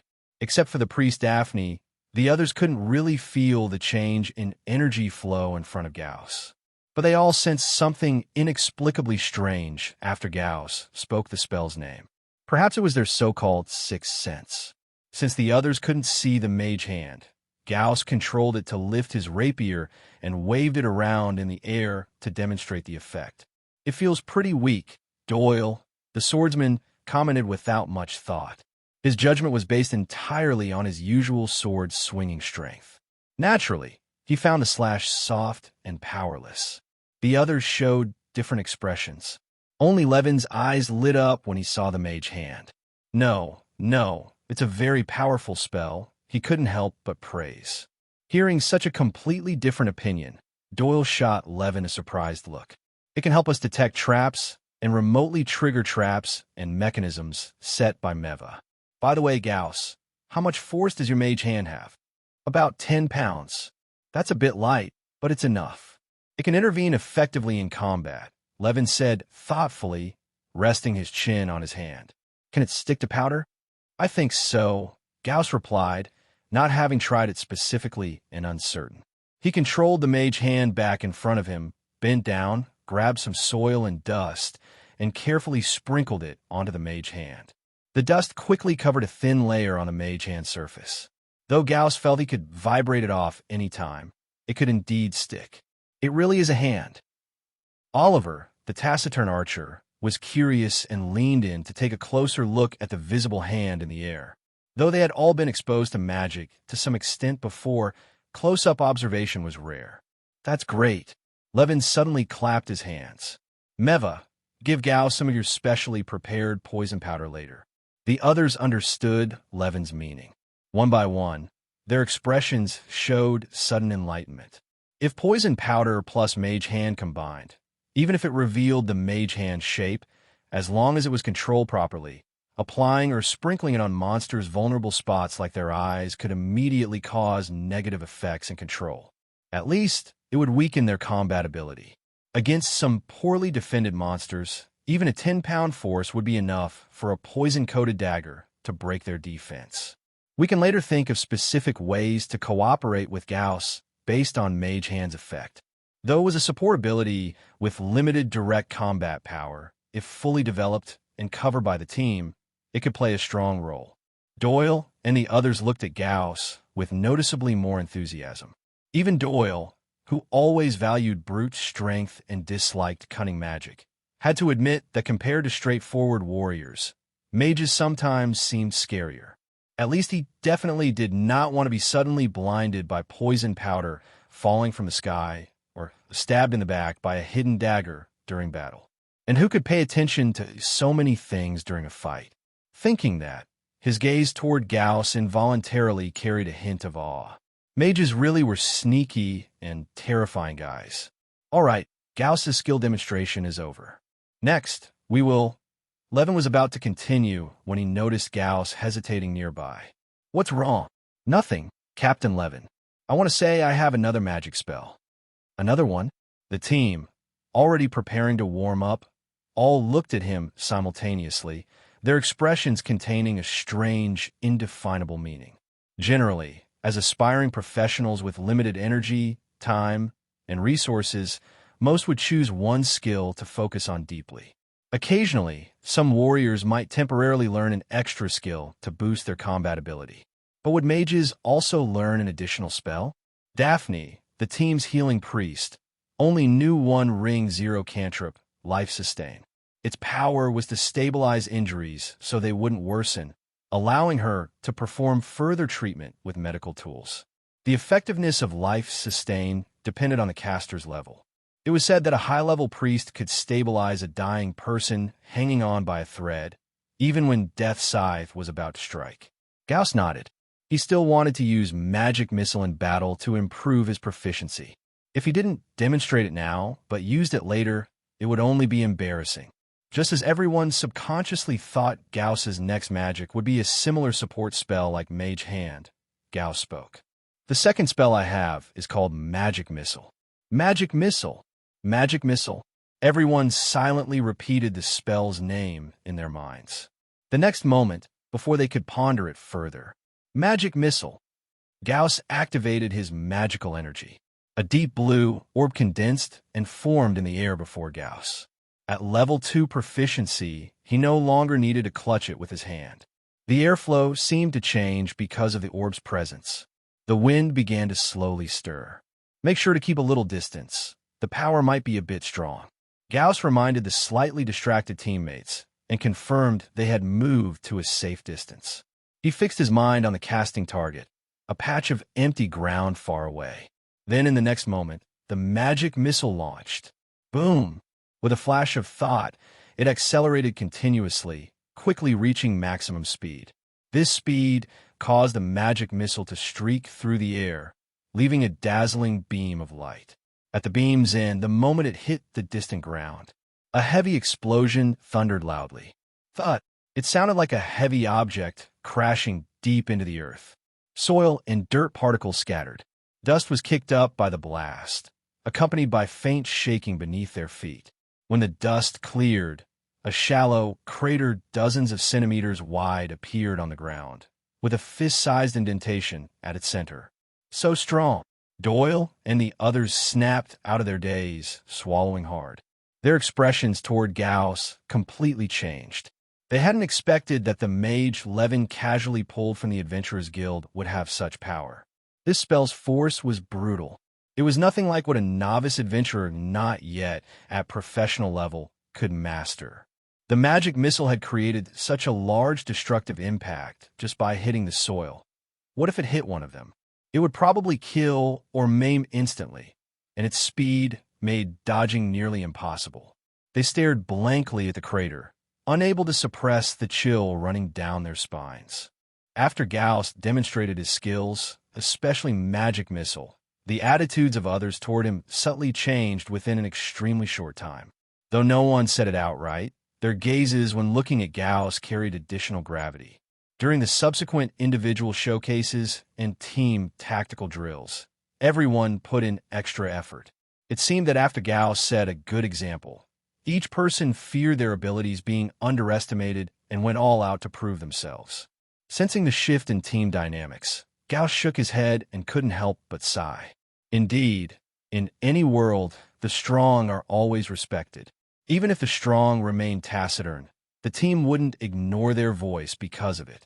A path paved with flowers and applause. However, Gauss also understood that strength is relative. With magic missile's formidable destructive power, he could instantly occupy the tactical core position responsible for lethal strikes in the team. This was because he was at least one tier above others in terms of burst damage. But among professionals, he might just be another nobody on the roadside, where anyone could casually produce stronger attacks. His Ring 1 spell cast by a rankless mage apprentice might not even match the power of a professional's Ring 0 cantrip. Moreover, he could only use one full-powered magic missile earlier, while professionals could cast Ring 0 spells with even less mana consumption. In other words, his ultimate move was just a professional's basic attack. He'd heard from shopkeeper Grom that after formally advancing in profession and condensing a rank, a mage's mana quantity would increase, its quality would become more refined, and the same spell would yield stronger effects than before. Once he stepped into the professional realm, he'd likely be able to use enhanced magic missiles more frequently, rather than being limited to 2 weakened versions or 1 full-powered missile in a short time like now. That Gauss. From now on, leave the front to me. I can help restrain enemies for you. Levin watched the few people still gathered around Gauss after the drills ended and sighed in relief. Actually, he possessed a special ability he'd never mentioned to others, a mysterious intuition that had saved his life several times. That morning in the Adventurers' Hall, when passing by Gauss, he'd suddenly felt an indescribable stirring sensation, sensing something extraordinary about him standing among the crowd like a crane among chickens. So it wasn't after Gauss admitted being a mage that Levin chose to approach him, but before that, having already recognized Gauss's uniqueness. This was why he immediately showed intentions to recruit him, even though neither he nor his team members had previously considered adding new members. This also explained why some members were cold toward Gauss. Their attitude probably stemmed partly from Levin suddenly bringing someone in without prior discussion, naturally making others uncomfortable inside. He couldn't explain the reason to his companions. But now, with Gauss demonstrating strength surpassing ordinary low-level adventurers and smoothly gaining other members' recognition, Levin felt somewhat relieved. At least the outcome was good. The only remaining challenge was how to formally recruit Gauss into the team. Honestly, after interacting for most of the day, Levin could vaguely discern some of Gauss's thoughts. And truth be told, this guy might actually be the most aloof one. Because from start to finish, whether facing Doyle's initial coldness or current friendliness, Gauss maintained the same faint smile on his face, as if no matter how his teammates behaved, he could accept it all. But precisely this attitude reflected a state of detachment. Early next morning, dong, dong, the melodious tolling of bells awakened Greyrock Town. "You're up so early today?" Sophia, in the lobby, looked curiously at Gauss coming downstairs. "Got a mission. Made plans with the team." Before leaving, Gauss checked his equipment and pack again. Only after confirming nothing was missing did he step out. "Sophia, I'm off. Probably won't be back for a few days. Safe journey. Be careful on your mission." Sophia watched Gauss leave. She already knew he'd officially switched to being an adventurer. His decision worried her somewhat. Adventuring was dangerous work. There was no telling when this young man, striving far from home, might end up dead in the wilderness. If misfortune struck, perhaps no one besides her, this unrelated innkeeper, would ever know his fate. The thought made her feel somewhat sad and concerned. But she had no standing to interfere with this young man's life choices. Even if she didn't approve, she could only offer blessings.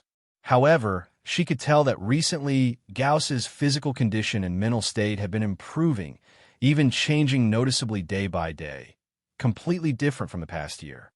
Perhaps little Gauss has found his true purpose in life. Buying some meat pies on the street, he ate while walking toward the town exit. "Morning," came the voice of Swordsman Doyle from behind. "Morning. Want some jerky?" "No thanks, I've got fresh meat pies." Gauss responded between big mouthfuls. Before reaching the town exit, he spotted the tall Levin by the roadside from afar, standing beside a horse pulling a flatbed cart. Doyle naturally placed his pack, armor, and weapons on the cart. "This is—" Gauss blinked. "Our team's packhorse cart." "Gauss, put your gear here too." Levin waved him over. So Gauss also placed his pack and leather armor on the cart. Levin's great shield, scale armor, Doyle's great sword and armor, along with cooking pots, food, tents, and other supplies were all loaded. Quite well prepared, Gauss thought privately. But on reflection, it made sense. With 6 people in their group, finding suitable merchant caravans to hitch rides with would be difficult on short notice. Even if they got lucky finding one for the trip out, what about returning? Without horses, no matter how strong Levin and Doyle were, they couldn't possibly walk a full day's journey in the wilderness wearing heavy armor. Probably why the Night Owl squad specifically maintained a packhorse cart. Though whether bought or rented remained unclear. Before long, the others arrived at the meeting point. Everyone unloaded their burdens onto the cart.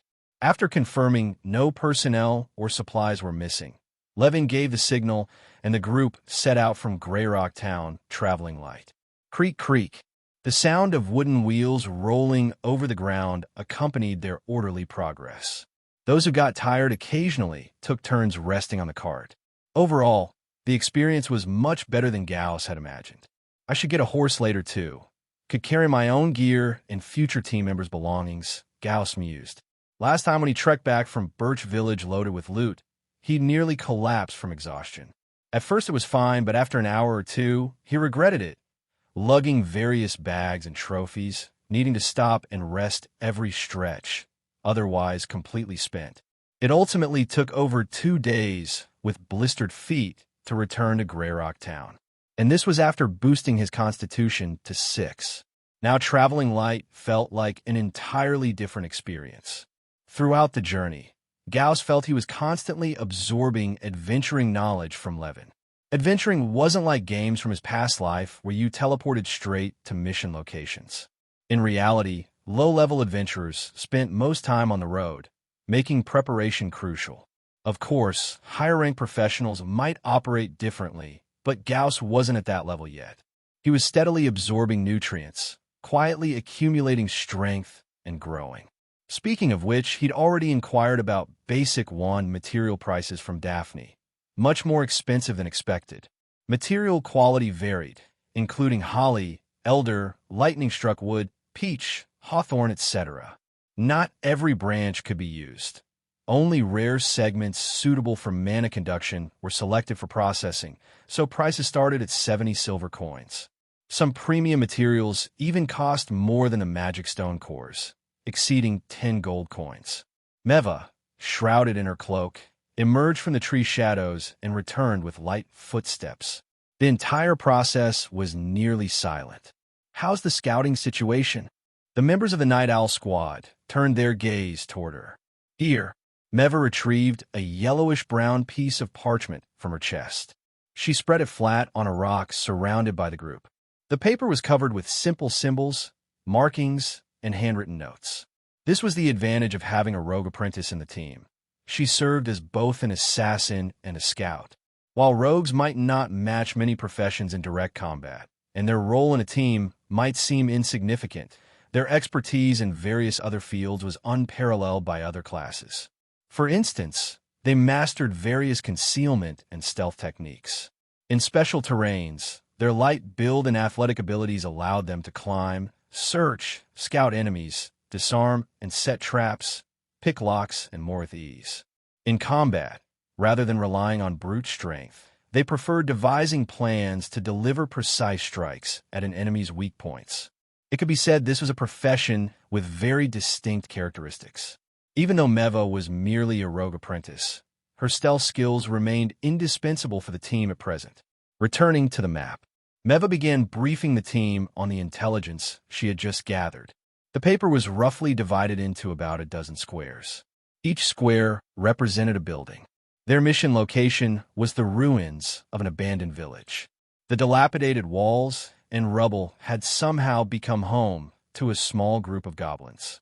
Since these ruins were relatively close to the nearby mill village, the villagers had posted a request at the Adventurers Guild, even though the green-skinned creatures hadn't yet threatened the settlement, to eliminate the potential danger before it escalated.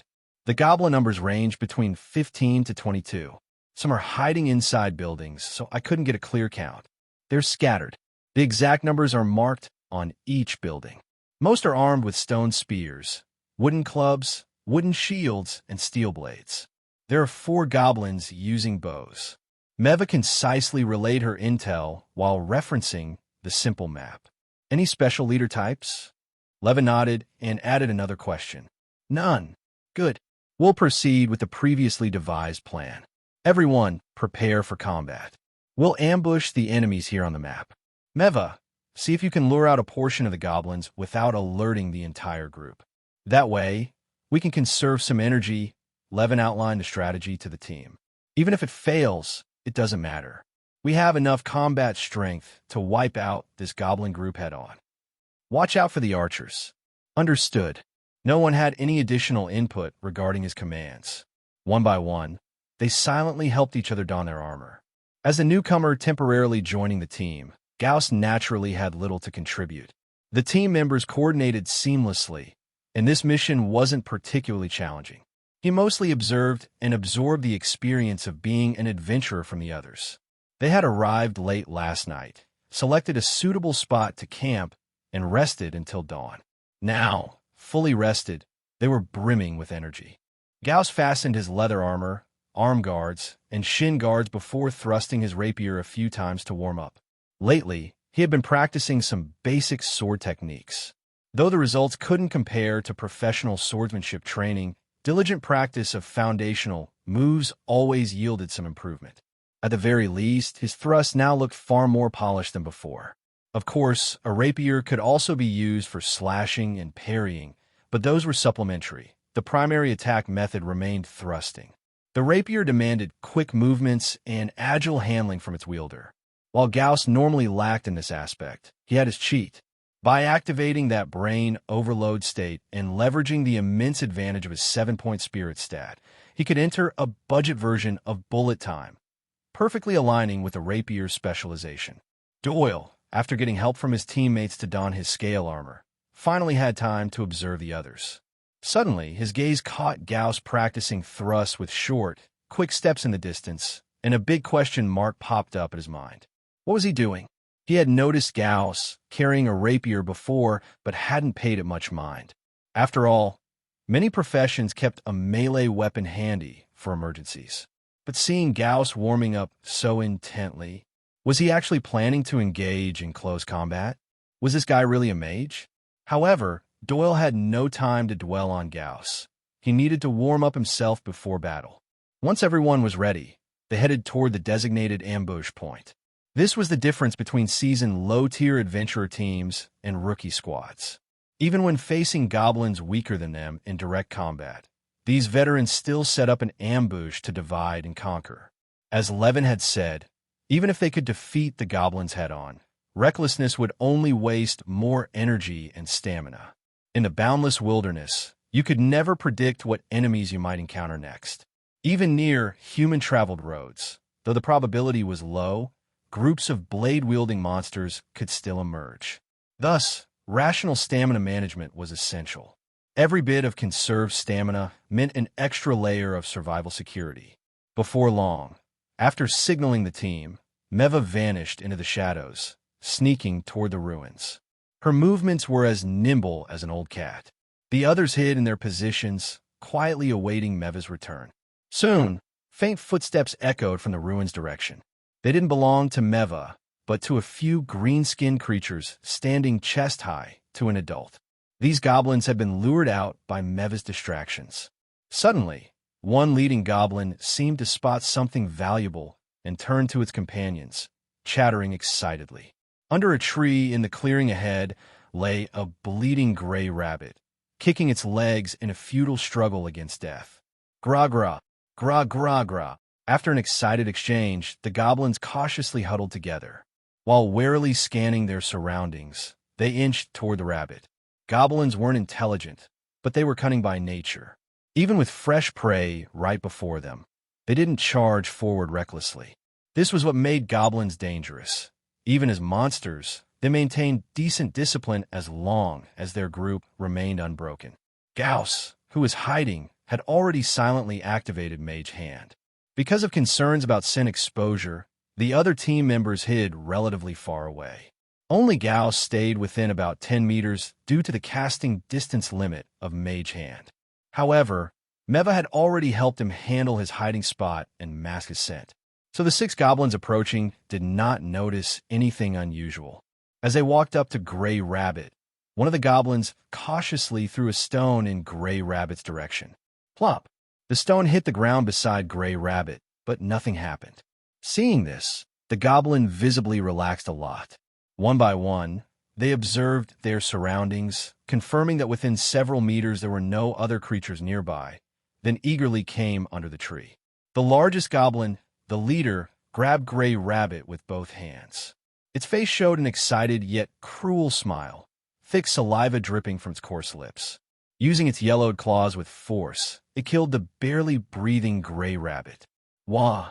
The other goblins gathered around, jumping up and down excitedly around the leader holding Gray Rabbit. It seemed this free meal made them very happy. After all, goblins are omnivores and don't always get meat to eat. Before they could celebrate, clack! A faint sound of a triggered mechanism rang out. The goblins that heard it raised their heads toward the sound. What they saw was a large net quickly dropping open. The capture net was released by the mechanism triggered by Mage Hand. Weighted magnets at the edges caused it to fall rapidly. In the blink of an eye, it came down over the goblins' heads. Realizing what was happening, the goblins tried to run, but it was clearly too late. Huddled together and unable to escape, they were caught directly in the net. The net closed tightly like a tightening sack under the control of a special magnetic locking mechanism. Wah! Wah! The iron spikes entwined on the net pricked into their bodies, causing immediate screams of pain. Their instinctive struggles only tangled the trap further, with more spikes piercing into their flesh, tightening the net and trapping them even more securely. At the same time, poison pre-applied to the spikes began to take effect. Just like that, Gauss, who was closest, saw the clearest. The mechanism Meva, the rogue apprentice, made was even better than he expected. A group of goblins that could have caused some trouble for the team were directly trapped. But Gauss wasn't sure how long the trap would hold. He noticed several goblins, enduring pain, starting to cut at the net with their weapons.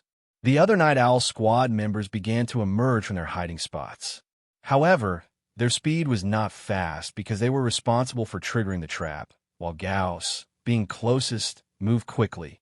On his way over, Gauss strode forward holding his rapier, charging at the goblins. This perfect opportunity for kills was not to be missed. Reaching the trapped goblins, his rapier mercilessly and swiftly stabbed at their vital points. Each stab pierced flesh. Every strike left a bleeding hole, thick and foul-smelling blood gushing out like a spring. He felt no sympathy for the goblins. His sword was as cold as a fish-killing blade. Goblin kill *1. Total monster kills 13. Total monster kills 14. Total monster kills 15. Total monster kills 18. All 6 goblins under Gauss's ruthless rapier turned into accumulated kill numbers on his bestiary. He was one step closer to the next phase goal of 50 kills. And perhaps it was his imagination, but after killing those 6 goblins, the rapier in his hand felt much more coordinated and smooth. The extra tacit understanding felt like he had practiced rapier skills for several more days out of thin air. After Gauss finished slaughtering the goblins swiftly, the others arrived at the trap location slowly. Since there was no emergency, the group's arrival was not rushed. Plus, seeing Gauss already holding the killing blade made them even less anxious. Whoever killed wasn't important. Gauss's rapier was unlikely to damage Meva's trap. Gauss, just to be clear, we don't split task rewards based on the number of monsters killed. Levin half-jokingly said, although you triggered the mechanism, you can't take all the reward for these 6 goblins, okay? Understood. Gauss nodded, pleased inside. He had already received the reward he wanted most. The rest were just extras. The task rewards would surely include his share anyway. I just simply wanted to hone my sword skills on goblins, he casually explained. He was quite happy inside. Compared to the exhausting goblin kills in Birch Village last time, these 6 kills were basically a free gift, effortless. It was all thanks to the preset mechanism. Gauss silently took note. As long as he made good use of tools and traps, even alone, he could easily wipe out a small goblin group without injury. He specialized in making small-scale animal traps, so for this large capture trap, he might have to learn some techniques secretly from Meva. As a half-baked hunter, his trap-making skills were obviously inferior to Meva, the rogue apprentice. Thinking of this, he suddenly understood why Meva didn't fit in well with the team, avoided talking to others, yet held an unshakable position. Every team needed such a versatile member, someone who could scout, make traps and poisons, and provide offensive support from the flank with daggers and a one-handed crossbow during battles. Perhaps this gloomy figure shrouded in a cloak was actually the true core of the Night Owl squad. Gauss glanced silently at Meva among the others. In the future, my team must recruit a strong rogue, he thought quietly. Thinking about how he could continue to effortlessly rack up kills like now, a faint smile appeared on his lips. This sudden smile made Doyle, who was silently observing nearby, shudder. It's just killing a few defenseless goblins. Is it really worth smiling this much? Doyle wondered if Gauss was some kind of psychological freak or had some unknown past, like a deep grudge with goblins. All right, everyone, prepare for frontal combat. Levin suddenly reminded everyone. The enemy should be arriving soon. Understood. Understood. Got it. Gauss's heart tightened, pulling back his drifting thoughts. The earlier noises, the net dropping, footsteps, and the goblins' prolonged, agonized screams would definitely alert the goblins in the ruins. Meva had scouted 15 to 22 goblins. Subtracting the 6 Gauss killed, about 9 to 16 remained. The group silently thought it over and formed their battle formation, ready for war. Before long, noisy footsteps came from afar. A group of goblins arrived. 5 goblins holding small wooden shields and clubs took the front line. Behind them were 3 goblins carrying stone spears and 2 with steel blades. 4 goblin archers stayed at the rear, obviously preparing for advantageous shooting positions. A total of 14 goblins. Though none were abnormal like those met previously in Birch Village, this group's discipline was much better, with simple yet complete professional division. Especially the threat posed by the 4 archer goblins could not be ignored. This was the kind of threat a goblin group, close to 20 strong, should have. The last time at Birch Village, the goblins were just 2 small teams merged, except for one abnormally large goblin. They had not formed enough combat strength. After observing the goblins' numbers and formation, Levin briefly arranged tactics. Meva, Oliver, handle the archer goblins. We take the front line. If needed, I can also support with magic missile from range, Gauss added. He happened to want some real combat practice for his skills. To grow stronger, he would seize chances in battle to try and steal kills. After all, his original role in the team was to use magic missile to kill core enemies, and the rest of the time, he was a free agent. Who said stealing kills wasn't a form of support? Good, thanks. Everyone get ready for battle. Kill them all. Levin slammed the oaken great shield in front of him, and the group instantly entered battle mode. The battle erupted swiftly. Levin, standing at the very front of the team, raised his shield horizontally before him. With a powerful shout filled with spirit, he charged at the goblin formation, holding the shield firmly. Contrary to the clumsy and rigid impression given by his tall and muscular build, Levin's charging speed was quite fast.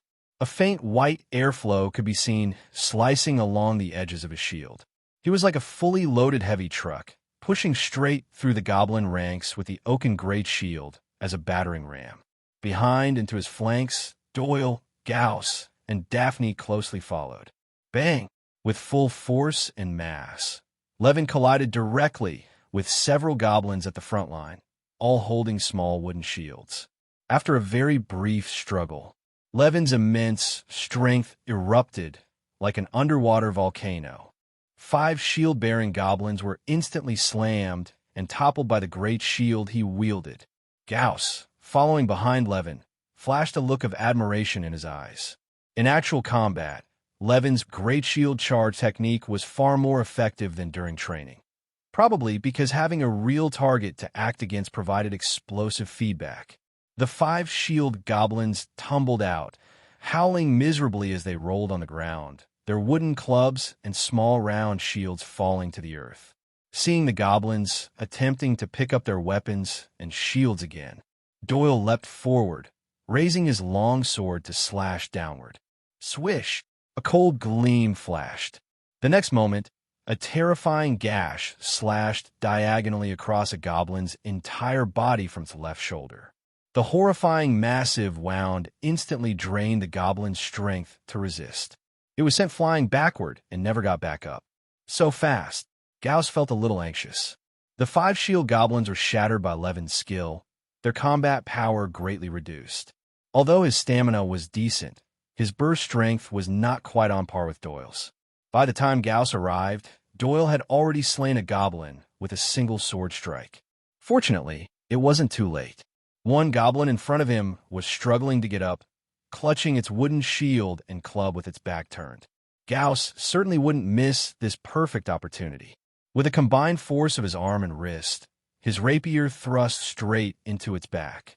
The sharp rapier pierced its lower back effortlessly, like stabbing through tofu, then pierced through muscle, intestines, and lower abdomen. The rapier impaled the goblin thoroughly, as if skewering it like a candied hawthorn on a stick. Wah! The goblin, not fully standing yet, was caught off guard by this sudden sneak attack and let out a piercing scream. Gauss controlled the rapier to swiftly twist inside the goblin's body, then pulled it out quickly. Thick blood mixed with an unknown brown substance oozed profusely from the wound. Goblin killed *1. Total monsters killed 19. Another 1 down. Easily collecting kills like this brought a pleasant feeling to Gauss. Unfortunately, before he could continue gathering more heads, a spear-wielding goblin behind the shield goblins bypassed Levin, who was holding off a steel sword goblin, clutching its spear tightly as it rushed swiftly at Gauss. A crooked stone spear, sharpened by being smashed, pierced toward Gauss with a strong gust of wind. Sensing the attack, Gauss's mind raced. The scenery before his eyes slowed down little by little. He was no longer the novice who relied on sneak attacks to kill goblins in this world. Facing this strike, he handled it with ease. He stepped and dodged his body to another direction. Then, seizing the moment when the spear goblin stab missed and its body stiffened, he activated Mage Hand to pull the goblin, whose balance had not yet recovered, toward him. Normally, this pull would have limited effect, but right now, with the enemy exhausted and powerless, it worked perfectly. The goblin staggered and lost its footing.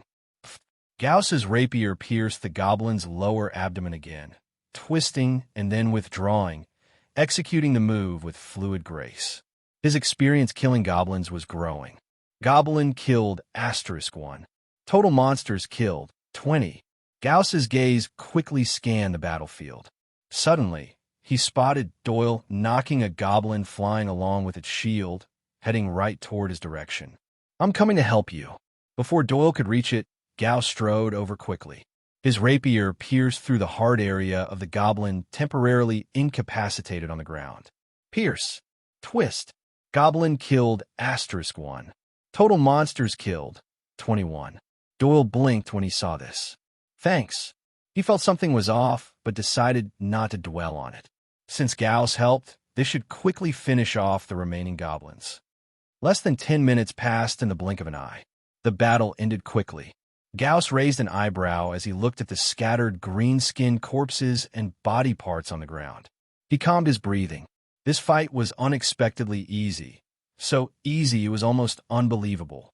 Maybe this was the power of teamwork efficiency? Besides the extra goblin Doyle supported, by snatching one more kill, Gauss also used magic missile to remotely kill an archer goblin that targeted him. In this few-minute frontal battle, utilizing team advantages, especially the openings created by Levin and Doyle, he had easily slain 5 goblins in total. The monster kill count had reached 23, almost half of the target stage of 50. Looking back, the only real danger in the entire fight was that last arrow shot by the archer goblin aiming at him. But he had predicted and dodged it, the arrow narrowly grazing his gauntlet. Fortunately, his leather armor was sturdy, so he wasn't injured. Soon after, he retaliated with a magic missile, blasting the archer goblin to death. Thinking it over, after ambushing and killing 6 goblins without injury, only 14 goblins remained. Their squad had 6 members in total. Except for Daphne, whose frontline combat ability was slightly weaker, everyone had a huge advantage facing goblins. Each person possessed 1 or 2 attributes surpassing the average human level, wore leather armor or better protection, was stronger and faster, and had well-maintained sharp weapons. Such a power gap could not be compensated for by 14 versus 6 in numbers. They swiftly finished off the goblins, rested on the spot briefly, then began cleaning up the battlefield calmly. First, they collected the quest items, the goblins' left ears. Armed with daggers and knives, each person skillfully cut off the wide and sharp left ears from the goblins. From their practice movements, it was clear that everyone present except Gauss was experienced. No one knew how many goblin ears they had cut before. They gathered the ears into small bags, which soon bulged full. This task paid quite well. Each goblin's bounty was 1 silver coin. This small bag was worth 20 silver coins. Each person would get about 3 coins, plus a bit more. It didn't sound like much, but in other words, this reward was enough for Gauss to live at Sophia's Inn with meals included and do nothing for 2 months. And they only needed to be out for 3 days, most of which was spent traveling. Actual work time, scouting, setting traps, killing monsters, was less than 2 hours combined. Work 3 days, relax for 2 months. If the old, unemployed experts from Gauss's previous life knew this, even if it was risky, they might be tempted to rush over with their buckets. Moreover, their gains were far from limited to this. The goblin loot, the weapons, could sell for a good amount. Although this wasn't included in the reward, it was also very substantial. The only regret Gauss had was that the 2 most valuable steel swords were badly damaged and probably wouldn't fetch a very high price. There was no other way. Goblins, especially those from small settlements like this one, generally had iron weapons in very poor condition. Although it was unclear why this group of goblins suddenly decided to occupy the ruins, The vast majority preferred living near caves or swamps due to their natural affinity for damp underground environments. However, such living conditions also provided the perfect environment for rust to form. Iron weapons exposed to humid air for extended periods would oxidize rapidly. Moreover, low-tier goblins lacked rust-preventing oils or maintenance materials, so the iron weapons they possessed were all severely rusted and damaged junk. Gauss and the others began collecting spoils from the ruins. Before long, a small pile had been stacked on the open ground. Meva picked through it carefully. Considering the limited space on the wagon, she threw out some worthless but bulky trash. These should be worth about 20 to 30 silver coins. After all, a settlement of 20 goblins already had the basic ability to loot, so the accumulated spoils were quite substantial. Hearing Meva's estimate, Gauss silently calculated in his mind. Including the mission reward, it would amount to about 6 or 7 silver coins per person. By that count, he was quite satisfied, although it couldn't compare to the gains from Birch Village that had been a lucky break. Normally, adventurers wouldn't always find high-value magical items. Otherwise, the price of magical items wouldn't be so exorbitant. This kind of mission was a steady, safe bet. The danger level wasn't high, and the rewards were decent for low-tier adventurers. If he repeated such missions 10 or so times, he could afford to buy a house in Greyrock Town. After cleaning up the battlefield, it was already close to noon. The tedious tasks before and after the battle took much longer than the fight itself. Perhaps because the mission was nearly complete, the group's expressions relaxed. Except for Priest Daphne, who was treating Doyle's minor wounds, everyone else finished maintaining their weapons and prepared to eat and replenish their strength. It was at this moment that Gauss noticed Meva, who had lowered her hood, revealing ears under her black shoulder-length hair that were distinctly pointed, unlike ordinary human ears. Maybe noticing Gauss's gaze, Meva turned her head. "What's up? What's with your ears?" "Oh, this? I have a very diluted elf bloodline inside me." After saying this, Meva remained silent and continued rummaging through her pack for food. No wonder her movements had felt especially light and agile earlier. It was the influence of her bloodline powers, Gauss thought. Among intelligent beings, elves were considered strong individuals, long-lived, magically attuned, with supersensory perception, innate stealth abilities, and a natural talent for archery. The only drawback was their low reproductive capacity. Perhaps because of this, the more average human race later surpassed them and established kingdoms on the earth. In the afternoon, the Night Owl squad did not set out to return to Greyrock Town. First, although the morning battle was easy, it still drained some energy. Second, and most importantly, even if they left in the afternoon, they wouldn't make it back to Greyrock Town before nightfall. So they camped in the ruins, planning to depart at dawn the next day and giving the pack horses time to rest and recover. In the afternoon, with nothing to do, Gauss wandered around the ruined buildings. The ruins were everywhere, marked by mottled, broken scenes. Walls and buildings were overgrown with weeds, showing the place had been abandoned for a long time. Apart from a few buildings whose main structures remained intact, many seemed to have been bashed in, with huge holes in the roofs extending through the floors to the ground below, as if destroyed by an attack from the sky. The village square was similarly full of pits and bumps, resembling the surface of the moon. So were these ruins destroyed by humans? Or had a meteorite fallen? The more Gauss observed, the more incredulous he felt. If it was man-made, the attacker was definitely a powerhouse. To create destruction comparable to the artillery bombardments of his previous life's wars. An individual from another world must be incredibly powerful. Thinking this, he swallowed hard. Along with fear came a certain longing. His yearning for reaching the professional adventurer realm deepened. One day, he too would be able to master such power. The journey back to Greyrock Town was uneventful. Gauss smoothly completed the second mission of his life. He submitted the task, collected the reward, sold the spoils, and split the profits. Once everyone received their share of the reward, the group of workers eagerly dispersed on the spot.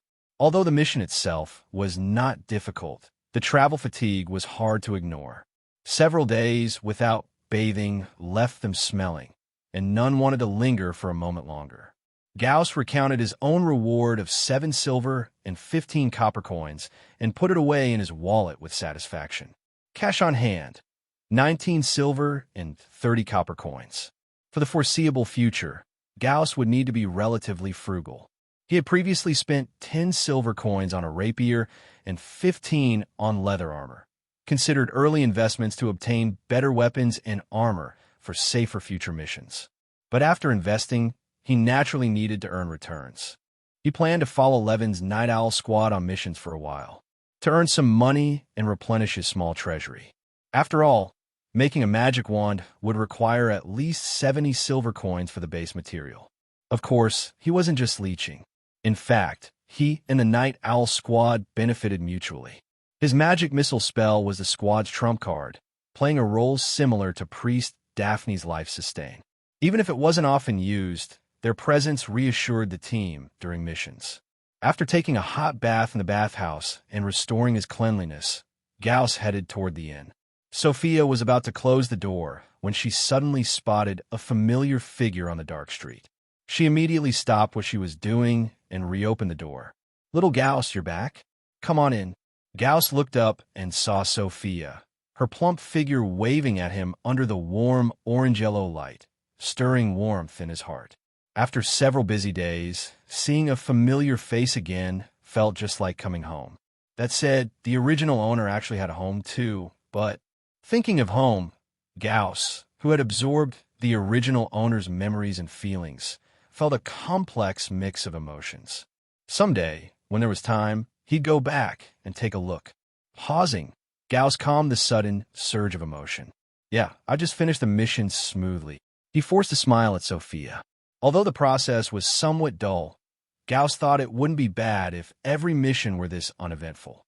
"No danger encountered, right?" Sophia asked with concern. "Just a few goblins, no real danger," Gauss replied, then caught himself and added a warning. "Of course, that's not dangerous for me. Sophia, if you happen to meet goblins, be careful. Don't underestimate them. Don't worry, I'm not as bold as you adventurers. By the way, want some late-night snacks? My treat. Already eaten again? Well, then I'll take some." The next day, Gauss woke up late again. On the second day, after officially finishing the mission, a bit of laziness was reasonable. He only got out of bed by noon. Going downstairs, Sophia sat at the counter, bored, resting her chin on her hand while watching the street outside. The midday sun shone brightly, with shops lining the street and open-air stalls bustling with pedestrians. Water flowed through drainage ditches on both sides of the street, feeding moss and unknown wildflowers growing between the stones. Vines crawled all over the outer walls of the building opposite the inn, rustling softly in the breeze. Both Sophia and Gauss yawned contentedly at the same time. "Good afternoon. By the way, lunch is ready for you." "Thanks a lot." Today, Gauss planned to eat lunch at the inn. Last night's late-night snack proved that the meager vegetarian fare was hardly filling, so he asked Sophia to add some meat dishes to the menu. Sophia agreed. Actually, Sophia was quite a good cook, but it was hard to make delicious meals without proper ingredients. She always tried to keep prices low for travelers, so she couldn't get creative. Besides, someone as poor as Gauss originally couldn't afford good ingredients. Fortunately, now Gauss had no problem eating some meat. Watching Sophia run back to the kitchen, Gauss yawned again. Today he planned to visit Widow's Lane, the small shop trading magical items recommended by shop owner Grom. Although he hadn't saved enough to buy a magic wand yet, it wouldn't hurt to inquire about the details. Maybe there would be a pleasant surprise? At worst, knowing the exact cost would give him a clear goal to work toward. Stepping out of the inn after a full meal, Gauss reconfirmed that Sophia wasn't to blame for the previous dish's awful taste. After all, how can anyone make cheap black bread taste good without seasonings or other ingredients? You'd probably need magic that enhances food flavor to pull that off. But did such magic even exist in this world? Though others saw him as a mage apprentice, Gauss was still a magic newbie at heart and had no idea. The afternoon streets of the town blew with scorching wind as Gauss hugged the roadside, carefully avoiding cargo-laden horse and mule carts. Widow's Lane should be around here, right? Despite his predecessor having lived in this town for a year, there were still many places he'd never visited, including Widow's Lane. He only vaguely recalled hearing about its existence. After asking directions along the way, he finally found himself before a deep, shadowy alley. Stepping over a gurgling, clear ditch bordering the road, he set foot on a cobblestone path flanked by row houses inhabited by all sorts: artisans, herbalists, small-scale craftsmen, along with basement-level taverns and certain unmentionable establishments. Lightly dressed, heavily made-up women stood at doorways, waving pale arms to solicit customers. Gauss stole a few curious glances, but averted his eyes when one turned his way, quickening his pace. He had serious business today. Thorn Cottage. Thorn Cottage. Found it. Near the alley's end, he finally spotted his destination. A small, grayish building mottled with lichen. He'd actually walked past it initially, but something fell off, nagging at him until he backtracked to notice the wooden Thorn Cottage sign nailed to the wall. Am I at the right place? Gauss eyed the dusty oak door with its brass bell, doubting whether this decrepit place was still operational. After hesitating, he knocked. His knuckles produced crisp raps against the wood. No response came from within. He waited a few seconds before knocking again. Still nothing. Had they moved away? Though Gauss hadn't spent long at Grom's smithy, the blacksmith had barely stepped out during that time. It wouldn't be surprising if his intel was outdated. Just as he considered leaving, creak, the aged door slowly dragged open, its rusted hinges wailing like an injured animal's whimper, accompanied by an ear-grating screech. Gauss looked up to see an empty, pitch-black hallway behind the door. Who opened it? As confusion set in, a crisp female voice came from below him. Who referred you? Looking down, Gauss realized someone had been standing before him the whole time, just too short for him to notice without bending down. Despite her height, her face appeared to be that of a 20-something woman with slightly reddish skin and smooth black straight hair. But so tiny. Was she even 80 centimeters tall? Goblins stood taller. On the streets, Gauss worried some taller folks might accidentally step over her. Halfling? Gnome? Probably halfling. Gauss mentally reviewed while studying her. He'd seen non-human races before, but never this close. Both halflings and gnomes were small-statured races, but halflings resembled miniature humans, proportionally scaled down with greater agility. About 90 centimeters tall, weighing 30 to 35 pounds, 14 to 16 kilograms, with ruddy skin and straight black hair. The description matched the petite lady perfectly. Boy, I feel like you're thinking something rude, she said. Who are you? Who sent you? Seeming certain strangers wouldn't randomly visit her shop, she repeated her question. Hello, ma'am. I'm Gauss, referred by Grom Bates from Black Anvil Workshop. He added the full name in case she didn't recall. Grom. The halfling raised an eyebrow. Come in then. She stepped aside, though Gauss felt the gesture hardly mattered given her size. Passing through the entryway into the hall, the interior stunned him compared to the drab exterior. Dozens of brass chandeliers hung from the vaulted ceiling, while honeycomb-shaped wooden alcoves lined the walls, each displaying an overwhelming variety of items. Monster parts, dried herbs, books, statues, unidentified eggs. His gaze suddenly locked onto a row of elongated objects neatly hung on display. Were those magic wands? The wands varied in size. The shortest resembled Priest Daphne's forearm-length wand from Night Owl Squad, while the longest appeared nearly 1.8 to 1.9 meters, doubling as a potential melee weapon. The colossal dark brown staff bore snake scale-like cracks, with cloth-wrapped grip and an egg-shaped emerald glowing faintly at its widened tip. Gauss estimated it weighed over 10 pounds, too heavy for most mages to wield comfortably. Too bad they all look unaffordable. Both the imposing greatstaff and delicate wands bore gemstones that screamed expensive, even to his untrained eye. Reluctantly, he looked away. The halfling woman had already climbed onto a wicker lounge chair, utterly unconcerned by his presence. I'm Annie, the owner here, she said, lazily rolling on her side to face Gauss with interest. What's your relation to Grom? Gauss explained their connection. To his surprise, Annie looked astonished. Just a shop assistant? Temporary help at that. What's wrong? Nothing. Just never thought that old bastard would change so much. He wasn't exactly the helpful type before. Annie blinked.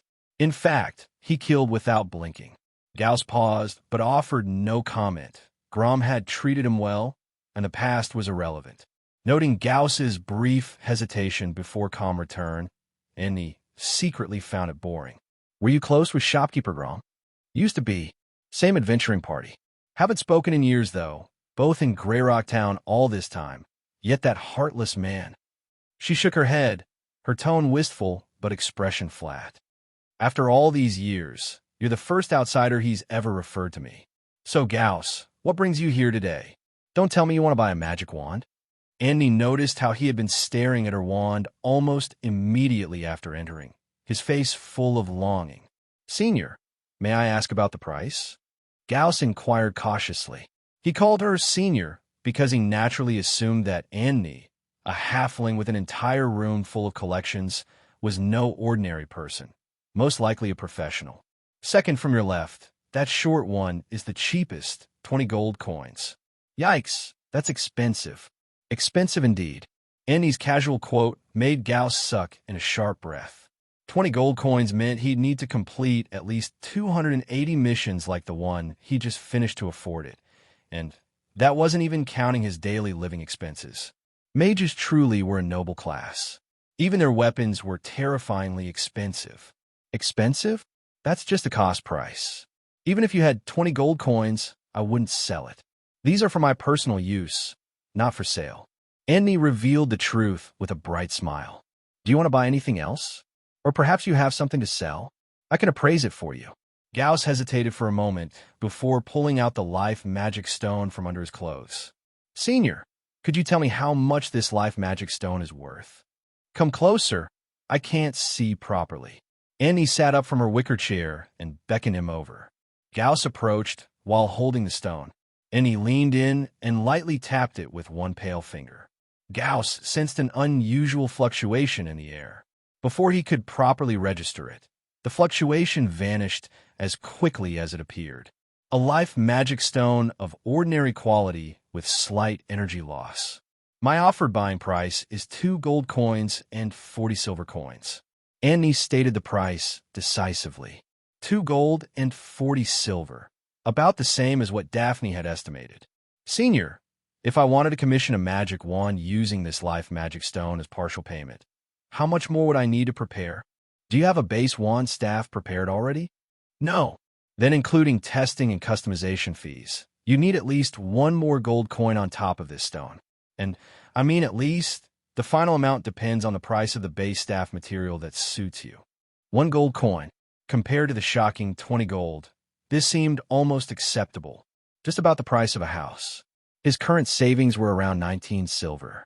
Assuming each mission maintained a 7 silver profit, minus approximately 2 silver for living expenses per mission cycle. That meant he could save about 5 silver per cycle. Roughly 16 missions. But this was considering no unexpected gains. In reality, adventure earnings could sometimes be higher. Still, it felt like such a long time. Money was truly hard to earn.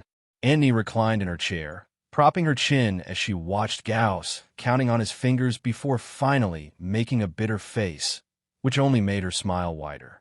Perhaps Gauss's distressed appearance reminded her of her own penniless state many years ago when she first started adventuring. Most rookie adventurers were like this. Adventuring sounded exciting, but once it became actual work, the headaches would gradually pile up. Weapons, armor purchases and upgrades, maintenance costs, daily meals, healing potions, essential survival tools. Countless expenses made many adventurers wish they could split their silver and copper coins in half to stretch further. Sometimes, after working hard on a mission, they'd return to find their reward wasn't even enough to cover weapon and armor repairs. That bitter taste was something even present-day Annie never wanted to experience again. Fortunately, she had saved enough to retire. After calculating, Gauss looked back at Annie. Senior, I'd like to sell this life magic stone and purchase a base wand staff suitable for my magic flow. After consideration, he realized keeping the life magic stone would just gather dust. Better to exchange it for money to buy a wand base. First, he could start adapting to the base staff early, saving time when he eventually saved enough to upgrade it into a full wand. Second, an adapted base staff could also improve spellcasting efficiency. Not as much as a proper wand, but still significantly better than barehanded casting. Getting the base staff now would boost his combat ability quickly and help him practice magic missile faster. Of course, Annie nodded in agreement. Follow me. She hopped off the wicker chair and padded barefoot toward another room, Gauss following closely. Pushing open a wooden door, Annie led Gauss into what appeared to be a storage space. Display shelves around the room held various materials. After searching briefly, she pulled out several wooden staves of varying lengths and carried them in her arms. These are the most common base wand staffs. See which one suits you best. Annie brought Gauss back to the main hall and placed the staves one by one on the table. How do I test them? Simple. Pick up any staff and try channeling magic through it. If you feel resistance, it's not suitable. If the flow is smooth, that means the staff matches you. The smoother, the better. Gauss nodded. The test did sound straightforward. He crouched and reached for the closest dark brown staff on the low table. The twisted staff was about half a meter long. After briefly weighing it, he closed his eyes to concentrate.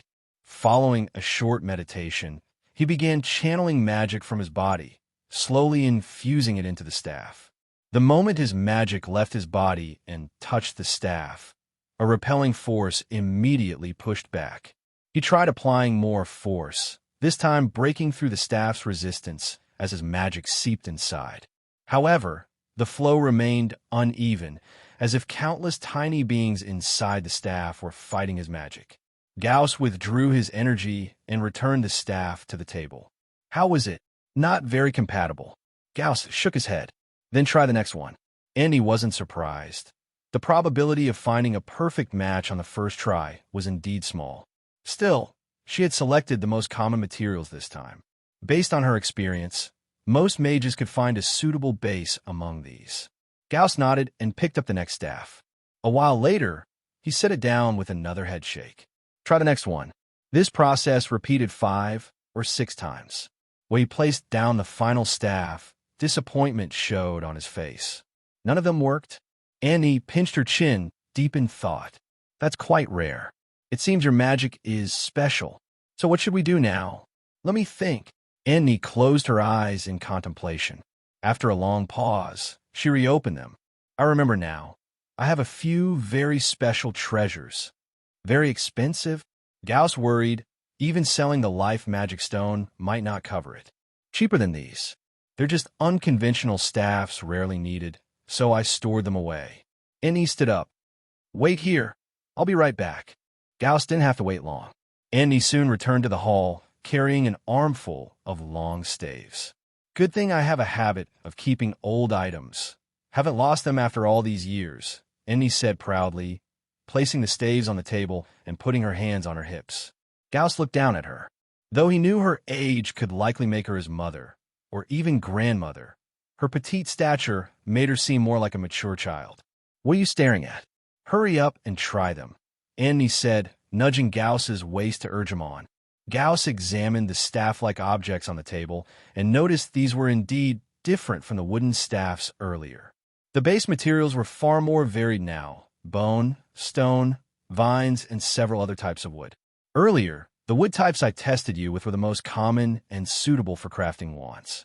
These, however, are some relatively niche base materials, Annie explained. They're considered niche because most casters' magic struggles to resonate with them. Yet, they do respond to magic, so, theoretically, though the odds are low, they still have compatible owners. Matching a wand is a two-way process. The caster chooses the wand, and the wand chooses the caster. You can't force it. Your magic seems unusual, so maybe these oddballs are right for you. Just pick one and test it. Annie didn't bother introducing the specific materials of each staff on the table. After all, testing didn't require knowing their origins. If any proved suitable, she could explain later. Gauss first picked up the vine staff closest to him. The slender green vine staff was less than 30 centimeters long, resembling the small teaching pointer his instructors used in his past life. However, unlike the pliable softness one might expect from vines, this one had undergone special hardening treatment, making it feel more like a thin branch in his grip. He channeled his magic into it. The familiar sense of rejection returned, but compared to the most common wand materials earlier, the resistance seemed slightly weaker. Gauss guided his magic through it once before setting it down. How was it? Better, but still uncomfortable, Gauss answered honestly. Next, he tested the stone staves and wooden staves one by one, with mixed results. One light yellow wooden staff performed decently in channeling magic, serving as a fallback option. Relief flickered across his face. If the final bone staff didn't resonate particularly well, his choice was already settled. He picked up the bone wand. Though called bone, which sounded eerie and sinister, the material was exquisitely smooth and polished. About 40 centimeters long and 2 fingers wide, it had a joint in the middle. The lower, shorter section was shaped into a grip, its base carved with grooves for further crafting, while the upper half formed a slender, straight shaft that tapered gradually. Rather than a mere bone, it resembled a white jade artwork, even emanating a faint sense of sacred purity. Gauss hesitated inwardly. Was this really something he could afford? But since Annie had brought it out, he might as well try. He directed his magic slowly into the shaft. The moment his magic made contact, a warm current surged from within. Gauss shuddered from head to toe. An indescribable comfort washed over him. It was as if this bone fragment had always been an extension of his own body, fitting perfectly in his grasp. His magic flowed through it effortlessly, without the slightest obstruction, as if every particle within the staff actively aided its circulation. I want this. Gauss's heart pounded wildly. Even with his limited knowledge of wands, he knew he had stumbled upon an exceptionally compatible material. What creature does this bone belong to? Gauss swallowed hard, suppressing his excitement as he looked at Annie. To his surprise, Annie simply shook her head. I don't know. I found it many years ago during my travels in a cave. Just this single fragment. Since it responded to magic, I kept it. Didn't you use any identification spells? Though Annie had only briefly touched his life magic stone earlier, Gauss had sensed her casting something, likely an appraisal spell. Given that she ran a shop dealing in magical items, it wouldn't be strange for her to know such spells. I did. The results were extremely vague. No way to tell its origin. All these years, I've never met a caster whose magic resonated with it, even slightly. At first, I thought it was a treasure, but it turned out completely unsellable. Then, could you sell this to me? Gauss couldn't bear to let go of the bone staff now. Annie's eyes widened abruptly, as if she had heard something unbelievable, her mouth gaping like a goldfish's. You mean, your magic actually resonates with this material? Don't lie just because this staff looks pretty. Annie had only brought out this bone staff because it happened to be stored with the others. After years of failed tests, she had long given up hope. For every caster who tried it, the staff had shown not the slightest hint of compliance. What spell do you know? Mage Hand. Then try casting with this bone staff. Annie was genuinely curious now. Over the years, she had repeatedly lowered the price of this bone staff. By now, she hardly cared how much it might sell for. If this strange material could finally find a compatible caster, it would settle a long-standing matter in her heart. Gauss nodded. The bone staff suited him so well that he felt confident casting with it immediately, despite having just picked it up. Mage Hand! The moment his magic flowed into the bone staff, that silky smooth sensation returned. So good. The thought escaped Gauss instinctively. There's no going back. Absolutely no going back. After experiencing the bone staff's flawless magic conduction, Gauss doubted he could ever tolerate the crude feel of bare-handed casting again. A pulse of magic energy transmitted from the staff's tip. The surrounding magical energies instantly responded to its command, gathering swiftly. An invisible mage hand rapidly took shape in the air before him. The formation speed was incredibly fast. It took roughly half the usual time. Moreover, when Gauss swung the staff to maneuver the mage hand, its movement speed increased by about 20%. It's really working. Annie, who had confirmed a successful spell casting through the staff, was even more thrilled than Gauss. Excited, she rushed forward and gave his waist 2 hearty thumps. "Gauss, you're absolutely a freak of nature." Though Annie's fists were small, her strength was anything but. 2 solid punches to Gauss's waist immediately made him suck in a sharp breath. His mage hand nearly dissipated from the impact. "Oh, sorry about that." Only then did Annie realize she'd gotten too excited, licking her lips with slight embarrassment. "It's fine." Gauss took several deep breaths, waiting for the pain to gradually fade before speaking. This incident changed his impression of Annie. Who would have thought she possessed such physical strength besides her spellcasting abilities? Truly befitting a professional. Even though Annie clearly wasn't strength specialized, her physical capabilities far surpassed ordinary people. Never thought this bone would find its owner. Annie sighed, complex emotions swirling within her. She used to wonder if there truly existed someone compatible with it, but now that she'd actually found them, she felt an inexplicable sense of loss. "So, Senior Annie, how much for this staff?" Gauss asked nervously. Though Annie had casually mentioned it wasn't expensive earlier, this staff suited him so perfectly that he couldn't help feeling anxious. Moreover, Annie's current expression was unreadable, leaving him uncertain of her thoughts. After a brief silence, the sentimental Annie finally spoke. "Just give me 10 silver coins. I did spend considerable time polishing and crafting it." The quoted price immediately eased Gauss's worries. However, too soon. His just-relieved heart was yanked back up again. Couldn't she finish her sentences properly? Gauss turned his gaze back to Annie. Was she having second thoughts? His grip on the staff tightened subconsciously.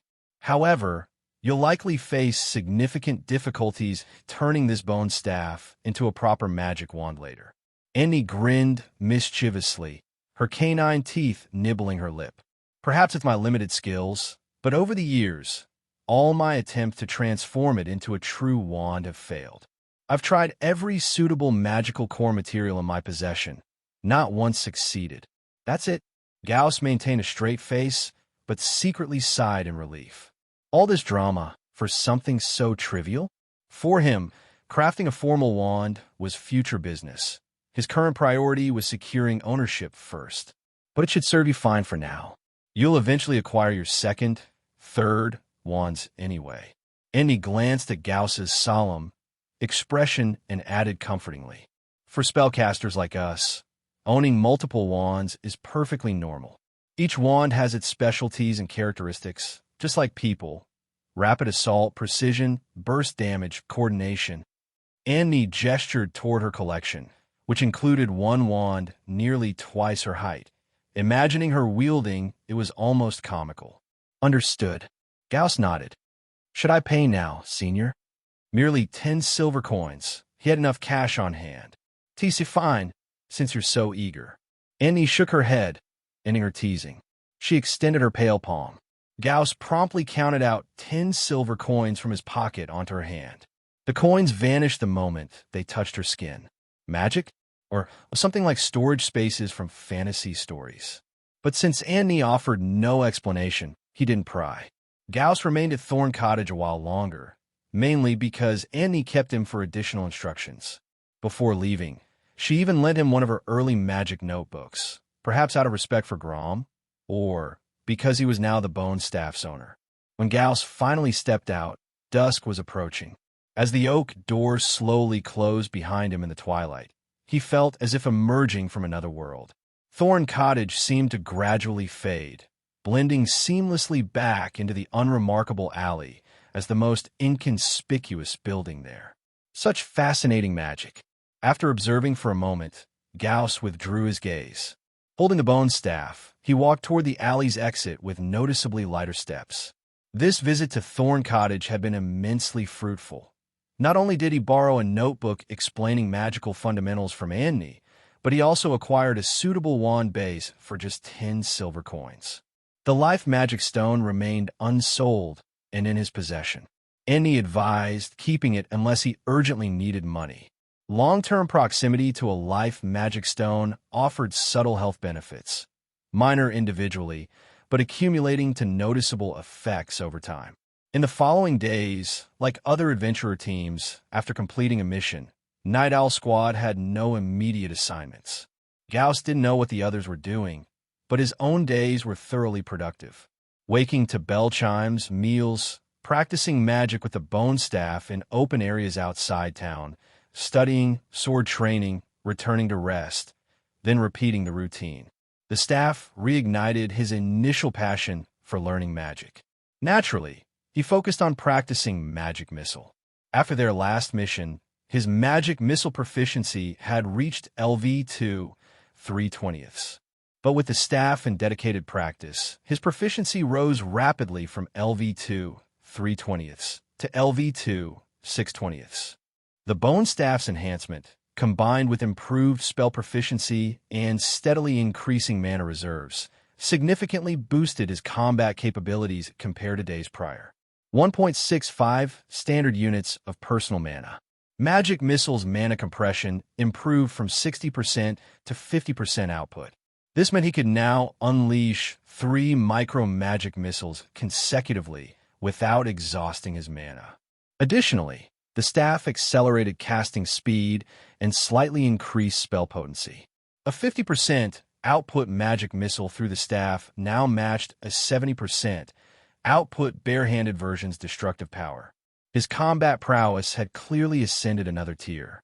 In direct confrontation, current Gauss could easily defeat his past self. Faster casting meant seizing initiative. When your magic hits the enemy's face before they complete their attack, the advantage speaks for itself. Sometimes casting speed matters more than raw power. The principle of nothing surpasses speed applies equally to spellcasters. Counting the days, Gauss estimated their next mission would commence soon. Perhaps his recent progress made him eager to test his improved skills. He actually looked forward to the next assignment as a practical examination of his growth. Come to think of it, he could suggest to Levin that they take on non-goblin combat missions this time. With his enhanced abilities, Gauss felt more confident. It was time to hunt other low-tier monsters and unlock more entries in the Adventurer's Manual's Monster Encyclopedia. Beneath the fluttering banner bearing a sword, shield, and staff design. After many days apart, the members of the Night Owl Squad reunited once more. Compared to their exhausted, dust-covered appearances when they last completed a mission, everyone now looked refreshed and vibrant.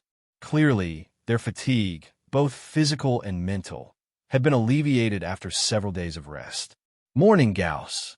Doyle, sporting a freshly trimmed hairstyle, waved enthusiastically at Gauss. Morning. Gauss noted that while Doyle had initially seemed reticent and taciturn when they first met, he was actually quite warm once they became familiar with each other, perhaps even a bit of a closet extrovert. Of course, it might also have been because Gauss's abilities had earned his respect. What's that? Sharp-eyed Doyle immediately noticed the white staff tucked at Gauss's waist. Is that a magic wand? The others turned to look as well, their curiosity piqued by the slender white rod at his side. It's just an unenchanted staff, nothing valuable. Gauss waved it off, but clearly, the others weren't entirely convinced, even though he was telling the absolute truth. The problem was that the bone staff's craftsmanship was simply too exquisite. Daphne was no exception. She glanced down at her own wooden staff, then back at Gauss's, pursing her lips. Suddenly, her once-beloved staff seemed far less impressive. Still, what material was that staff made of? Gemstone? Stone? It didn't seem like the usual would use for magic wands. All right, let's pick up a commission. After brief greetings, Levin led the group into the Adventurers' Guild Hall. The Guild Hall was as crowded as ever. The moment they stepped past the entrance, a cacophony of chatter assaulted their ears. One couldn't expect low-tier adventurers to mind their volume in public spaces, especially not the hulking, fur-covered half-orcs, whose booming voices functioned like megaphones, as if they wanted every stranger to hear their conversations. Levin, how about we take on something different this time? Gauss had to raise his voice to be heard. Different how? Non-goblin combat commissions. I want to fight a greater variety of monsters, gain experience against enemies with different physical forms. I see. I'll do my best to pick accordingly. Levin nodded solemnly. Gauss's strength had earned his approval, so he naturally took the request seriously. Besides, it wasn't a big ask. The low-tier monsters adventurers faced weren't limited to goblins. It was just that goblins were the most common. Thus, novice adventurers encountered them most frequently. Beyond goblins, low-tier adventurers might also face skeletons in graveyards, kobolds in mines, water ghouls darting across riverbeds, or slimes lurking in swampy puddles. Like goblins, these creatures could threaten lives and property, prompting individuals or organizations to post bounties. Since Gauss wasn't the leader, he refrained from further input after making a suggestion, leaving the final decision to Levin. Instead, he mentally browsed the monster encyclopedia in his adventurer's manual. The encyclopedia had 6 pages in total, but currently, only the first, Common Monsters, was accessible. On that page, only one image was illuminated, a ferocious-looking green-skinned creature. In the bottom right corner of its image was a small 23. The other icons remained grayed out, obscured by a mist, making it impossible to discern how many common-tier monsters existed. Beneath the mist, at the very bottom of the page, was a line of text. Common types collected. 1. Total kills, 23 of 50. This recorded the types of monsters he had slain so far, as well as his total kill count. Since he had only fought goblins thus far, the number of goblin kills matched the total at the bottom. While Gauss was lost in thought, the others had already gathered around Levin to discuss which commission to accept. By the time Gauss snapped back to reality, a contract had been finalized. Locate and eliminate the slimes wandering near the harvest orchard outside Valencia village. Reward, 60 copper coins per slime. Target, 20 or more. They also picked up a long-term material collection quest. Slime gel, priced at 30 copper coins per piece. Ordinary slimes were weaker than goblins in combat, but their timid nature made them harder to track down.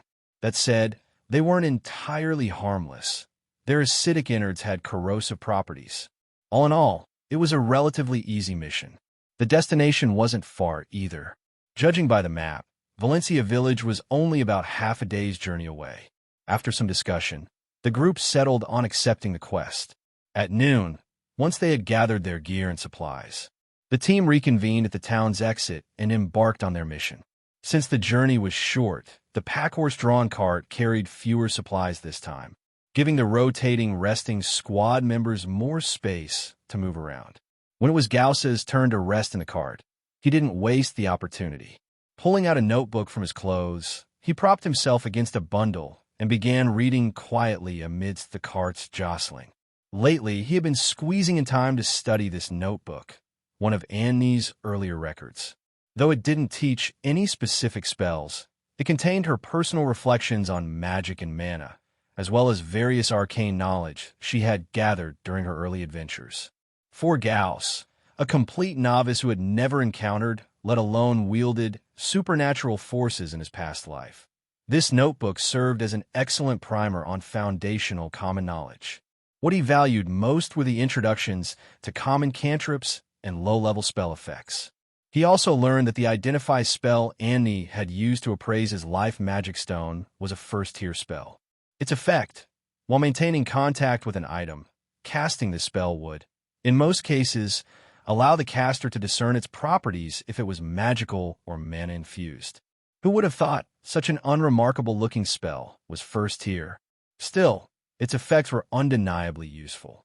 For a novice caster like Gauss, mastering it would undoubtedly aid both daily life and missions. Additionally, Gauss gleaned another crucial piece of information. The number of spells a caster could master at any given time was limited. There was no fixed quota. It varied based on the caster's soul strength. The more powerful the spell, the greater the burden it placed on the caster's soul. Some might even need to deliberately forget unwanted spells to make room. Thus, even when armed with numerous spell books, most casters carefully curated their repertoire for optimal synergy. After spending a night at a cheap inn in Valencia village, the next morning, everyone gathered at the village entrance fully equipped. Valencia village was a small settlement with a sparse population. Besides running an orchard, its main function was to serve as a resting point for the occasional passing caravans and convoys. According to the village chief, many young people had moved to Greyrock Town or even farther to the forest city of Berry City for work and life. This group of slimes has already damaged quite a few fruit trees in the village. Please help us root out those filthy blobs. Following the village chief's reminder, the group started searching outside the harvest orchard. Before engaging in battle with the slimes, finding them was a challenge. Because the orchard was quite large, everyone had to spread out first, operating in teams of two. The swordsman and the priest, Levin and the archer, and Gauss and the rogue apprentice Meva. Meva was very skilled at this kind of search work. Right after they set out, she moved with agile steps, searching everywhere in the orchard for possible slime traces. Slimes left behind slime residue. Although it would quickly evaporate after sunrise, Meva said that with careful observation, it was still possible to see a faint reflective halo. Meva searched for clues along the way, while Gauss took on the watch duty. The bone staff was always held firmly in his hand. With the rapid casting bonus the bone staff provided, he believed that even if monsters appeared, he could launch magic missiles before the monsters attacked. That was the confidence the staff gave him. Although it was a weakened version of magic missile, it could still easily one-shot creatures like goblins. Now he could cast the weakened magic missile 3 times. So, as long as they didn't rush headfirst into the enemy's main base, the two of them were very safe. Any discoveries? After walking some distance, Gauss noticed Meva lingering in front of a fence longer than usual and approached her to ask. Yes, here. There are traces where slimes have rubbed past. Judging by the direction, they should be heading that way. Meva squatted down, pointing to a spot on the fence, then looked further ahead. Such keen eyesight. Gauss also squatted to observe but didn't notice anything unusual. It could only be said that elves were naturally born archers. Even Meva, with her thin elf bloodline, seemed to have better eyesight than ordinary people. How sharp must a true elf's vision be? Like hawk eyes?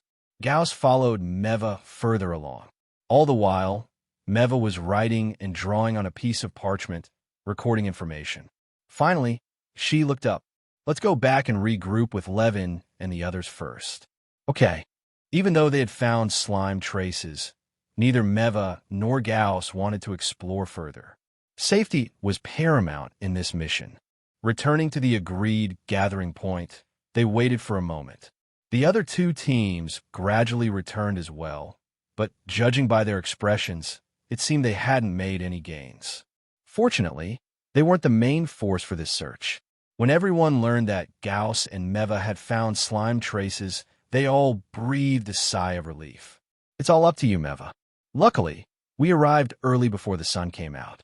Otherwise, the traces would have completely disappeared. Meva did not take credit. The assembled teams started moving toward the direction Gauss and Meva had found. Along the way, Levin kept reminding everyone to use their small wooden shields to block during battle. Although slimes were low-level monsters, if their slime touched the skin, it would cause burning pain for several days. If they didn't want to suffer, they had to be cautious during the fight. Gauss listened silently. In his view, Levin, like him as a shield-bearer, had a strong sense of responsibility. His protection and instructions for teammates were very thorough, almost like a male mother. Could this not be a coincidence? Was it that he was subconsciously conforming to the responsibilities of shield-bearer, or was the profession itself subtly influencing him as he practiced shield skills? He vaguely felt he had a deeper understanding of his profession and path. Perhaps it was not just a simple level upgrade. Walking through the woods, the soil underfoot gradually became damp. Finally, by a remote muddy creek, The group saw from afar a small cluster of strange creatures with no fixed shape and slime-like bodies. Their bodies were bright green, wrapped in mud, hopping and playing in the mud. Unlike the cute slimes from Gauss's previous life's animations, these slimes were not attractive. Their soft, slimy, semi-transparent fat bodies were filled with all sorts of strange things inside: twigs, undigested fruit flesh, stones, and various odd items. Moreover, individual slimes were not small. They were about several dozen centimeters in size, and each hop could cover more than a meter. So their movements were not sluggish. Ordinary people could easily be knocked over if not careful. If surrounded by several slimes, one might risk becoming their digestive content. 25 in total. Gauss heard Meva's count and felt a bit excited. For him, these small monsters that liked to cluster were the best fodder for accumulating total monster kills in the Monster Encyclopedia. His total monster kill count had already reached 23 out of 50. If they could wipe out this group of slimes, the next reward stage would be just one step away. Unfortunately, that was impossible. They deliberately refrained from kills during battle. Their team's strength was not yet sufficient for that. Luckily, Gauss's main goal today was just to refresh the slime kill entry in the Monster Encyclopedia. Can we lure some out using bait?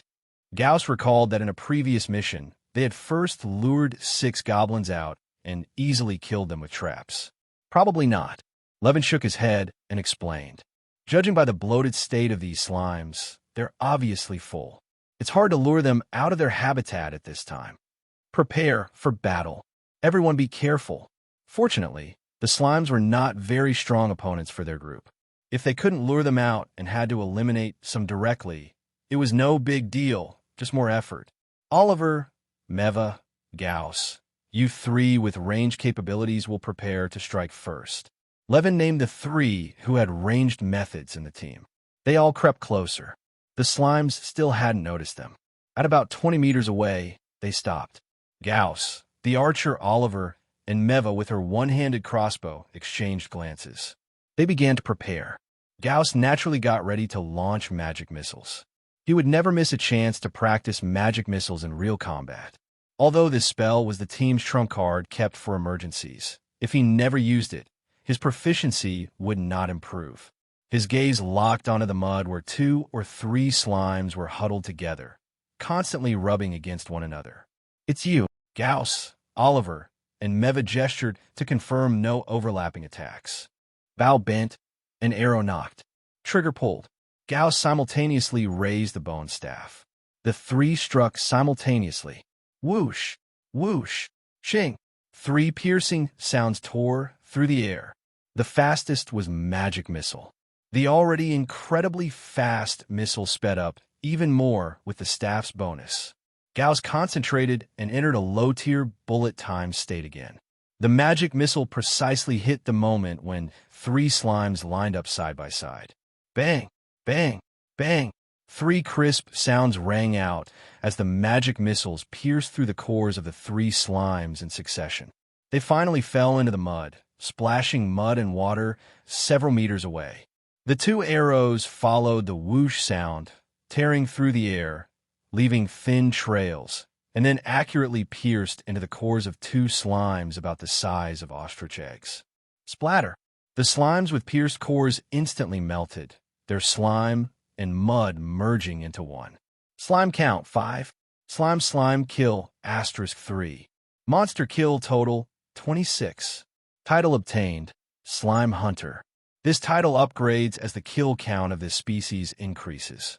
Current effect, Intimidation. When activated, it mentally intimidates slimes within a 3-meter radius, causing 0.5 to 1 second of crowd control. This ability requires a cooldown between uses. Ordinary monster types collected +1. Note, when the total reaches 5 types, you can randomly obtain a weakened talent ability from these 5 monsters. The weaker the talent, the higher the chance of being selected. The sudden attack instantly threw the once peaceful slime clan into chaos. Puff puff, puff puff. Frightened by the sudden death of their companions, the panicked slimes began to show aggression, wildly bouncing around in the muddy ground. When landing, their gelatinous bodies thudded into the muddy water, continuously emitting puff-puff squeezing sounds. For a moment, the entire murky mud pit seemed to be boiling. The slimes, infected by each other's emotions, grew restless and agitated. Using the two round black pupils located on either side of their bodies, they continuously searched for enemies. Gauss had no intention of hiding. Instead, he watched the slimes with great interest, recalling memories about slimes in his mind. It was said that even low-level monsters like slimes could spawn stronger individuals, some capable of sensing magic power, allowing them to lock onto enemies from afar without relying on sight. Besides magic sensing, rumors claimed some advanced slimes could even master spellcasting, shape-shifting, energy absorption, gigantism, fusion, and other powerful abilities. Some adventurers even said they had seen slimes stronger than dragons. However, could the slime species' potential really surpass dragons? The vast majority would not take such drunken boasts seriously. Returning to the present, this group of slimes were just the weakest ordinary mucus slimes. After observing with the naked eye, one rebellious slime locked onto the position of Gauss and his two companions. No one knew how they transmitted information to each other, but soon almost all the slimes turned to look at them. Perhaps realizing the enemy's small number, the inherently bully the weak slime clan, after brief communication, immediately moved. Puff, puff, puff, puff. All the slimes eagerly jumped toward the trio, with 20 mucus monsters creating a loud and imposing scene. Seeing this, Gauss and the other two remained calm and prepared for the second wave of attacks. They drew bows, pulled triggers, and wielded staffs. Another round of ranged attacks launched. However, this time, the arrows shot by Oliver and Meva did not successfully kill the slimes. The arrows only pierced the outer gelatinous layer of the slimes, but missed the core. Although the sudden intrusion caused two slimes to tremble, it did not cause damage. After brief convulsions, the slimes still kept up with the main group. Only Gauss, who patiently aimed last, once again used the slowed-down world effect to successfully pierce the cores of two other slimes. Huh! The magic missiles flew close to the ground, pierced the two cores, then exploded into the mud, splashing huge muddy water. It must be said that after obtaining the staff, Gauss's spellcasting became much smoother. At least before, casting spells empty-handed could not be so precise and efficient. Slime kills *2. Total monster kills 28. The failure to hit the slime cores was not due to Oliver and Meva's poor archery, but because the slimes' jumping trajectories were unpredictable and the cores constantly shifted within their bodies. Gauss's success was due to a combination of the low-grade bullet time slow effect, the bone staff's bonus, and the magic missile's faster flight speed and wider impact range compared to arrows. Not far away, Meva glanced subtly at Gauss, realizing that her previous observation of his magic flying faster was not an illusion. This guy had gotten stronger again, perhaps bolstered by the courage of their numerous companions nearby. The slimes were not intimidated by the trio's second round of attacks. Instead, they accelerated, quickly bouncing out of the mud and landing on solid ground. At that moment, Levin and the others appeared. The shield-bearer Levin and swordsman Doyle, who had been hiding in the bushes, stood up. Priest Daphne also stepped out from behind a tree, shielding everyone and ready to provide healing at any moment. The squad formation immediately took shape. Seeing the numbers suddenly surge from 3 to 6, the once fierce slime clan seemed to be hit by a blow, and their momentum instantly weakened. The last two slimes, hindered by arrows stuck in their bodies, stopped bouncing altogether. They trembled nervously, frozen in place. This was also why only Gauss and the other two were shown at first, to show weakness and lure the slime clan to bully the weak and leave the muddy ground voluntarily. The mud was clearly not suitable as a battlefield for the squad's formal fight. "Doyle, cover me up front," Levin shouted loudly, leaving the slimes little time to react. He worried the lead slime would escape, causing the clan to scatter. If nearly 20 slimes scattered and fled, it would be very difficult for the six-man squad to catch all of them in the forest by splitting up. Boom, boom, boom. Levin took several large strides forward and activated his skill. Oaken Great Shield Charge. With a shout, a flushed Levin raised the Oaken Great Shield, standing firm as he marched fearlessly toward the slime group with heavy steps. Doyle, holding a small wooden shield, followed behind him, also launching a charge. Their fearless frontal assault seemed to anger the lead slime. Da-da-da! It suddenly jumped forward, taking the lead. A mouthful of thick dark green mucus spat out. The large glob of slime arced through the air. Plop! It slammed heavily onto Levin's Oaken Great Shield. Fortunately, Levin's shield had a large protective area, and during his charge, he did not exert full strength, but kept his body within the shield's coverage. So the thick mucus only splattered on the oaken shield, evaporating faint white smoke on its surface without causing him harm. Levin kept moving forward, pushing through the slime while keeping his head down. 1 step, 2 steps. His huge shield finally collided with the lead slime. Although the over 50-centimeter slime pressed forward rapidly, it was significantly weaker than Levin in strength. Dong! The 50-centimeter diameter slime slammed into the shield with a heavy sound. Under the pressure of opposing forces, it was instantly flattened. The two forces clashed and held for a brief moment.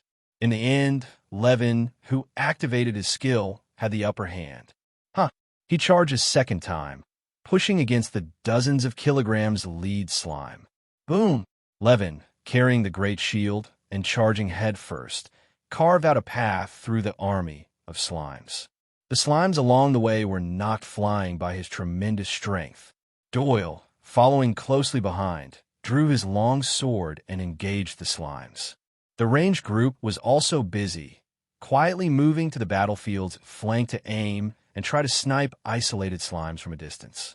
Gauss should have been part of the ranged group, but having used 2 magic missiles already, he had only 1 charge of magic left.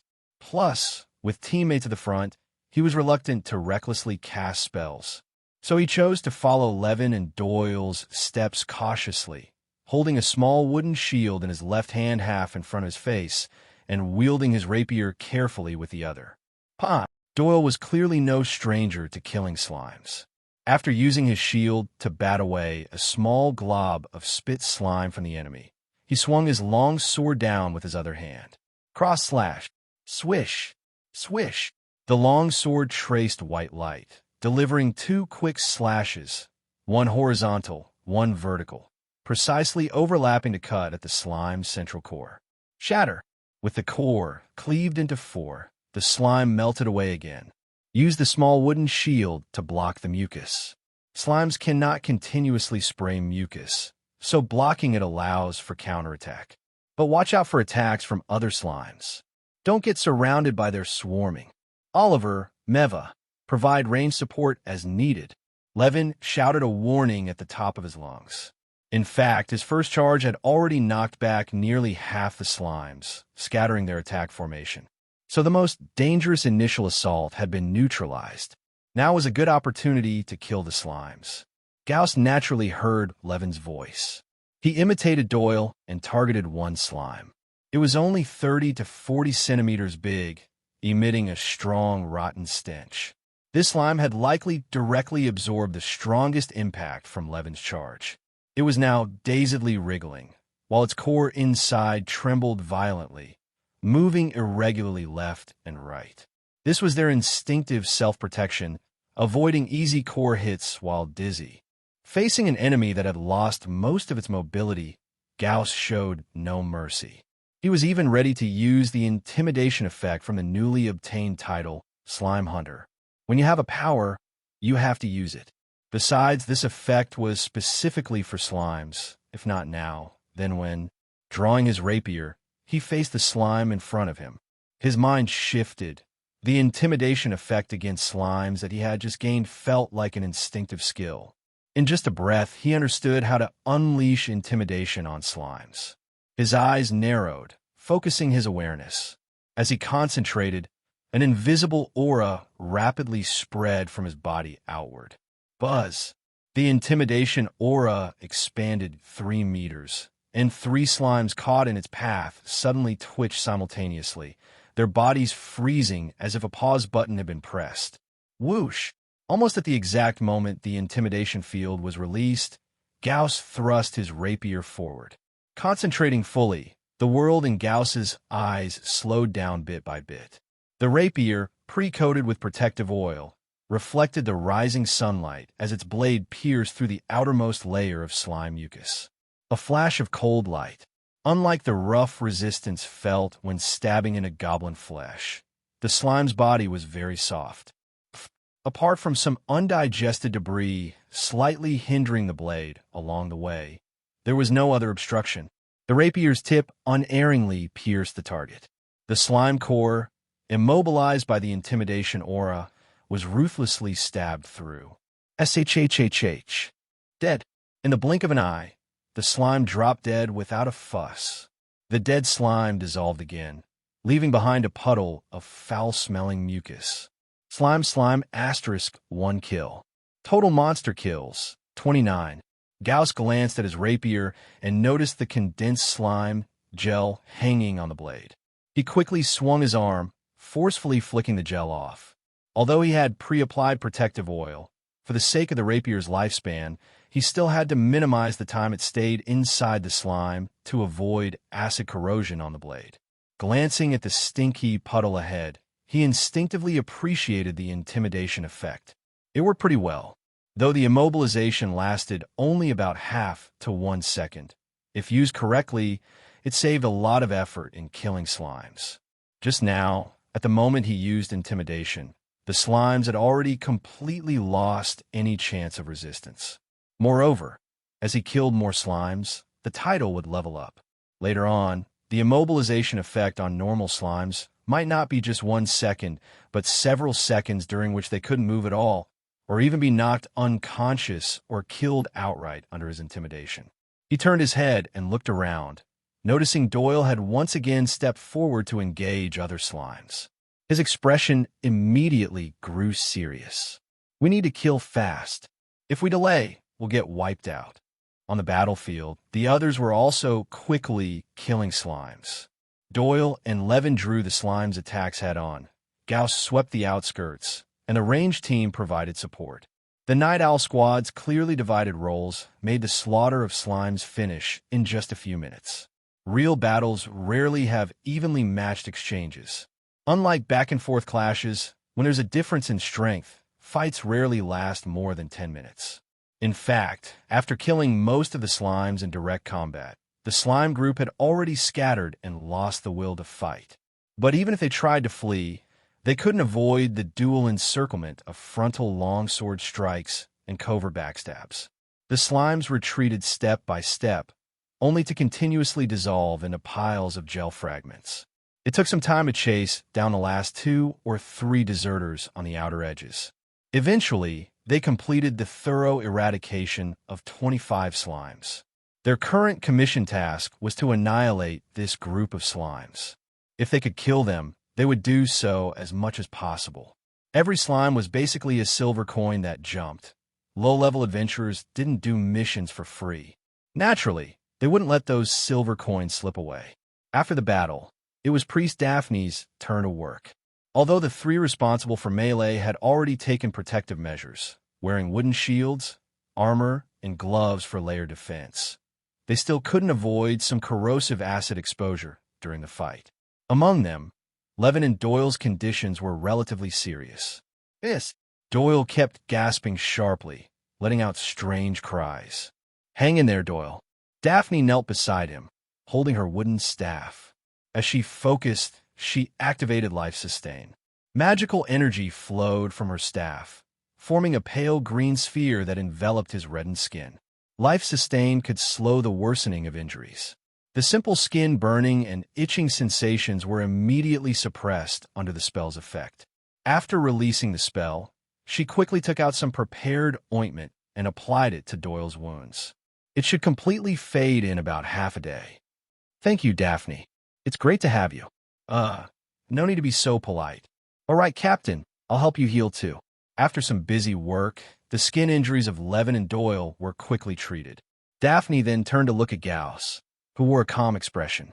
"Gauss, are you hurt? I see you killed quite a few slimes, too."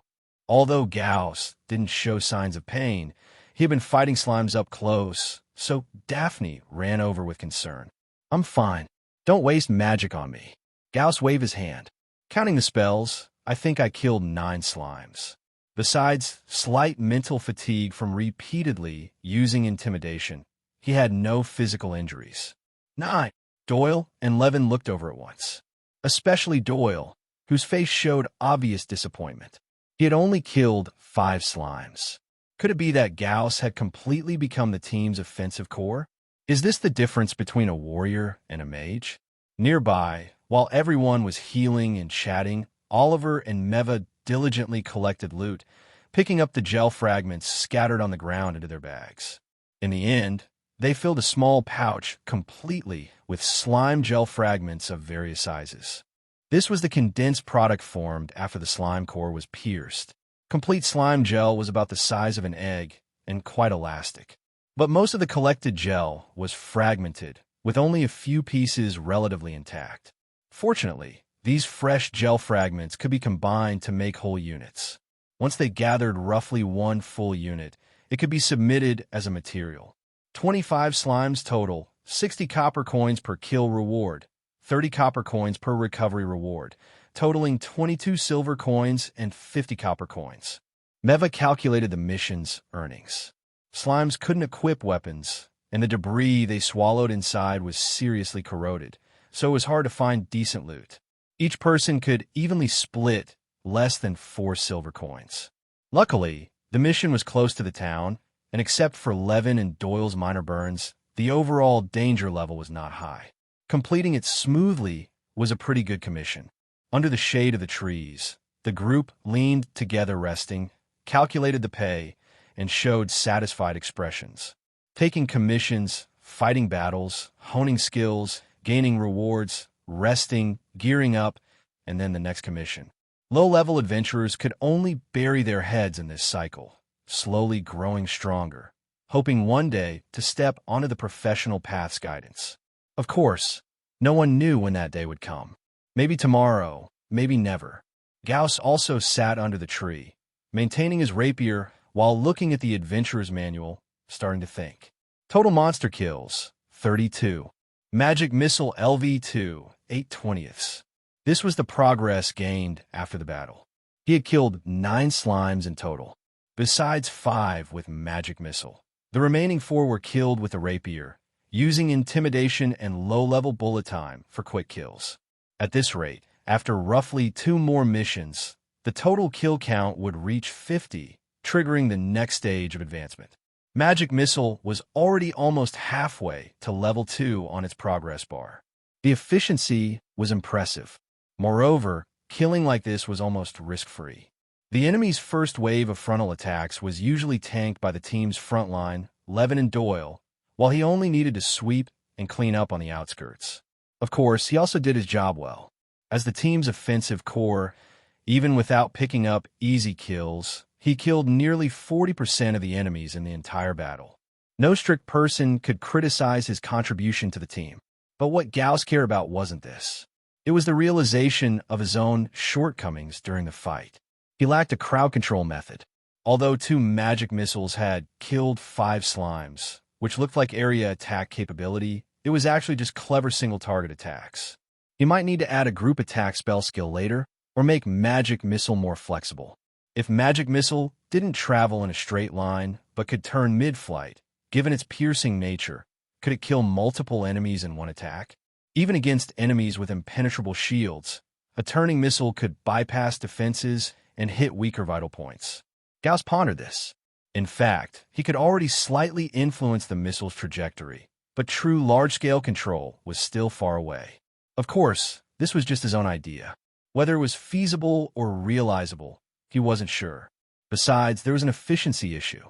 Maybe by the time he learned more advanced spells, he might not even be able to make the missile work like that. Aside from practicing skills and killing 50 monsters, he also needed to quickly gather 5 types of low-level monsters.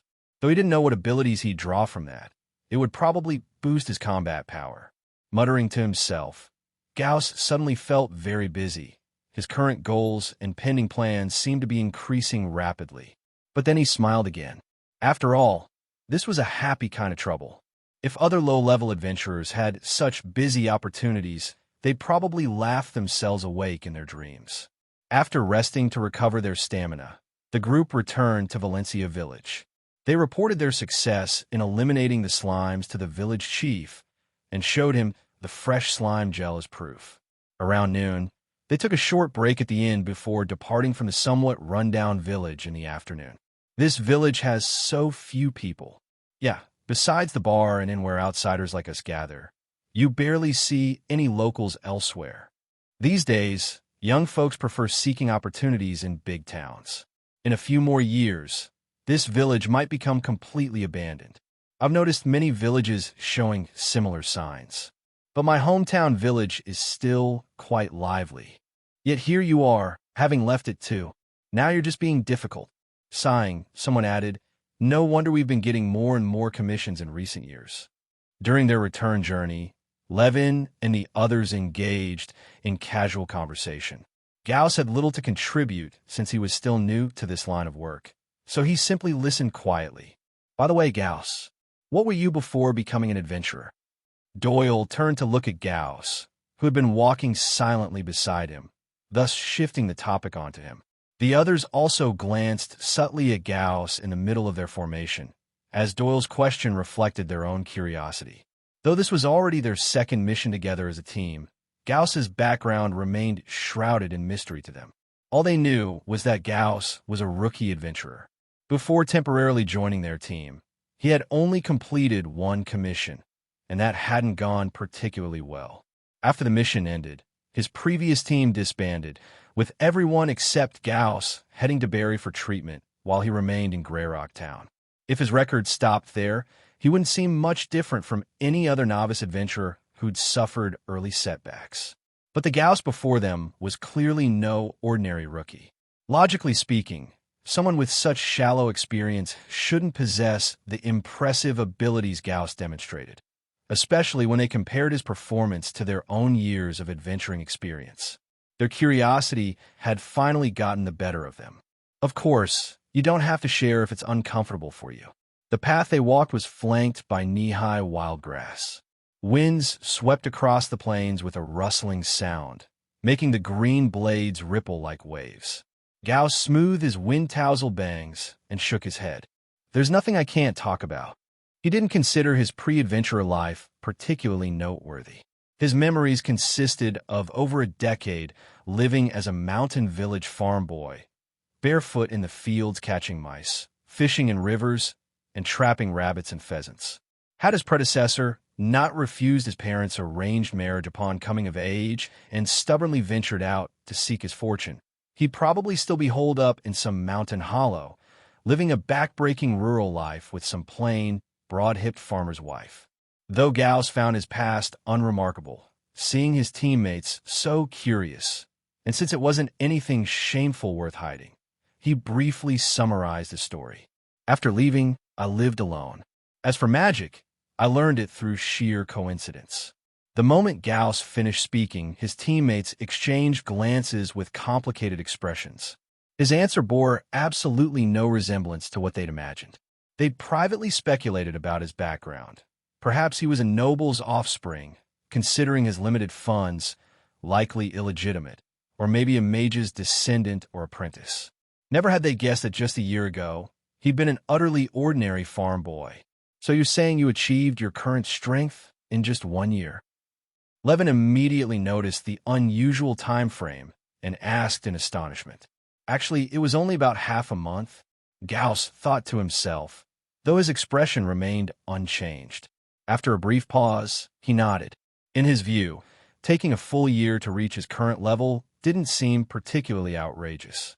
Haddengrom, the blacksmith shop owner, mentioned that for ordinary people, becoming a professional typically took anywhere from 1 or 2 years to several decades. Since some could become professionals within a year, his current progress, not even having reached professional status yet, shouldn't be considered excessively fast. 1 year. You might genuinely be a genius. Doyle couldn't help sighing deeply. The competitive resentment he'd secretly harbored toward Gauss these past days suddenly evaporated. He realized someone like Gauss would undoubtedly become a professional. The only question was how soon. Perhaps in a few years, during some ordinary evening, they might coincidentally meet again at a tavern in some unfamiliar town, by which time Gauss would already be an esteemed mage professional, while Doyle himself might still be struggling as an apprentice. The others fell silent too. Levin realized his chances of formally recruiting Gauss into their team were growing slimmer. Sighing internally, he comforted himself that at least being able to team up multiple times was better than nothing. Having someone like Gauss, exceptionally strong among low-level adventurers, greatly enhanced their team's safety. Gauss glanced at the suddenly somber group, feeling as though he'd inadvertently dealt them a severe blow. However, this stemmed from his limited understanding of their situations. Though all were young men, Gauss was undoubtedly the youngest. Levin and Oliver, the oldest in the team, were approaching 30. Even if they'd started adventuring at 20, that still meant nearly a decade of struggle. The others had at least 2 or 3 years of adventuring experience.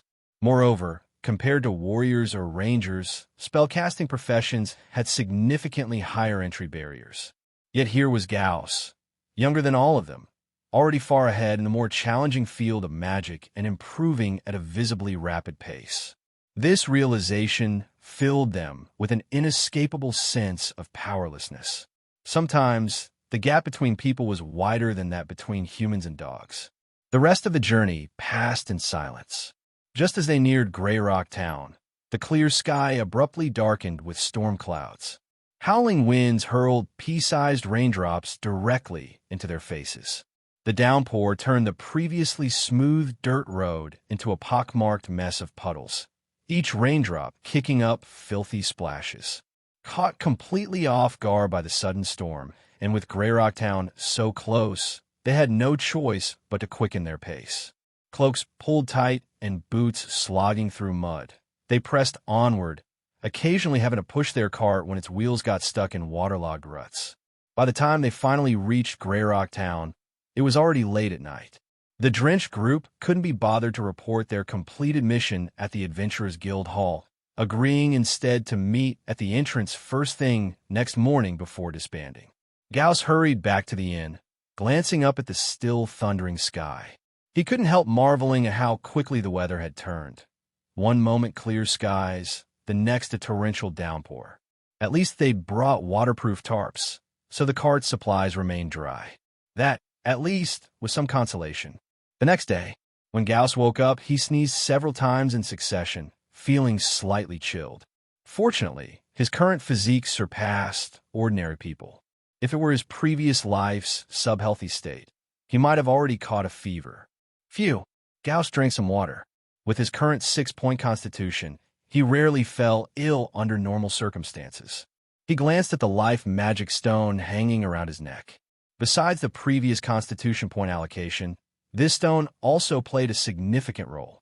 It subtly enhanced Gauss's physique over time, especially when combined with the point allocation effect, like adding fuel to fire.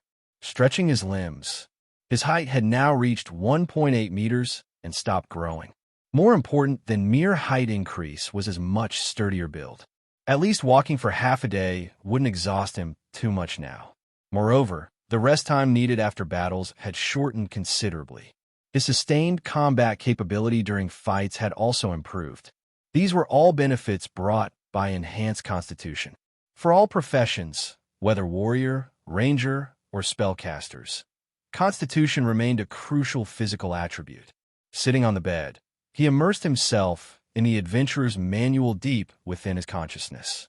On the Monster Encyclopedia Details page, the image of the second monster had been unlocked. A green slimy creature with its species name, Slime Slimes, written below, and the kill count 9, marked at the image's lower right corner. He still needed 18 more kills of any monster and 3 additional new monster species. Gauss pondered, feeling the former would likely come first. Compared to drawing unknown abilities of uncertain strength, The attribute rewards from total monster kills were more straightforward. He decided not to place too much expectation on drawing monster talent abilities. After all, the prompt had stated that weaker abilities had higher draw probabilities. As the saying goes, no expectations mean no disappointment. Moderately lowering expectations was a good way to increase happiness. After organizing his thoughts, Gauss got up from bed, dressed, and headed downstairs.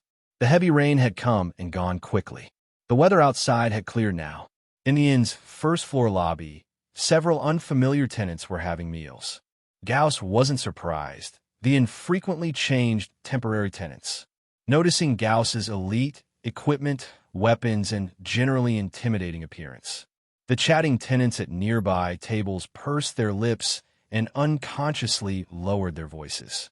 Gauss noticed, but didn't pay much attention, glancing briefly before looking away. In this world, ordinary people generally avoided provoking adventurers. On one hand, adventurers often carried superior weapons and armor, making conflicts unwinnable. On the other, adventurers constantly faced risks and pressures from commissions and monsters, with some having short tempers. A single wrong look might set them off. Although the town had guards and peacekeepers, in conflicts, distant water couldn't quench nearby fires.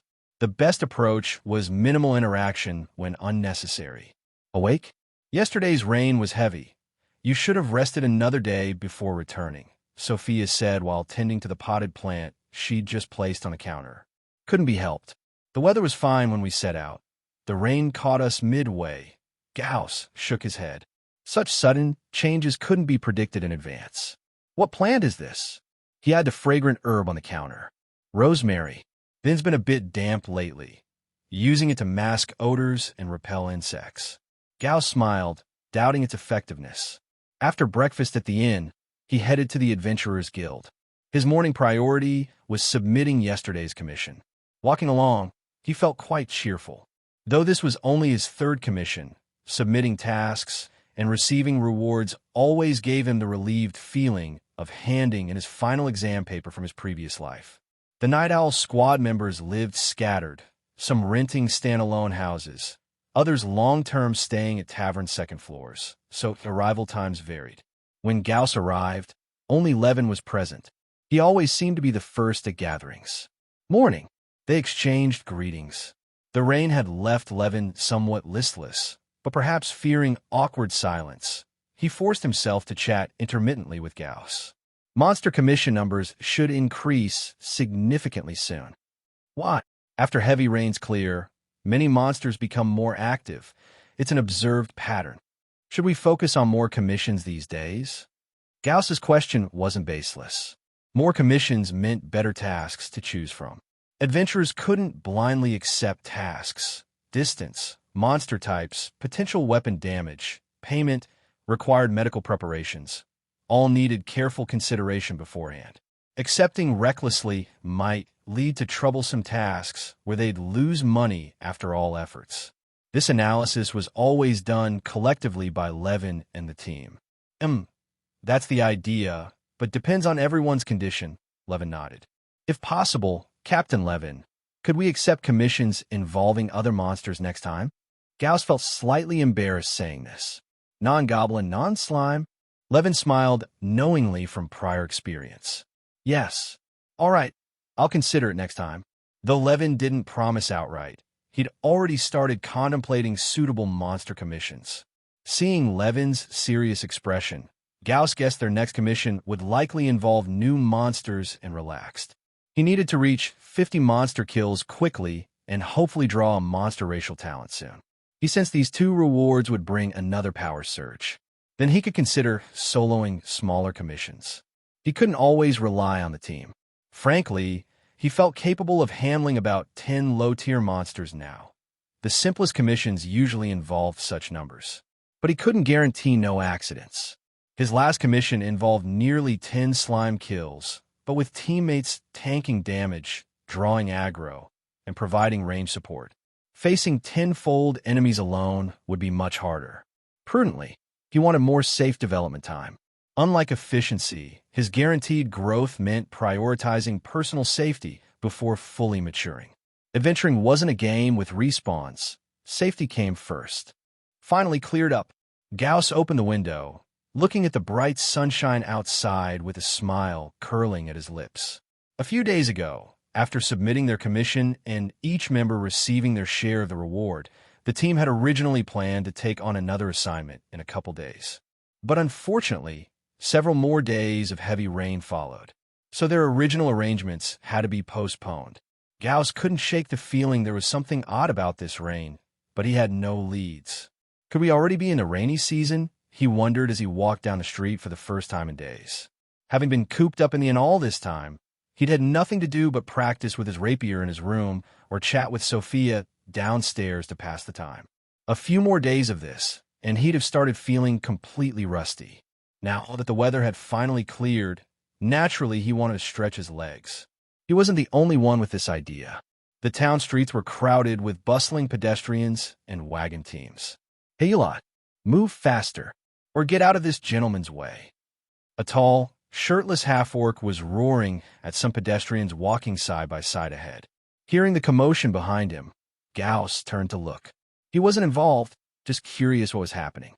As the rumors said, half-orcs tended to be hot-tempered and aggressive. This one was no exception. Its eyes bulged like bronze bells, apparently furious that the pedestrians ahead were moving too slowly and blocking the way. If ordinary civilians had been on the receiving end of that roar and seen his extraordinary size, they might have backed down to avoid trouble. But the man in front didn't seem like someone to be trifled with. Hearing the half-orc's rage-fueled bellow, he stopped dead in his tracks. Turning around, he flashed a deliberately provocative smile at the half-orc. There was a huge disparity in their sizes. The human man stood about 1.7 meters, while the half-orc was nearly 2 meters tall, like a solid wall. Yet not a trace of fear showed on the man's face. "You bastard!" Already furious, the half-orc's face flushed crimson at the provocation, completely losing control of his temper. Boom! A massive fist carrying powerful momentum swung straight for the man's face. Nearby pedestrians scattered in alarm, keeping their distance from the two. Thud! Unexpectedly, the half-orc's powerful punch was effortlessly caught by the man's seemingly ordinary hands. The fist couldn't advance an inch against those palms. The half-orc's eye twitched, its previously enraged expression suddenly twisting into an awkward smile. "Sorry about that, Free."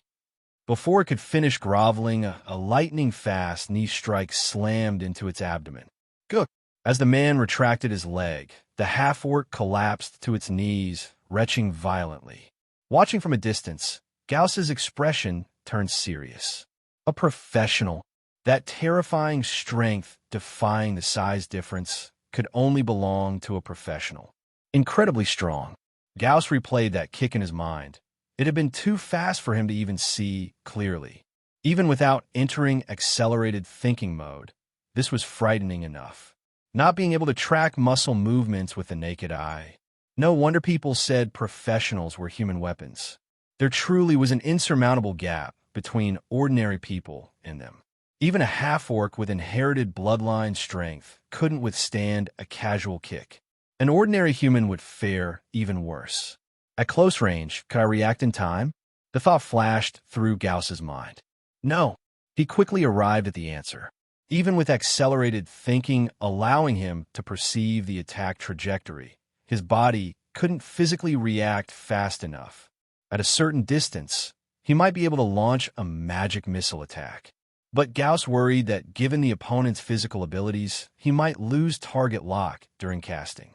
"I'm still too weak." After feeling somewhat accomplished within the Night Owl squad, Gauss once again recognized his true level. Against a professional, he probably wasn't much different from an ordinary person. The crowd dispersed, no longer spectating for fear of attracting trouble. Gauss also turned away, quickening his pace. It wasn't that he feared trouble like the others. He just felt an urgent need to grow stronger. They should take on another commission soon. Knock knock. After informing the receptionist he was looking for Levin, Gauss went upstairs to the tavern's second-floor rooms. Room 3. Levin rented here long-term. Soon a voice called from behind the door. Who is it? It's Gauss. After the sound of a chair being dragged, Levin soon opened the door. Hear about the commission? I was just about to go find you. Levin stepped aside to let Gauss in.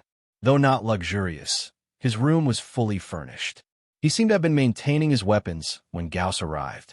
An oak and great shield sat on the table alongside beeswax, resin, a bristle brush, and small iron scraper.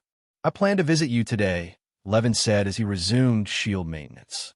Wanted to say if it's still sunny tomorrow, we'll meet at the Adventurers Guild. Since you're here, saves me a trip. Levin stretched, clearly restless after days of rain.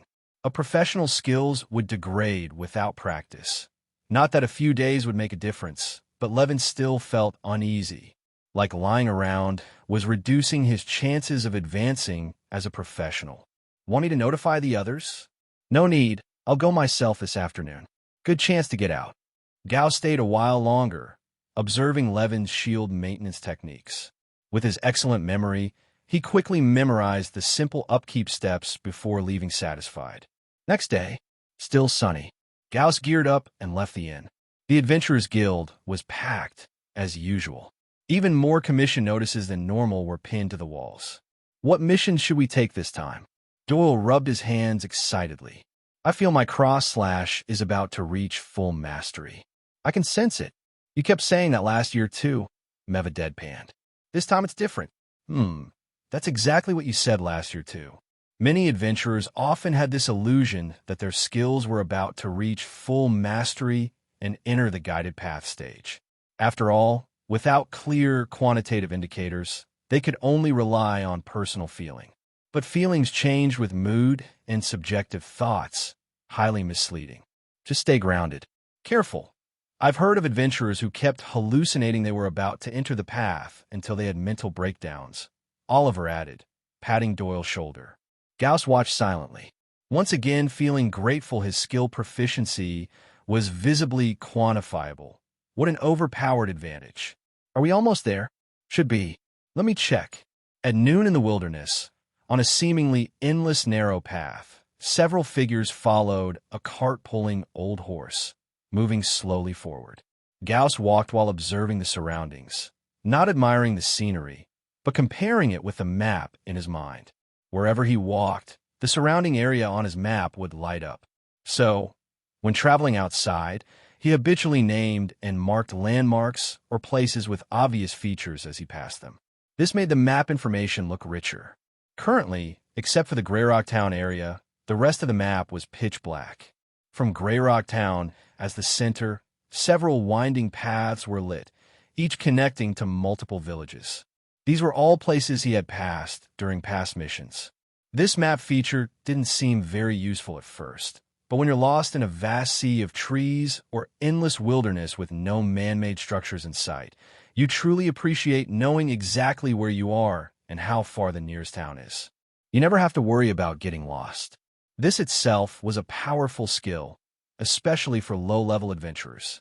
Moreover, when he became a professional with enough strength to explore more complex ruins, secret realms, dungeons, and so on, the map would bring even greater help.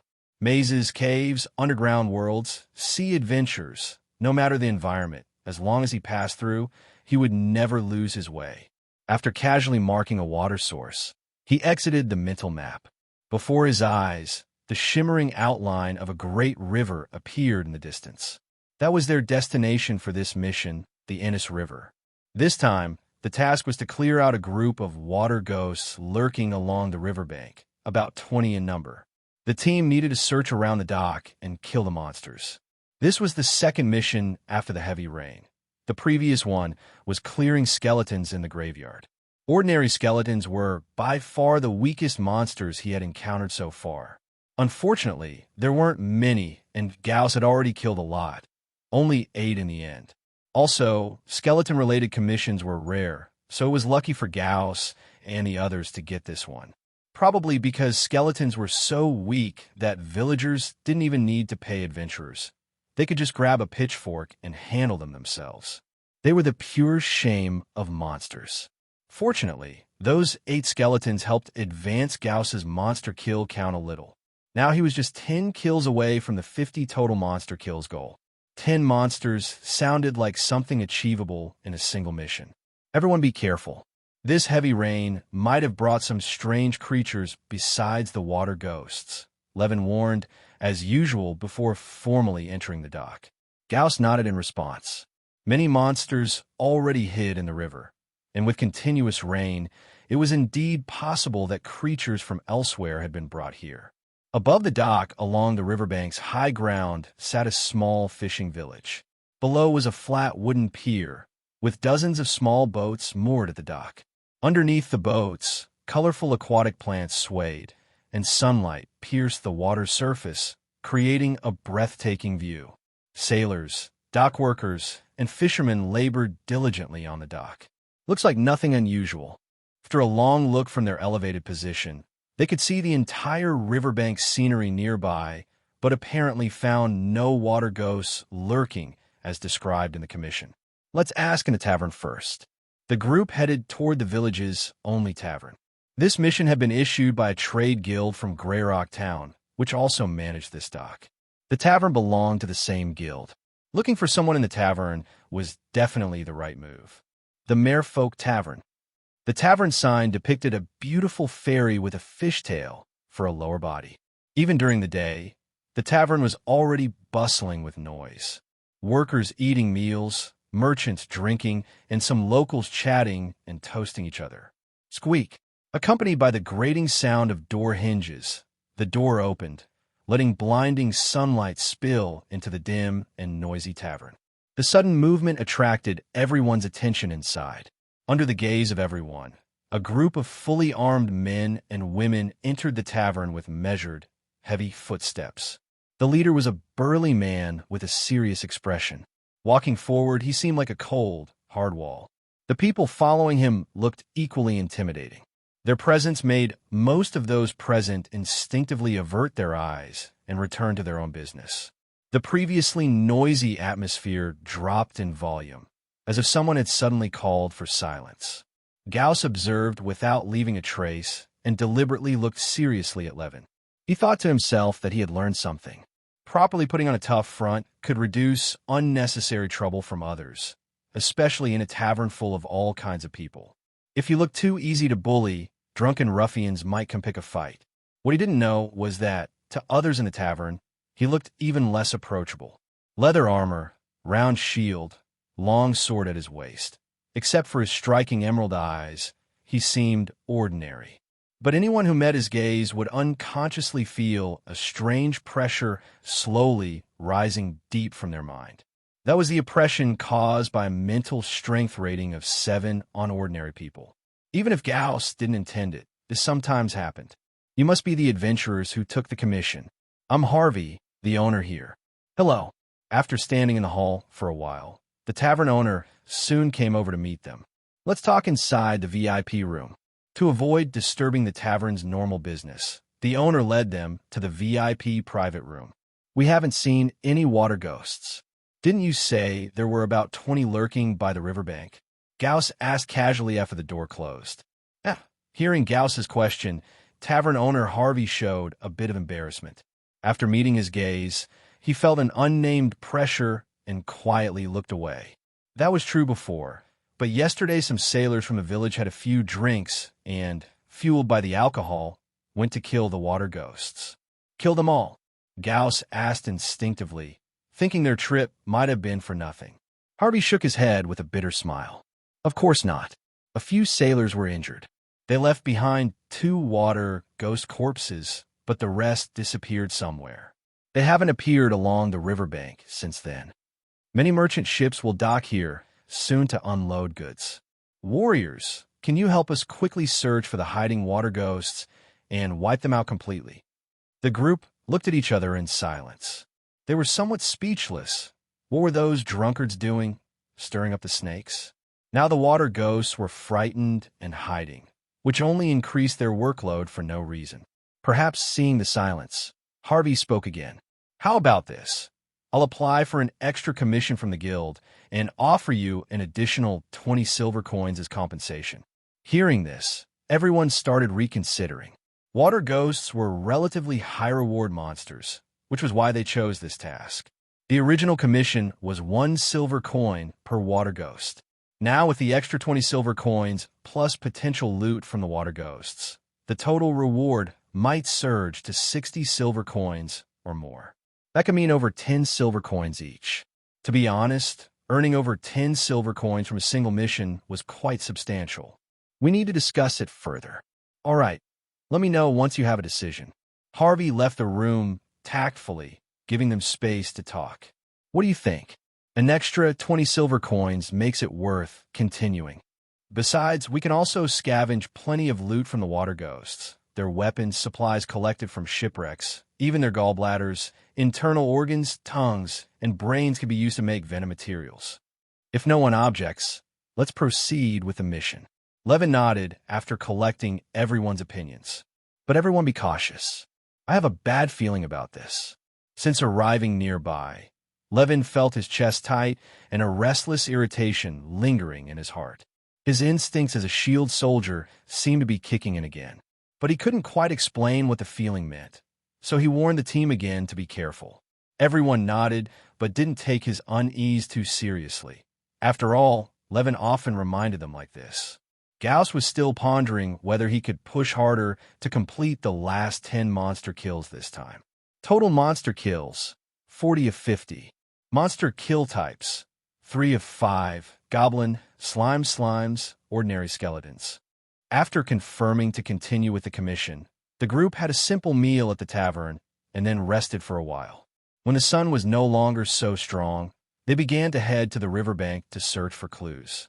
The afternoon sunlight shimmered on the river surface, casting a warm yellow glow. The breeze gently blew along the riverbank, causing the multicolored aquatic plants to sway. The group just arrived at the riverbank, admired the breathtaking scenery in silence for a long time, almost forgetting the mission that brought them here. This must be the battle site the tavern owner mentioned, right? Gauss bent down and noticed some dried, dark brown bloodstains remaining on the stones of the river beach, waving to the others. According to that stout tavern owner, Harvey, the sailors had fought with the water ghost here. It should be here. Levin and the others moved closer. There's the smell of human blood mixed with a disgusting fishy stench. Meva leaned in and sniffed. Her eyes twitched briefly before she resumed her usual expressionless face. However, Gauss caught that fleeting change in her expression and couldn't help but smile inside. He had recently learned that Meva, the rogue apprentice, had the skill called awareness. This skill allows her to detect hidden enemies, clues, traps, and other subtle traces through sight, hearing, or other senses. Especially since she possesses some elf bloodline, her senses are naturally sharper, making her awareness skill more effective than other rogue apprentices. If anyone besides Gauss and the team was most likely to advance their profession the fastest, it was probably Meva. Of course, awareness not only helps the team find clues, but also amplifies sensory stimuli, which is why Meva instinctively frowned. The fishy smell obviously came from their target, the water ghost. Gauss recalled the information stored in his mind about the water ghost. Water ghosts are relatively common monsters in this world. Their overall appearance is a gaunt humanoid form with deep eye sockets, slender limbs, and protruding joints. They often stoop while moving. Their skin is gray-green and covered with a layer of sticky, rotting slime. Because of their human-like appearance, folklore says they're the spirits of drowned humans. They mainly inhabit areas around rivers, lakes, and swamps, relying on aquatic environments to hunt. They are not picky eaters, consuming whatever is available, including animal carcasses, human garbage, silt, rotten leaves, and fruit pulp. Sometimes they attack humans near water, such as fishermen, washerwomen, and anglers. They mimic human voices to lure targets, then drag victims into the water to drown them before ripping open their bodies to feast.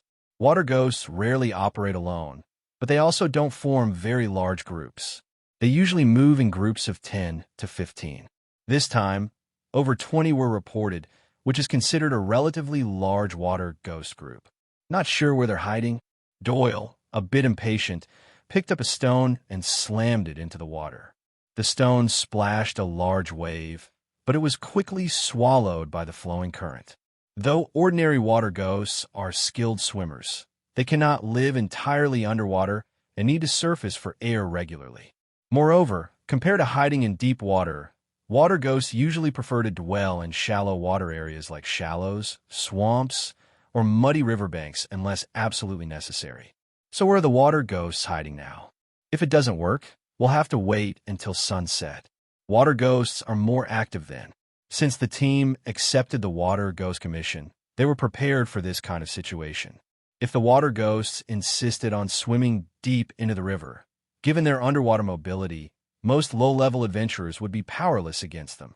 Fortunately, their intelligence is not very high, so they can often be lured out of hiding by other means.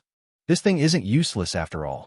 Levin took out 2 rotten gray rabbit corpses that emitted a foul stench. We'll set the bait later. Having found no other clues for the moment, the group feared alerting the water ghosts and chose to leave first. A few hours passed in an instant. Upon returning, the group carefully set traps and hid cautiously. They had prepared bait traps and other setups on another section of the riverbank. The 2 gray rabbit corpses, long infested with maggots and treated with a scent catalyst, emitted an extremely strong stench.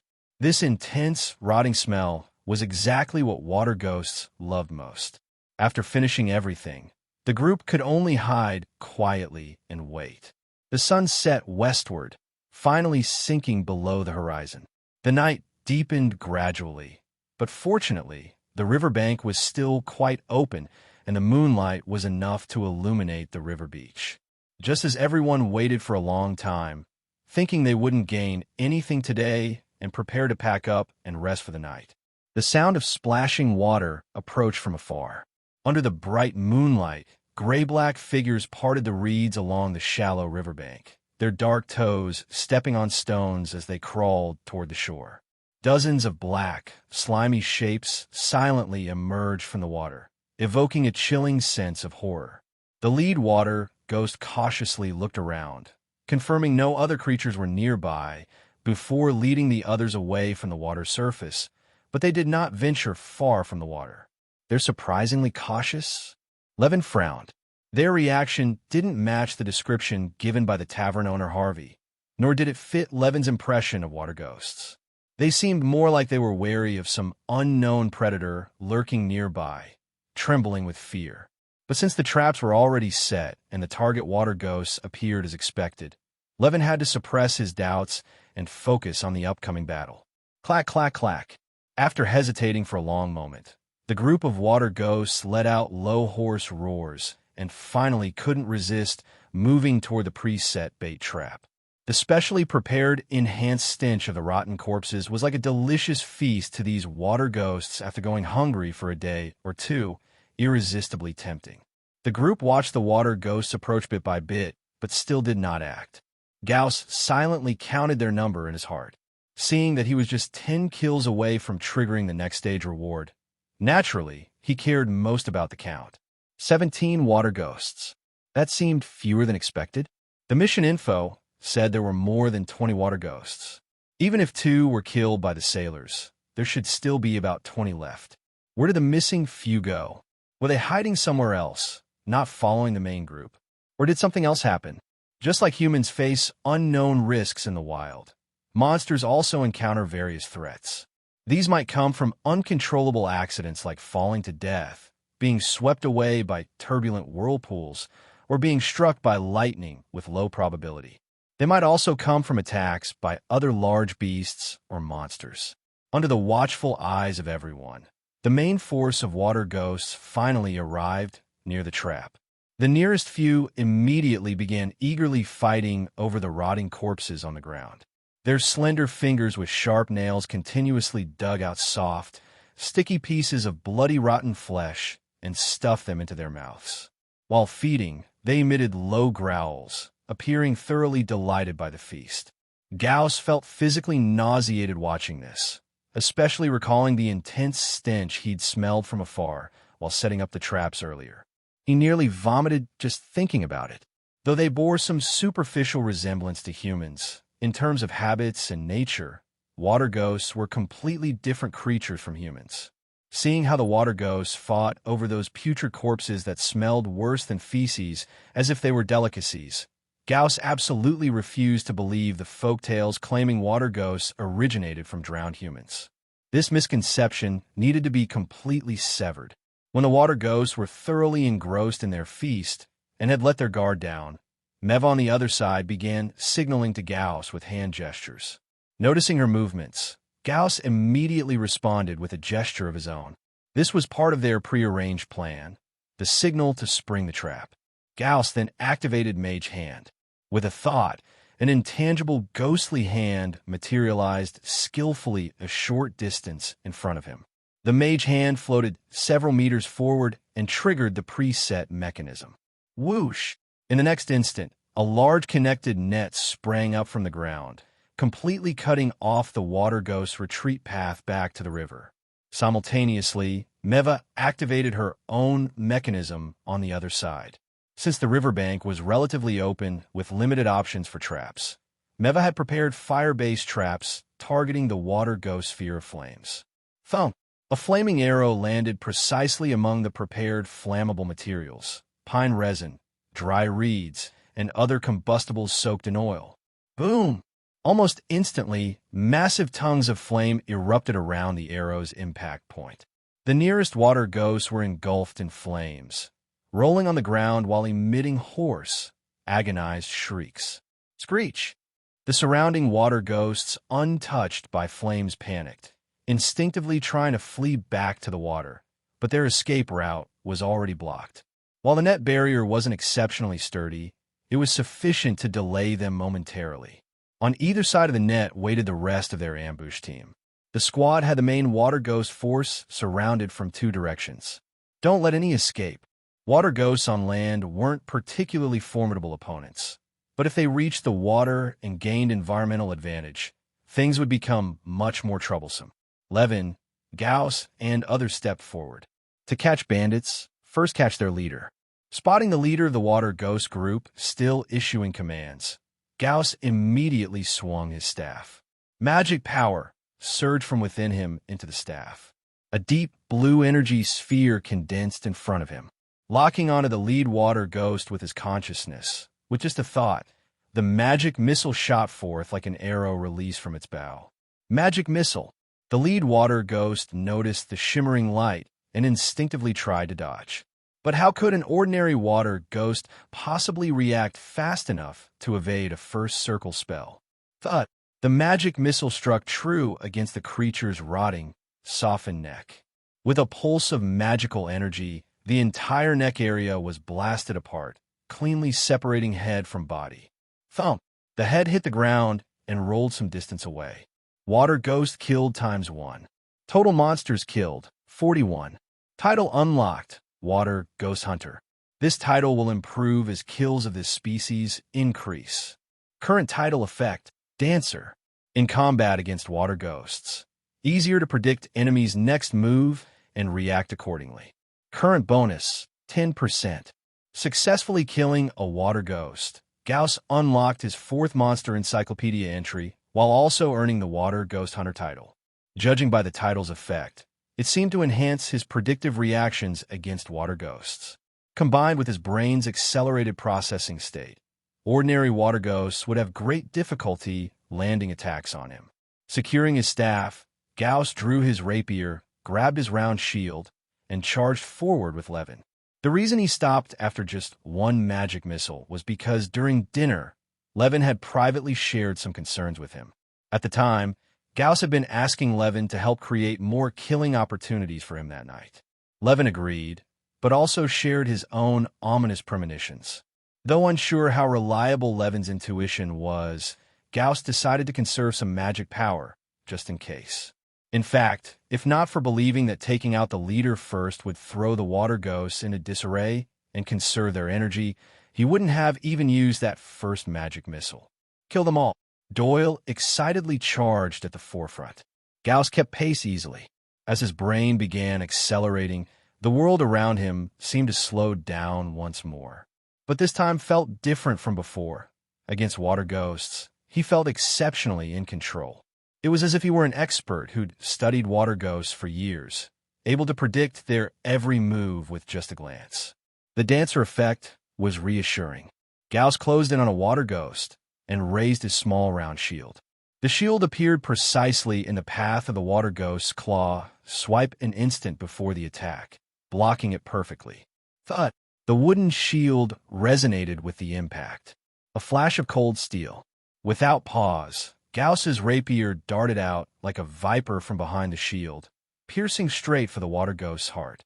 The grayish-green, slimy skin parted like a popped balloon at the sword's touch, followed by the soft, unresisting muscle tissue inside being completely impaled.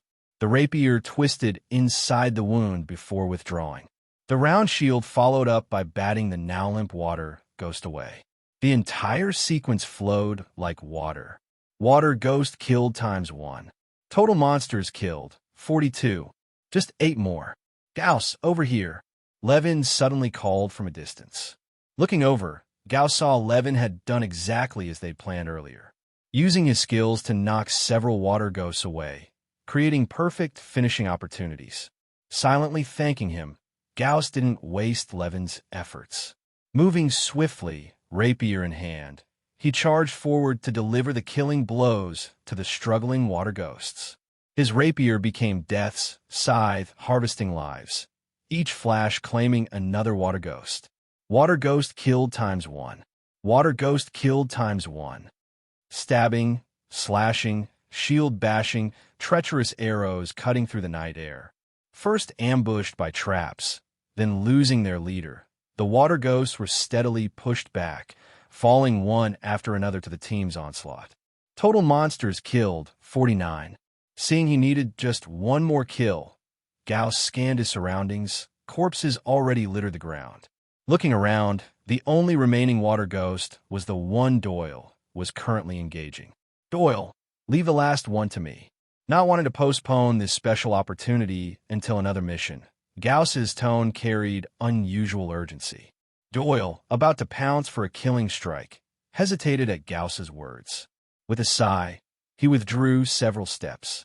Without turning around, keeping his eyes on the water ghost, Doyle waved his hand, signaling he'd yield the opponent. What could he do? After all, Gauss was now the team's top dog. The situation dictated the hierarchy, and even the proud Doyle had to concede. Thanks to Doyle's courtesy, Gauss took several quick steps forward. A cold gleam flashed. The rapier in his hand precisely stabbed through the chest of the already exhausted water ghost. The slimy skin of the water ghost was ripped open with a large gash, and its foul-smelling blood continuously oozed out. Gauss decisively withdrew his sword and stepped back. As the last water ghost fell by Gauss's hand, the words he had long awaited finally appeared again. Water ghost kill, *1. Total monster kills, 50. Reward obtained. Level 1 professional skill spell, Mage Armor. Reward obtained, Agility +1. Current agility, 6. Next stage, total monster kills reach 100. After the pleasing notification, Gauss trembled all over. In the blink of an eye, goosebumps rose on his skin. An invisible force seemed to flow through every nerve in his body. Subtle electric currents surged within, giving him an indescribably strange sensation. In just a few blinks, that magical power transformed his body. At the next moment, his will was also imprinted with an additional spell. What's wrong? Doyle saw him standing there dumbfounded after killing the last water ghost and asked, confused. And no, nothing. Just let me catch my breath first. Gauss exhaled deeply and shook his head. Actually, he felt his body was in better condition than ever. First, the agility boost. Although it was only 1 point, unlike Constitution, agility's effect was more intuitive. After increasing from 5 to 6, he felt his overall coordination and bodily flexibility had become noticeably sharper. Using his previous life's example, it was like playing a game with a fluctuating 100 to 200 milliseconds network delay, suddenly stabilizing to a steady 30 to 40 milliseconds delay. The two experiences were completely different. Of course, whether this comparison was appropriate was another matter. Since he had just finished the upgrade and his body condition had drastically changed, some psychological effects might be exaggerated or distorted. But overall, his control over his body had improved significantly. Moreover, this time he was rewarded with a new spell. A level 1 spell, Mage Armor. Gauss sensed the new spell imprinted in his will and quickly understood its effect.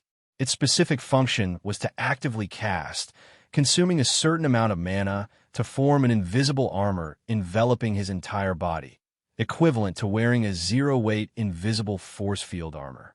This mage armor would not affect his movement speed or agility, but could absorb damage for him when attacked. Feeling the effect of mage armor, Gauss's heart couldn't help but pound wildly. A very good spell. He admitted that right now, he might be a little fickle. Just like how, after acquiring Magic Missile, the more destructive missiles had replaced Mage Hand's position. At this moment, he suddenly felt that the originally perfect Magic Missile was no longer as appealing. Mage Armor, in his current mind, had risen to a level even more important than Magic Missile. He even began to debate whether to replace his core skill with this newly acquired spell. His intuition told him that practicing Mage Armor would probably be faster than Magic Missile. As an apprentice caster who was perhaps not so fragile, but definitely not tanky, his biggest worry was always being attacked himself. No matter how strong his destructive power was, as long as he was still a mortal body, a stray arrow could end his life. And battlefield environments were often complex and ever-changing. Even with Gauss's brain acceleration ability, he couldn't guarantee 100% avoidance of attacks from other creatures. That was why he had insisted on teaming up with others lately. They could help share the enemy's firepower, allowing him to focus less intensely. But now, with Mage Armor mastered, as long as he activated this spell during battle, and the enemy's attacks didn't exceed the armor's damage absorption limit, he could be immune to some unexpected injuries. This would greatly increase his fault tolerance in combat. Of course, Gauss soon realized more information about Mage Armor in his mind. He still needed to be cautious and not get overconfident. Mage Armor was not a life-saving talisman. Once the damage it absorbed within a short period exceeded its limit, the armor would break. Moreover, it could not withstand all types of attacks, at least not yet. Also, limited by his current apprentice stage, this spell's effect might not be as powerful as when used by a true professional. Further testing was needed for specific situations. But despite these issues, it was still a spell very suitable for him. Gauss gathered his thoughts, accepted the changes to his body, and refocused on reality. His earlier contemplation hadn't taken long. After the battle ended, the others were busy regaining their strength. Daphne began checking the other team members, especially the 3 in the front line, focusing on limbs, waist, abdomen, and other vulnerable areas. After confirming no wounds remained, she breathed a sigh of relief. Although water ghosts were not strong fighters, they carried many bacteria. Some tiny, unnoticed wounds, even without pain, could be more troublesome than obvious injuries because if ignored, they might develop into diseases or even cause death later. Meanwhile, the ranged supporters Meva and Oliver put on gloves and began harvesting the spoils as usual. Besides submitting the water ghost's left ears as proof for the quest, there were also useful materials from the water ghosts themselves to collect. So it was a big job. After Daphne finished checking Gauss, he went to help handle the post-battle results. Levin looked at his companions and breathed easier. The bad premonition in his mind seemed to have been just a false alarm. The water ghost kills had gone very smoothly. After a short rest, he also joined the others to handle the aftermath. Overall, the water ghost collection work was both painful and joyful. The water ghosts smelled terrible, and dealing with their corpses wasn't pleasant, but considering every material was linked to silver coins, everyone found it worth the trouble. There's only one kind of suffering in the world, poverty. While everyone was busily working, Gauss suddenly felt his eyelids twitch uncontrollably. At first, he didn't pay attention, thinking his numbed sense of smell was acting up again, and the gray-green water ghost limbs nearby were stinking up his body.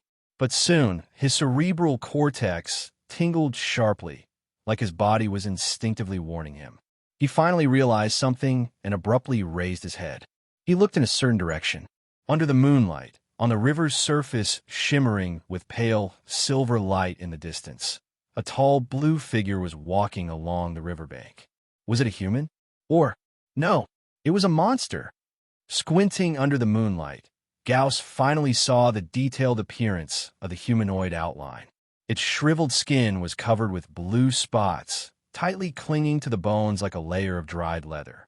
Parts of its skin surface were covered with dense scales. Most striking was its canine-like face. In its sunken eye sockets were a pair of crimson eyes burning like hot coals. Its snout protruded, filled with numerous sharp predator-like fangs. A huge, thick, snake-like tongue flicked constantly in the air. At the ends of its forelimbs were blade-sharp claws.